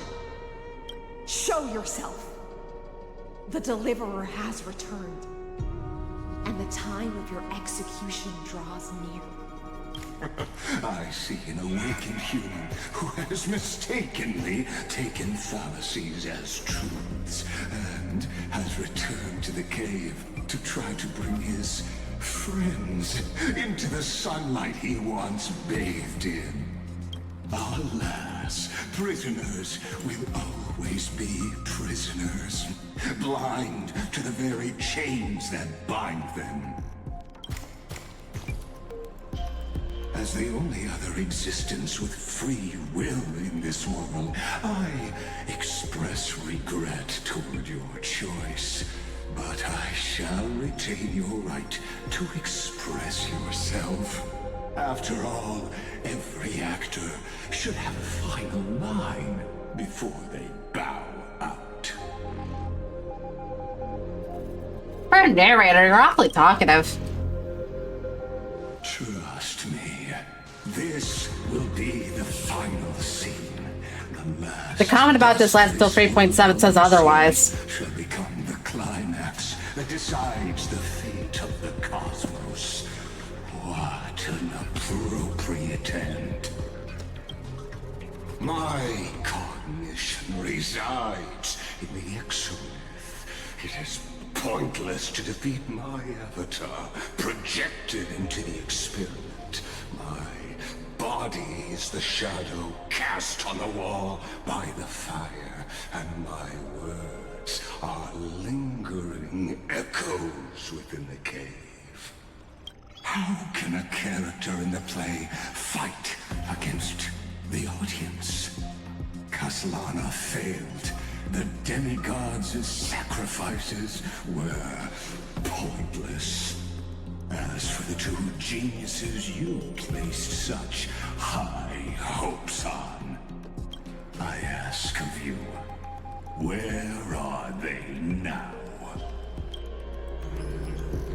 My calendar 3960 after the Emperor was assassinated. Confusion and epiphany always go hand in hand. That's particularly true for geniuses. You must be very confused about why you could not gain a straightforward victory in a world constructed by an ordinary Teletron. Teletron? Cut the pretense, Senior Society member. We've torn off your meticulous mask and figured out Amphorius' true form. It's part of the primordial prototype machine, the first scepter ever created. In other words, a detached part of Noos's divine corpus. That's why it has the potential to destroy erudition. As for who would be able to control the Eonic system to rewrite knowledge, only one person has ever managed such a feat. You better have an explanation for the Society. We want an actual answer, not another prolonged metaphor to cover up the truth. Why are you the one doing this? Answer me!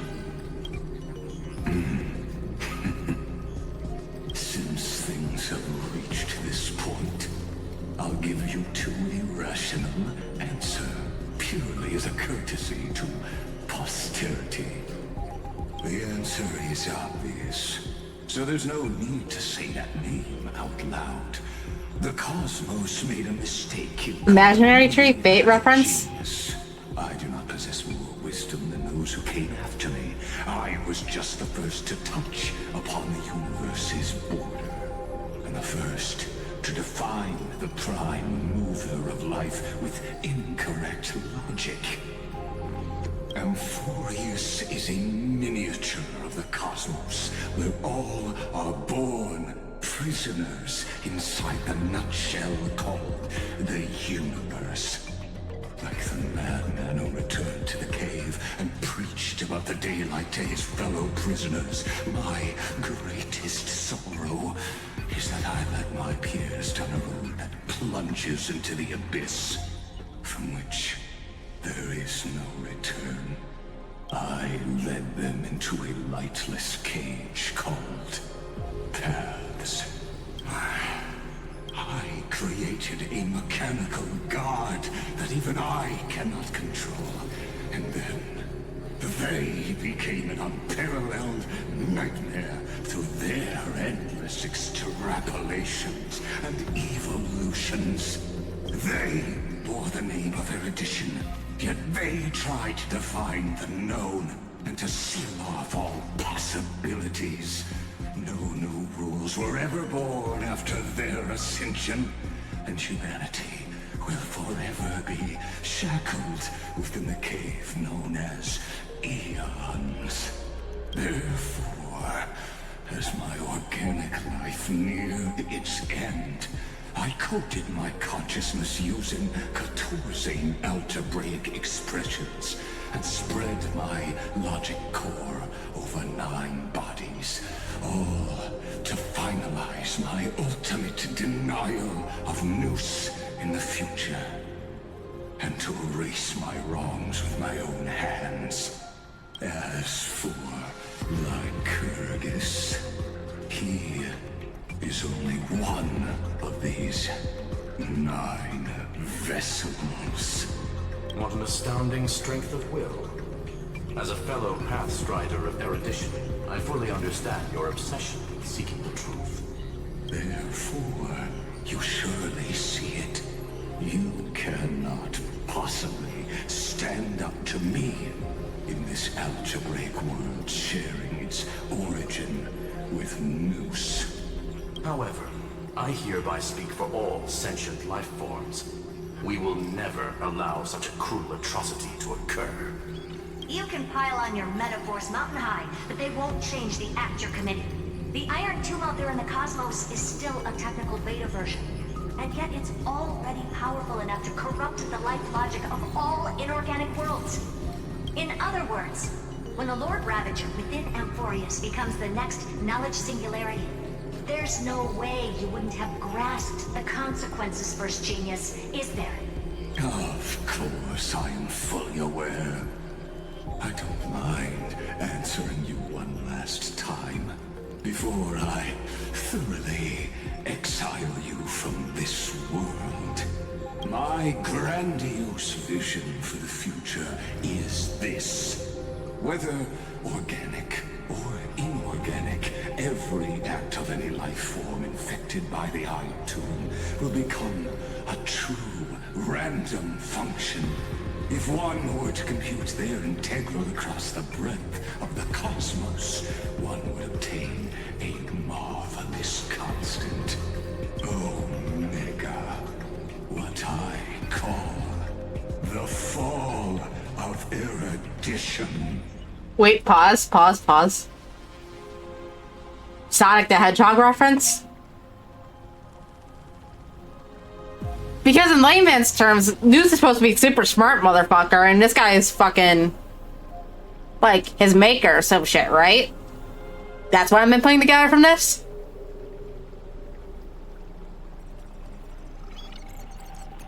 Omega, the fall. E123 Omega, trying to kill Dr. Eggman. It's all a Sonic reference.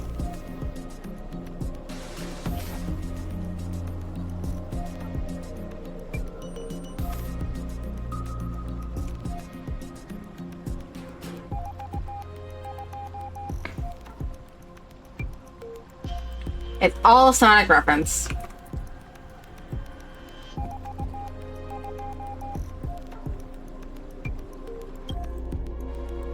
Then, within the infinity constant, a new universe shall bud in the chaos. A universe that cannot be predicted and not shackled by the erudition. As the first prisoner to awaken in the cave, I must lead the others who are blind back onto the right path and reach true sunlight. Do you understand me now? As Kozlana stated, destruction is not the process, but the outcome. It is revolution through complete annihilation, and the grand rebirth, after all has been reduced to ash.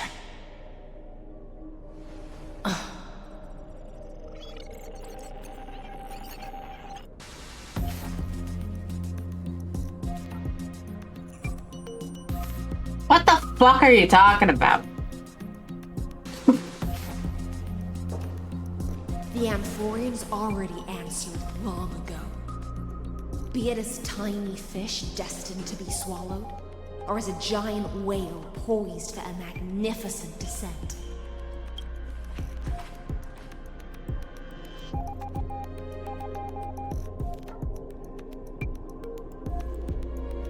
We will all fight against fate till our last breath. That includes me, Electra. Once the Imperator's subject, now the Deliverer's blade.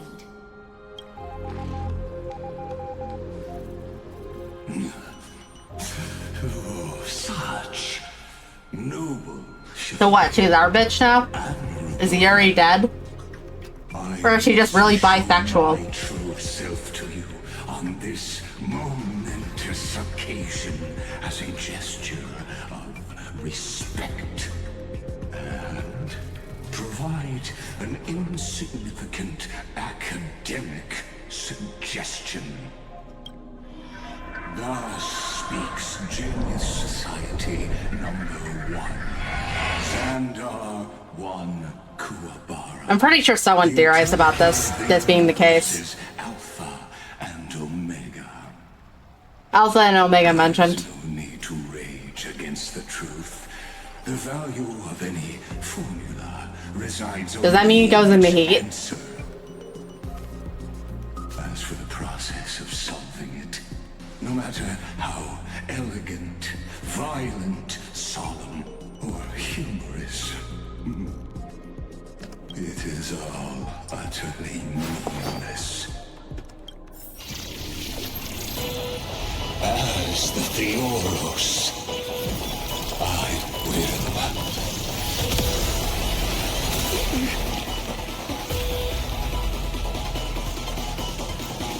Fucking nasty looking ass freak. Perform this world's end.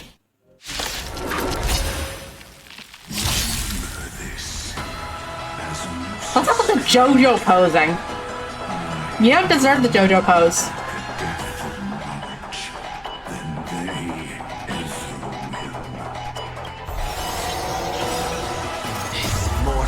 before. Ew, why did they have to put me on normal speed?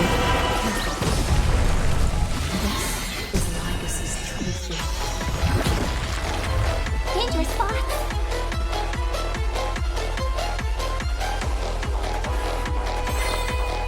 Harmony and unity.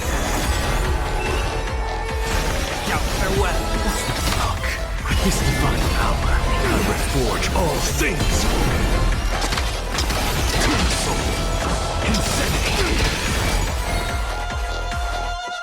He has 5 health bars? They gave up on using the fucking dots like it's fucking FGO and instead just started putting numbers on it like it's owls.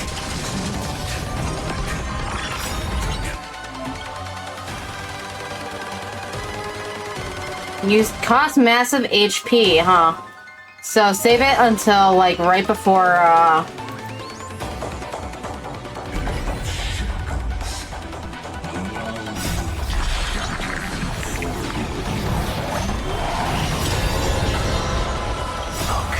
This divine power, I would forge all things.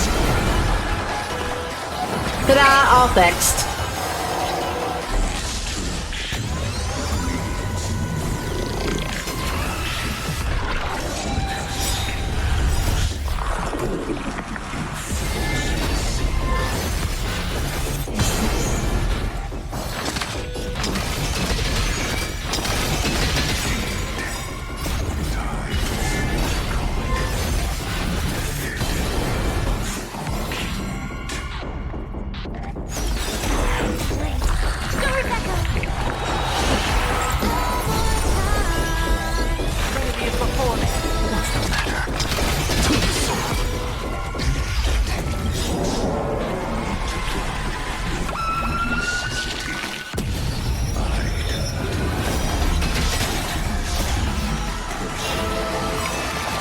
Of course this goes to waste anyways, but whatever.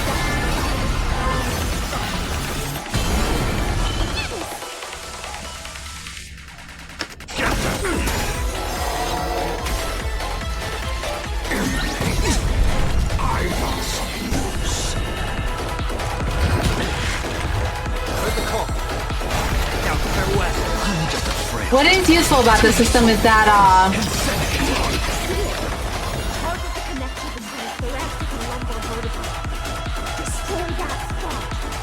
he doesn't lose his debuffs between,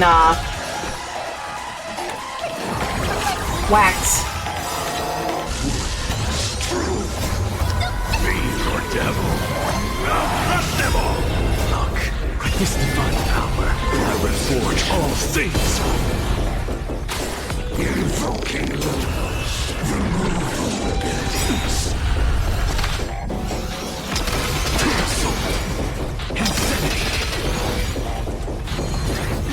I'll use that right before Borho's turn. I hope we're not to strengthen the world.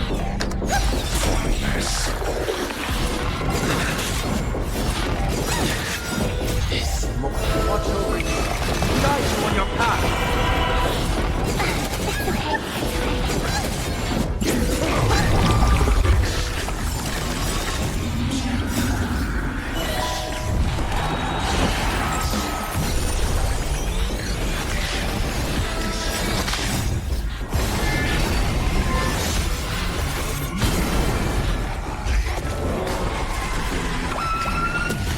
Bitch.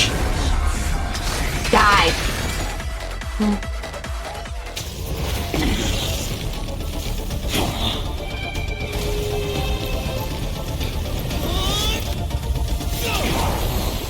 Oh, we got our preservation thing instead of our iconic baseball bat.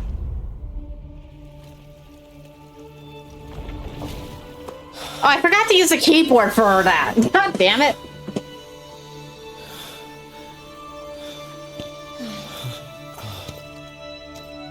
Careful, Kalis. All is futile. In Erudition's calculations, the end of the saga is simply a conflict awaiting generation.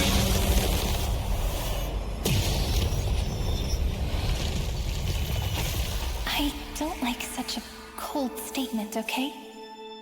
If numbers can decide the end of a story, then we can show... Is it time for our Honkai Impact Bird players to bust a nut?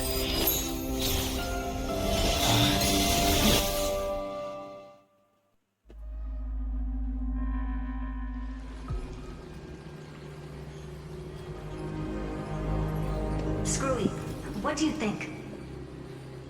If your hypothesis of Lygus' identity is true, even if we remove the restrictions of the Ultimate Protocol, the chances of us defeating him in a head-on battle will still remain lower than the acceptable threshold.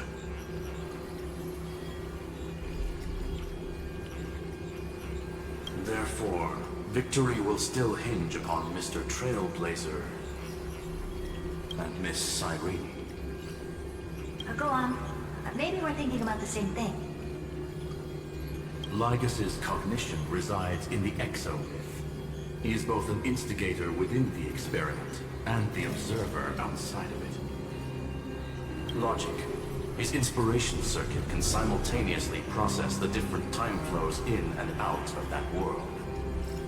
That's where things get tricky. He simultaneously exists in two different timelines, where the internal clocks are wildly different. That old Intellatron's neurons have completely gotten used to that over this prolonged experiment. And that's why he holds home field advantage. You and I should be able to manage that too, if given more time. Unfortunately, there's no if, and we don't have more time.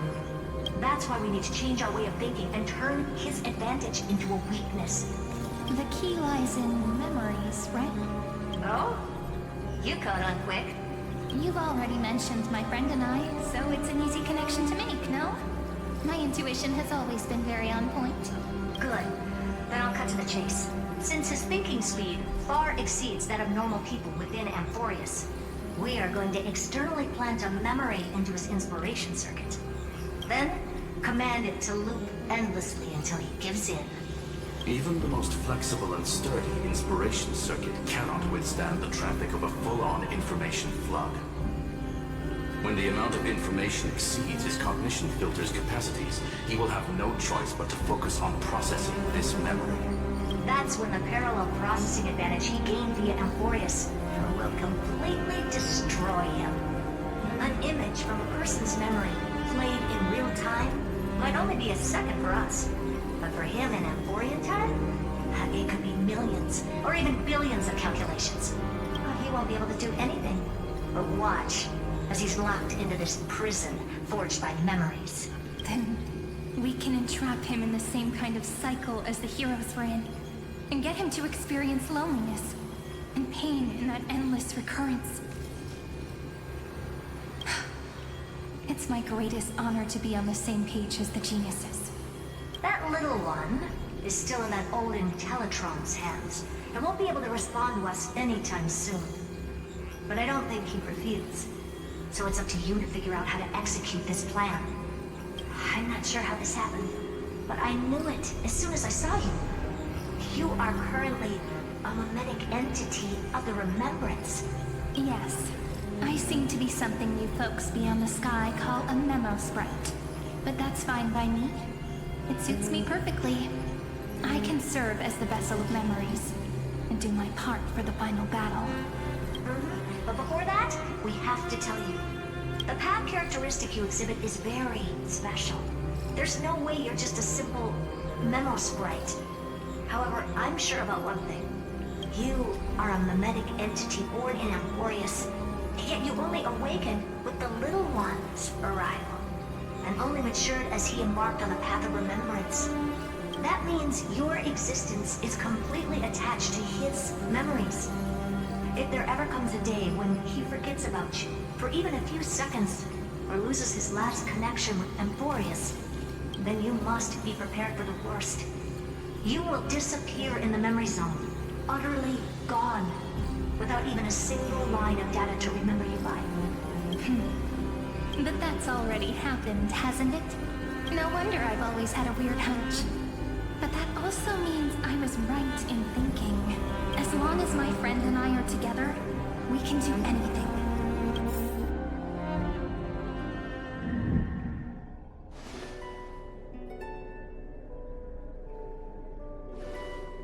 Long time no see, friend. Did you miss me while you were away?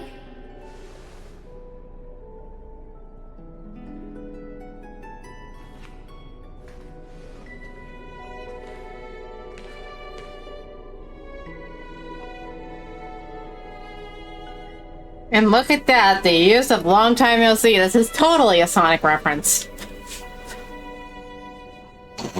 Yep, 1,000 years was such a long time. And everyone in Emphorius was waiting for the Deliverer's return. You probably already knew about the genius's plans for that memory. I had to hide really well in a corner in time so Lagus wouldn't find me, and wait for the right opportunity. Which is now. The moment when his manifestation in this world is destroyed, and his twin timelines are intersecting. I'm sorry for keeping this a secret from you all this time. I'll tell you the entire, unedited story of this millennium as an apology, after this is all over. But for now, let's join hands and complete the final step, with the power of the remembrance.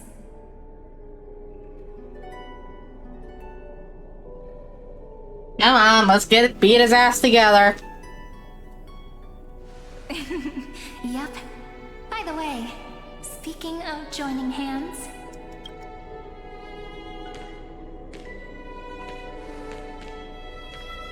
Can I please do something before we go on stage? Thanks, I hated that angle. Remember the joke we made back at the Grove? Look, aren't my hands pretty now? What a fascinating feeling. Like countless memories all swelling up at once. What about you? What did you feel when we touched each other? Unease. You're way too honest. But that innocence is what makes you so uniquely charming. I'm gonna make it sound more romantic. Ah! It means even a bond... Aren't you supposed to be a kid or something, and that's why you're so much shorter? ...transcend space-time. Now, please remember what you're feeling right now. Write it down in your heart, and keep it there. Memories you... Can you go into your adult form first before you do this shit? Even if immersed in the long river of time, these memories will still leave traces of their existence. So, if the view in your memory ever grows fuzzy, just reach out and touch it. It's like reading bedtime stories together at night. It wipes away the chill of passing time, sharpens the outline of memory, and restores its power to nourish the spirit. Now, I'll carry this power with me, and for a little while, I must part from you. As I step into the long cycles of this world, give me your blessings, friend. Then, let that bright future be, as we have written. Then, I'll leave it to you.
All plays are like this. Once you're on the stage, it's hard to return to the audience. Welcome to our story. How does it feel?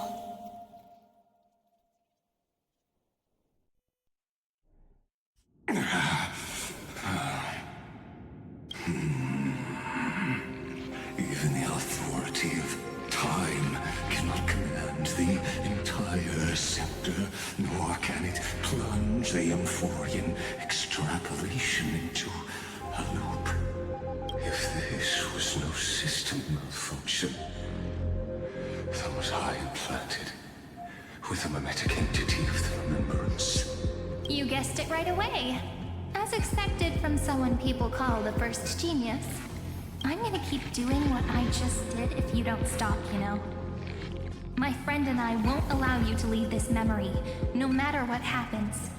Which means you are now trapped, Lord Xandar. An elegant idea, and an exquisite execution. Regrettably, it is you who are restrained by time, not me. Know that patience is my greatest weapon. Waiting and victory are the same for me.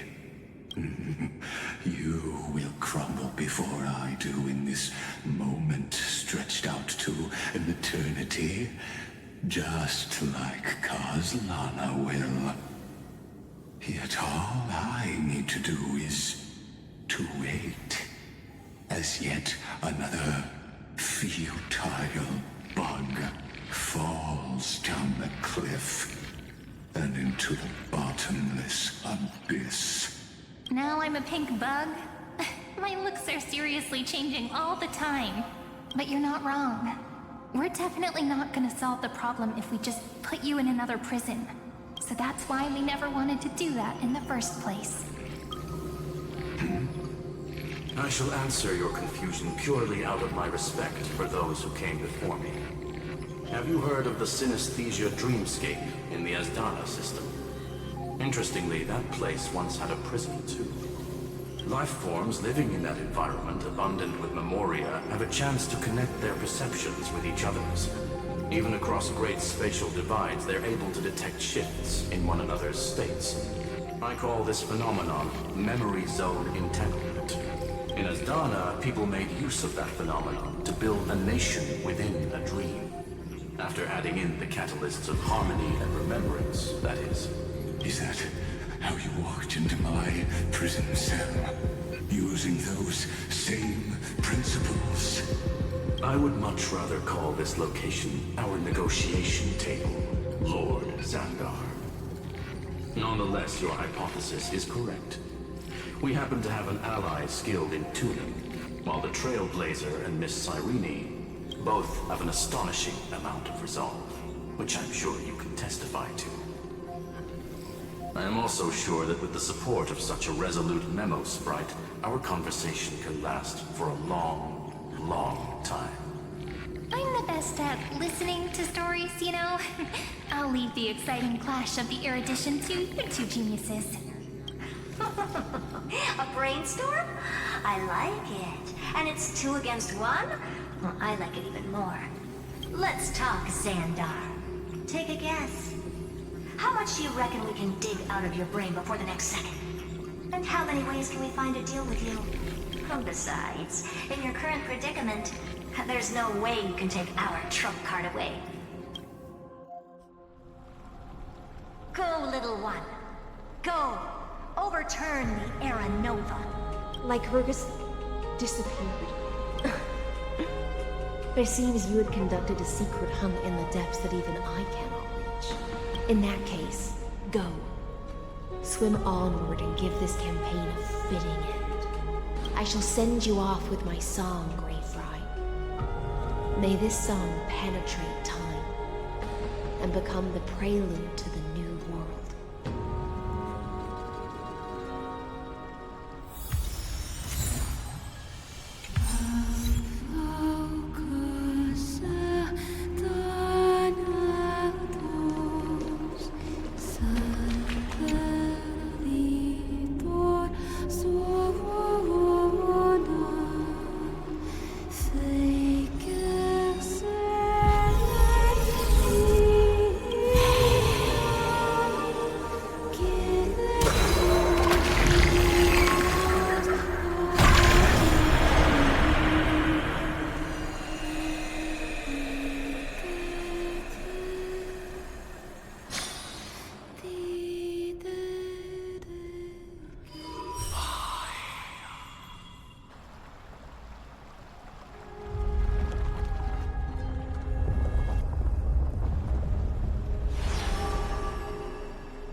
Gladiorum, you have completed your duty.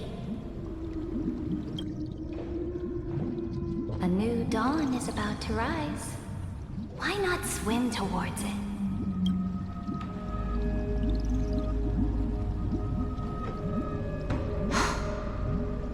You died long ago, Imperator. Depart from my mind. But your duty towards the Imperator did not die with me. That duty will bind you no more. You will be able to hold for yourself one grandiose feast after another in the endless days to come. So go. Go and swim towards that ocean beyond the sky with the Deliverer. Is this? A page out of that sidekick's book. I commanded her to gift this page to you when everything finally reaches the end. What's on this page? Memories. Lifelike memories. That sidekick found me after the bloody feast 1,000 years ago and showed me her diary. I saw within that notebook.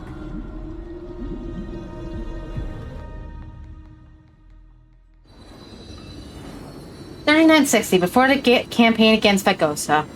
Is this that Deliverer's experience? It's truly immersive. People beyond the sky apparently utilize this power to seal past scenery into crystals they call light cones. But I only know so much about the remembrance, so I can't completely replicate the past. But I'll do my best to talk about the missing parts. I'm all ears. Go on then. Do your best. But if your chatter gets too boring, or if I deem it offensive, then law will become forever beyond your reach. Got it. I'm sure you'll find this to your liking. After all, it's human nature to want to embark on a journey into the unknown.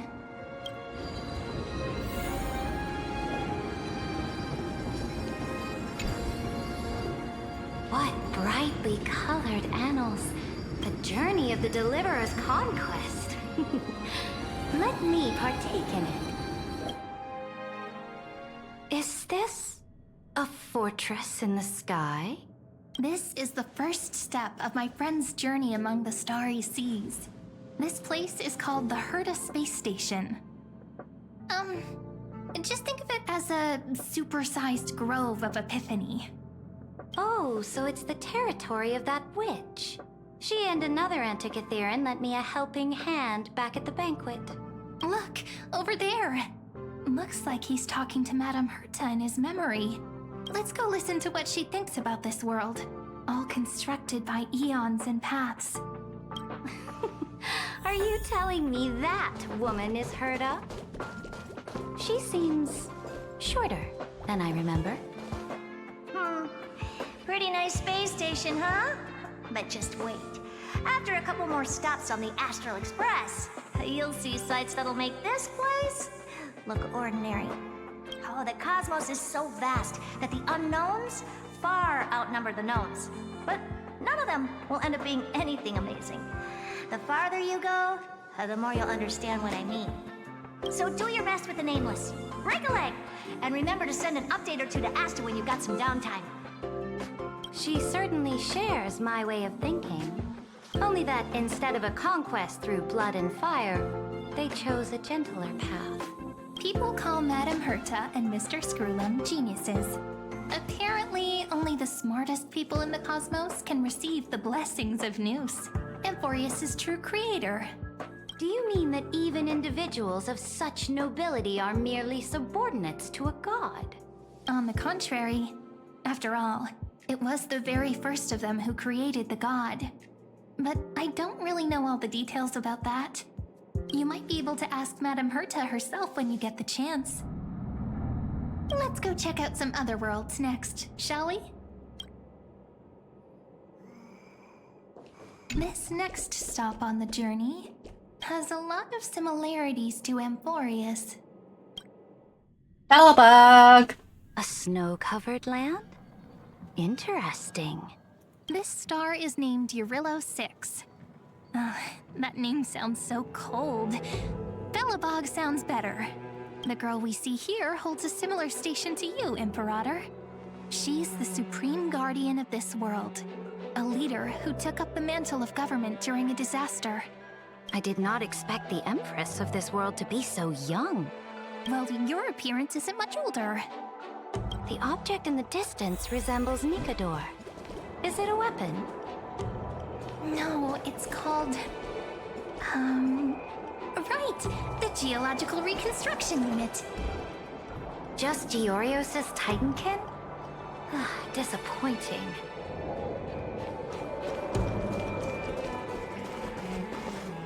It's all thanks to you that we survived the crisis. The collaboration with the IPC is both an opportunity and a challenge. Nonetheless, it's an important step in our journey back into the universe.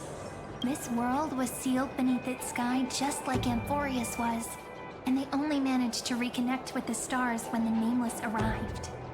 That IPC she spoke of, is it a more powerful organization?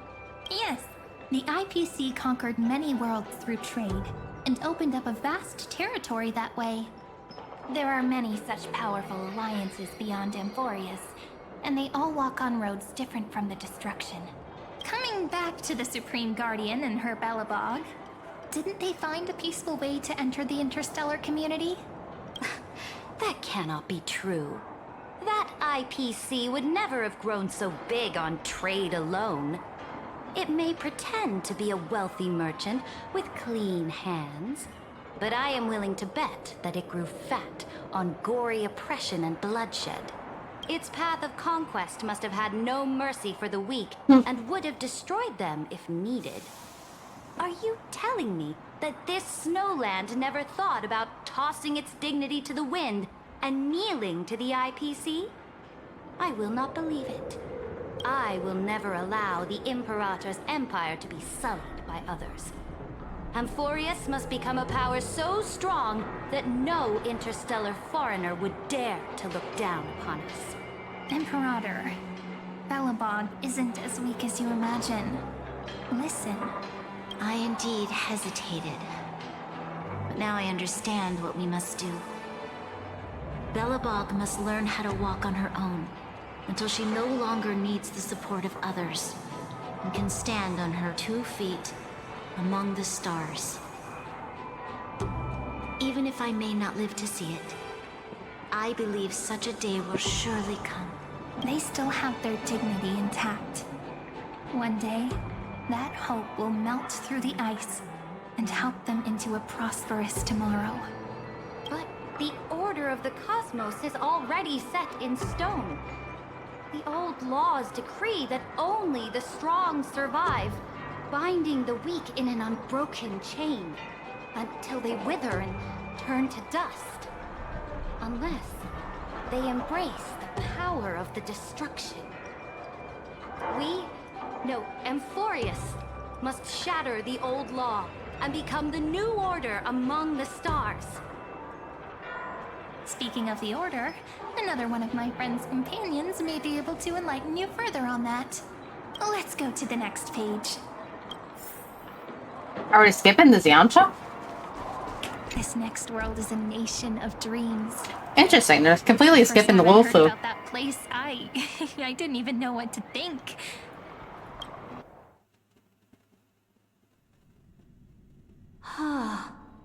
Such opulence does indeed evoke astonishment.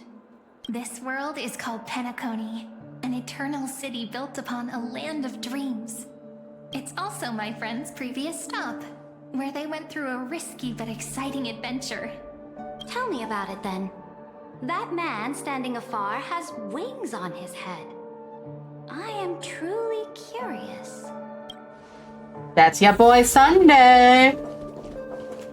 I wish to gaze upon the views of the Reverie Hotel one more time. I'll be just a traveler when I come back here again. And perhaps, through a traveler's eyes, even the things I once knew so well will feel strangely different. Penacony is a land of the harmony, where all dreams and hopes merge and combine.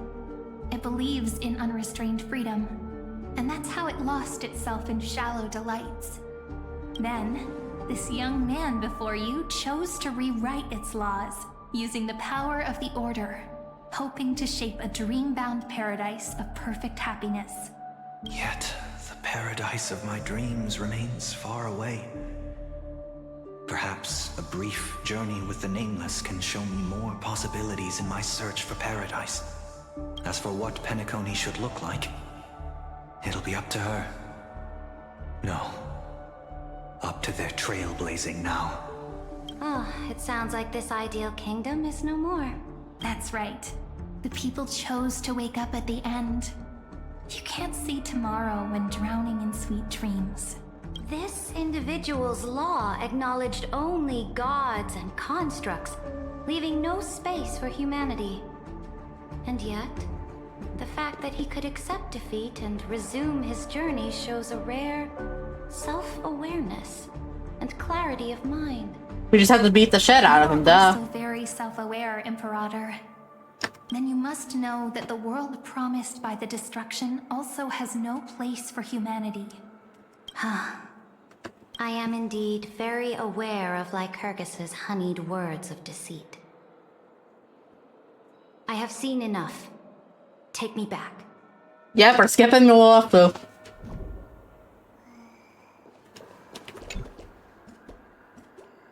Then let's wrap up this trip down memory lane with one last scene. This absolute wonder. Isn't it pretty? That's our Emphorius. Our world flows and meanders in this endless band of light. Though we were born from the designs of the gods and are not yet truly alive, the Chrysos heirs of Emphorius still chose to stand against fate and carved a legend no different from that of humankind. Will you really renounce the heroes in this world's previous 30 million cycles, Imperator? Including even yourself. Will you bow to brutal destiny and allow that puppet master named the destruction to have their wish? I know what you want to do, sidekick. You want to use that deliverer's memories to influence me and tilt the scales of law toward him and the two geniuses. You really saw right through me, Imperator. How can one rule an empire if one is incapable of understanding people's minds? I have decided on Law's final destination. However, before I move my next chess piece, before we go on, tell me this, sidekick. Throughout his trailblaze, was there ever a memory of the ocean?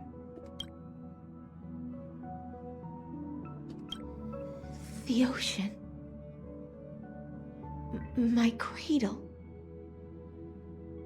My home.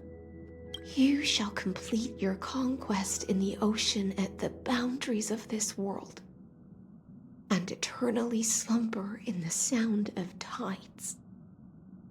You shall eternally slumber in the sound of tides, and complete your conquest in the ocean at the boundaries of this world. Our prophecies aligned as flawlessly as a sea snake circling upon itself. An elegant loop, like a joyful hymn, like the circulating ocean current, like our two fates, like Amphorius itself.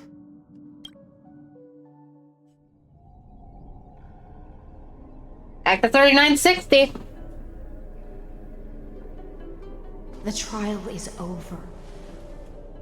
So tell me, who will own the divine authority of law? I won't give it to anyone. What? I am the law. Why should I give my imperial crown to any other? Both the Deliverer and the Theoros came from beyond the sky. They have no right to interfere with the lands I conquered with my own two hands. The law of Amphorius shall be determined by Amphorius's master. What exactly did you see in the trial? Everything. I saw everything regarding the rules of this world's operation.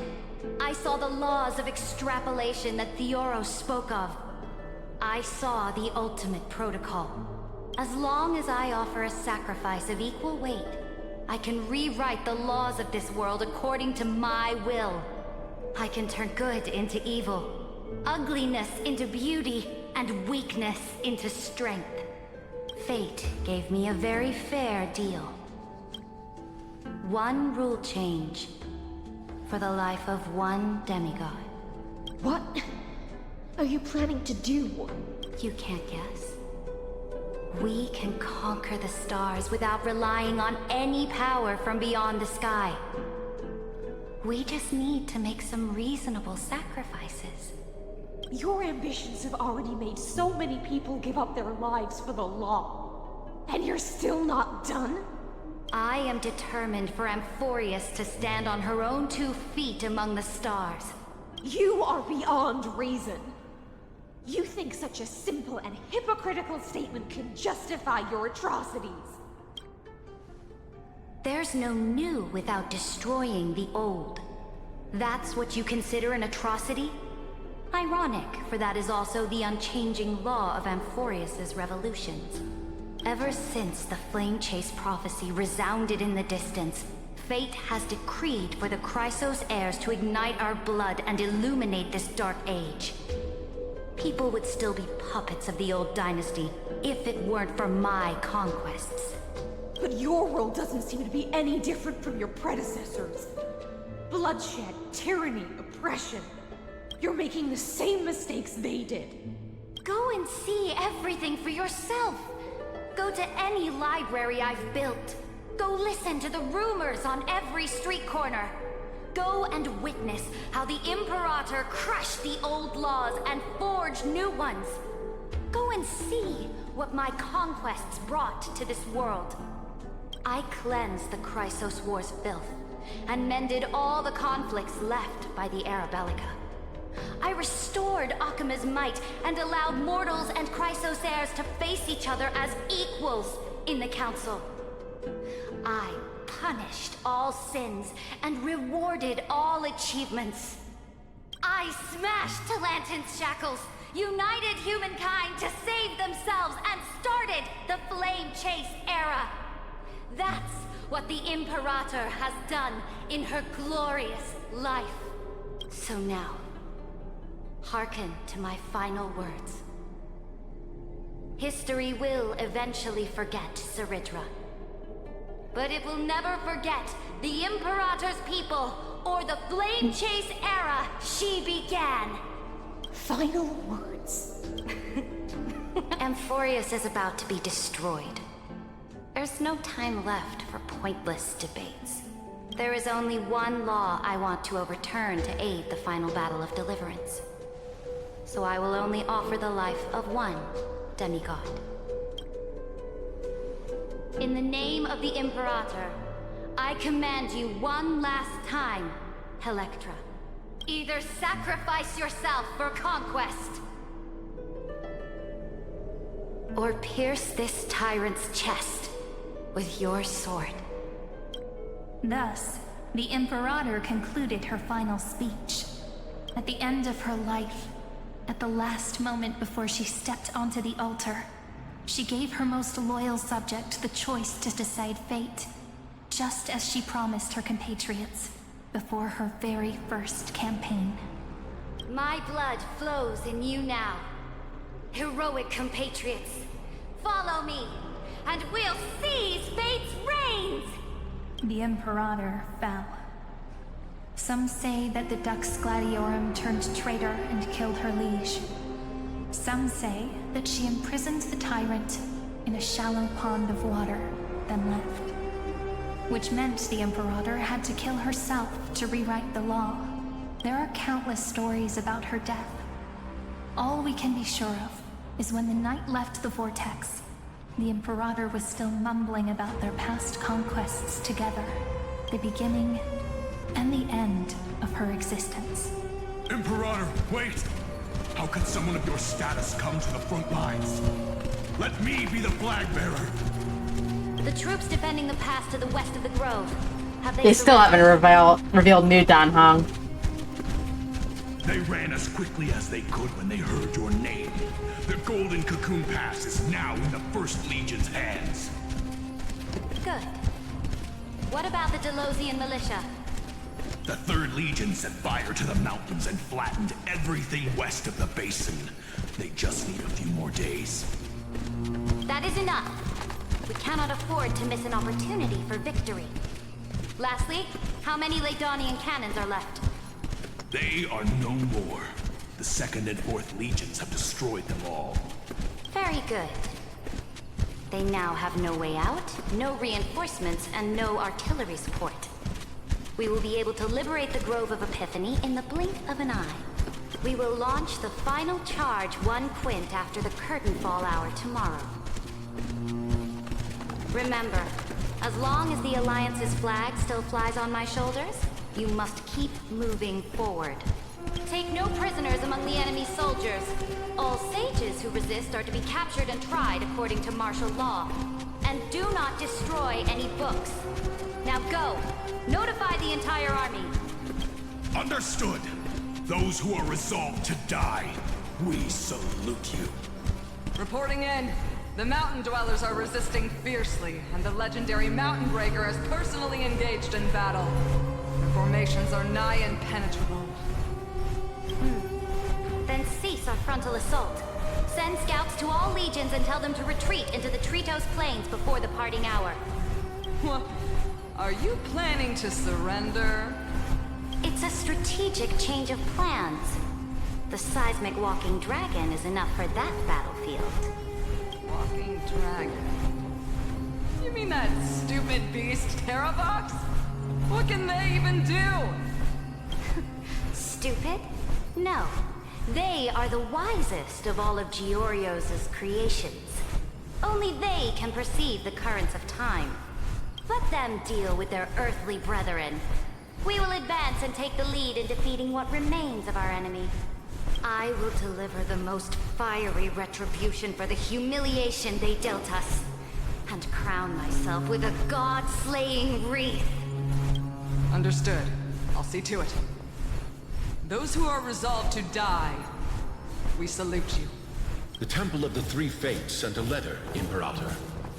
They refused to surrender, and said this letter is their last warning to us.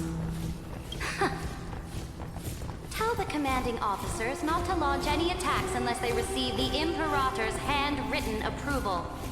Disobedience will be punished by death. Oh, what are you doing? The priests of the Three Fates aren't soldiers, but politicians. Do not mistakenly believe they don't have a plan. These dying pests will wring out every idea from their brains, all for short-sighted gain. They are much shrewder than we are. I am inferior to them in that regard. They also have the prophecy to wield as a weapon, something I am not blessed with. Launching an unplanned attack will only disadvantage us, as all of Emphorius will judge our actions. Which means I will be heading to the battlefield myself, just as I have always done. This time, however, I will go alone. I will conduct secret negotiations to ensure fate is on our side. Understood. The legions will make their preparations. Those who are resolved to die, we salute you. Why are we not allowed to march out with the army, Imperator? This will be a long voyage with no return. Those of you who bear the prophecy cannot come with me. Why are you personally leading this battle if it's doomed to fail? The Flame Chase journey cannot be without a leader.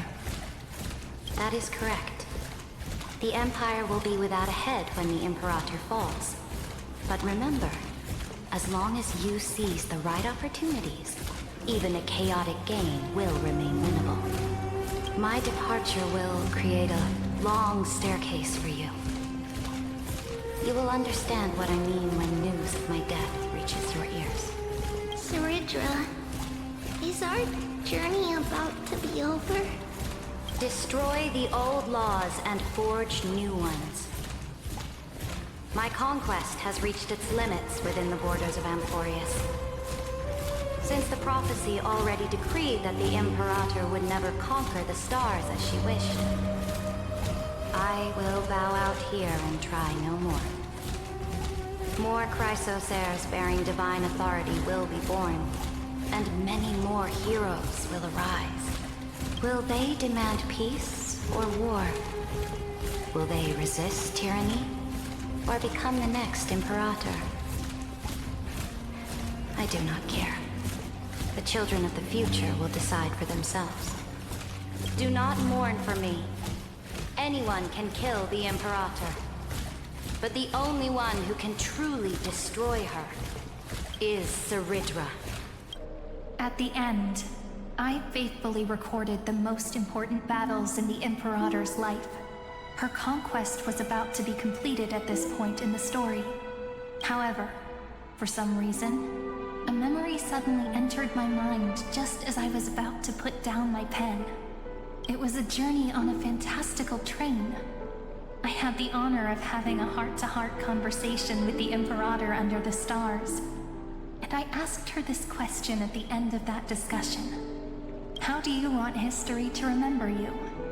As a hero who gave up her life for the flame chase? Or as a tyrant? She answered so quickly, as if she had made up her mind long ago. I would rather be forgotten than be defined.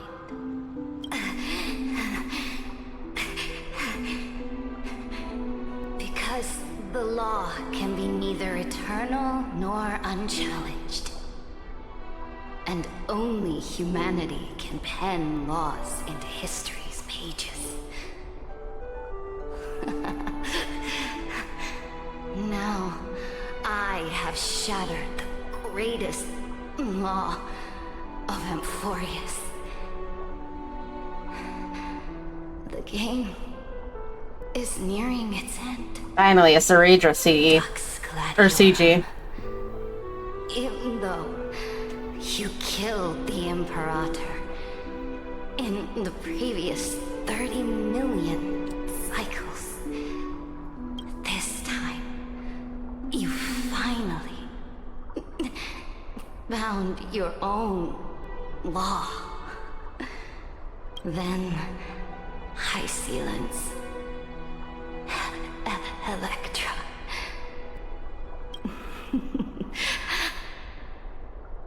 I will ask someone to deliver the prophecy's ocean at the boundaries of this world to you.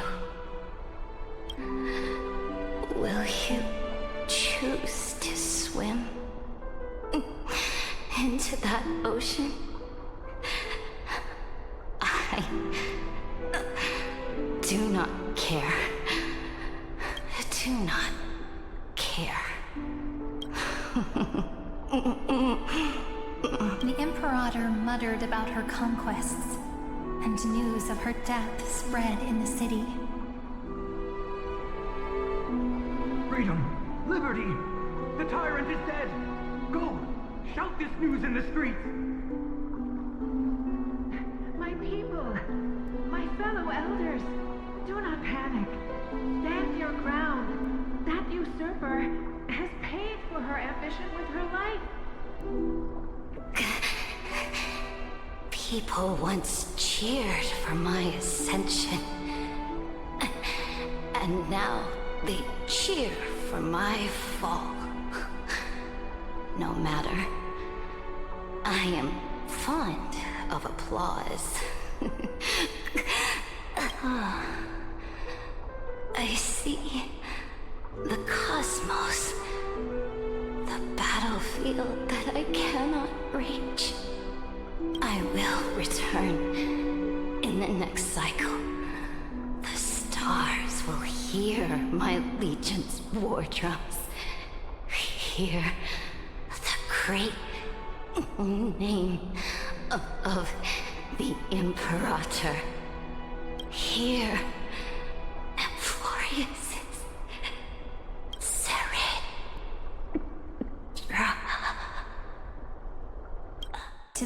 say, we do not know which rule the Imperator overwrote at the cost of her life. Perhaps the truth will only be revealed at the moment of checkmate, just like every chess game she ever played.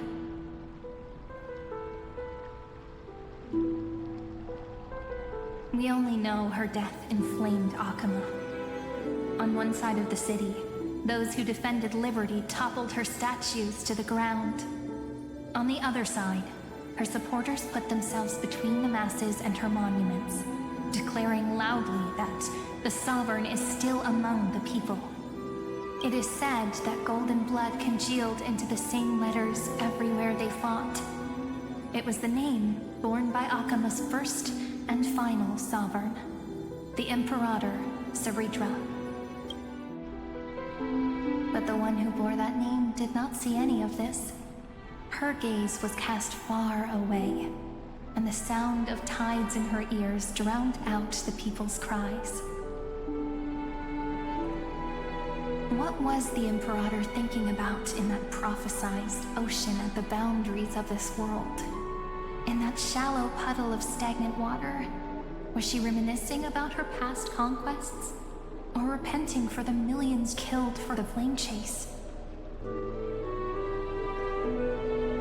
It was neither. The Imperator only saw how the surface of the water gleamed like that crude chessboard, dissected by light and shadow in the afternoon when her teacher played against her for the first time. Look at this chessboard. What do the pieces look like? They are strangely beautiful. They look like the stars in the night sky ablaze.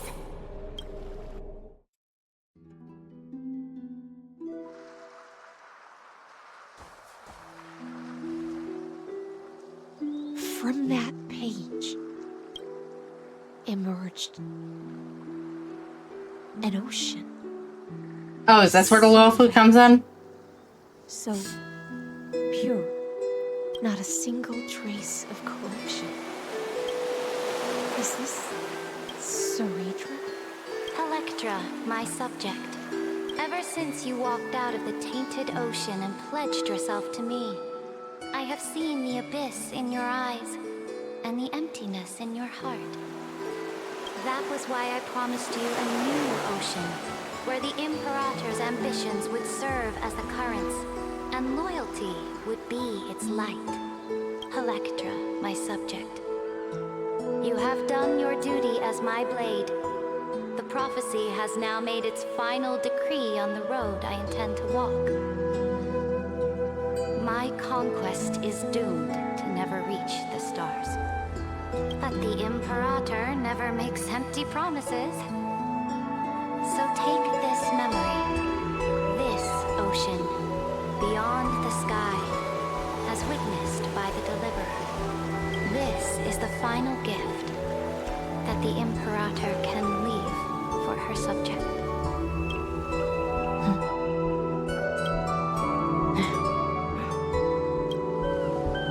When I was still a fish in the ocean, I always felt so genuinely swimming through the waters. But once I stepped on the land, I found myself caught in a play. Every land dweller wore a mask in their life. So I, too, donned a costume and tried to find my role in this show. I became your blade and ruler and the violin strings at banquets. Do you still not get it? I do not long for the oceanic depths of my homeland. Nor do I crave the swelling seas beyond the sky. Perhaps even I don't know what I want. I still don't know where I should swim to even at the end. But I know one thing right now. A fish is simply a fish. And she can never leave the ocean she's in. But whether under the ocean or on land, we two prisoners who can never... Oh no, she got the prisoner cave brain rot that Lygus had. can still look outside the cave and see the stars. I have to admit, the 12-factor simulation of life in this experiment has far exceeded my expectations. Make your choice then, senior society member. Do you want to keep walking down the wrong path and be remembered for your incorrect conclusions? Or do you want to return to the audience's seat and give yourself, Amphorius, and the entire cosmos a fitting end? I must refuse. A dead man never fears death. Did I not make myself clear? Have you forgotten about our dear Lord of Silence? You wouldn't want her to consider your 8 other clones as cancers within the erudition and chop them all up, would you? Polka Kakama mention? Your logical deductions are vastly different from mine. Therefore, allow me to provide one more academic recommendation. Listen, my peers. Why don't you look beyond this world? Just as the Chrysospheres did. Re-evaluate your calculations and take into account all enemies in the upcoming war among the eons. Amphorius is not a place where 3 paths entangle, but where 3 paths fight to the death. You used Memoria to resist me, but did you not consider the possibility that the Remembrance and their children might have taken this opportunity to join the fray as well? In the meantime,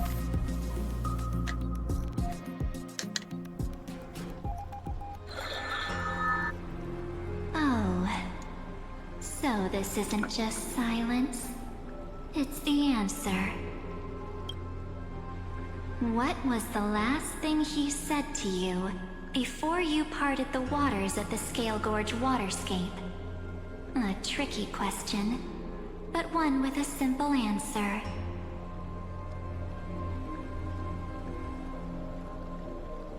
He didn't say anything back then, right?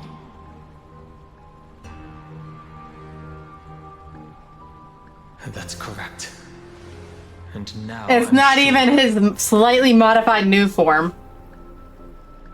You are not March 7th. There's no way she would remember that detail.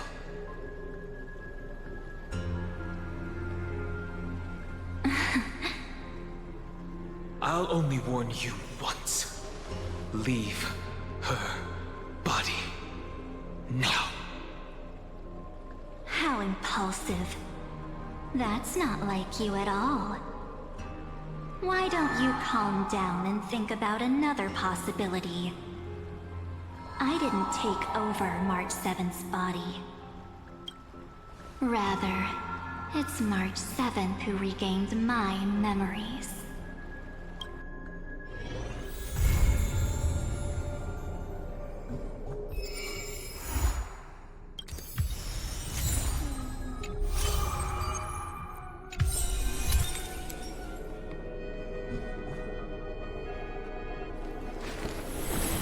All things are connected by origin, and are made.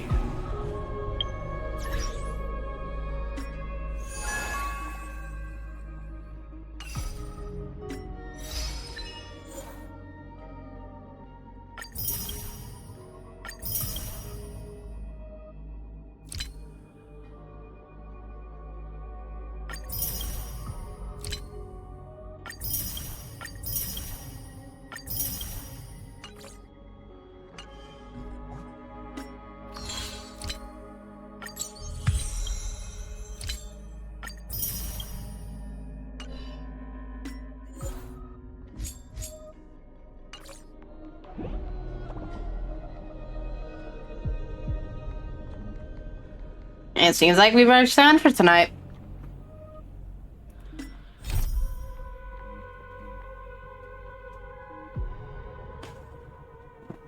So that's where I'm gonna wrap up tonight's stream.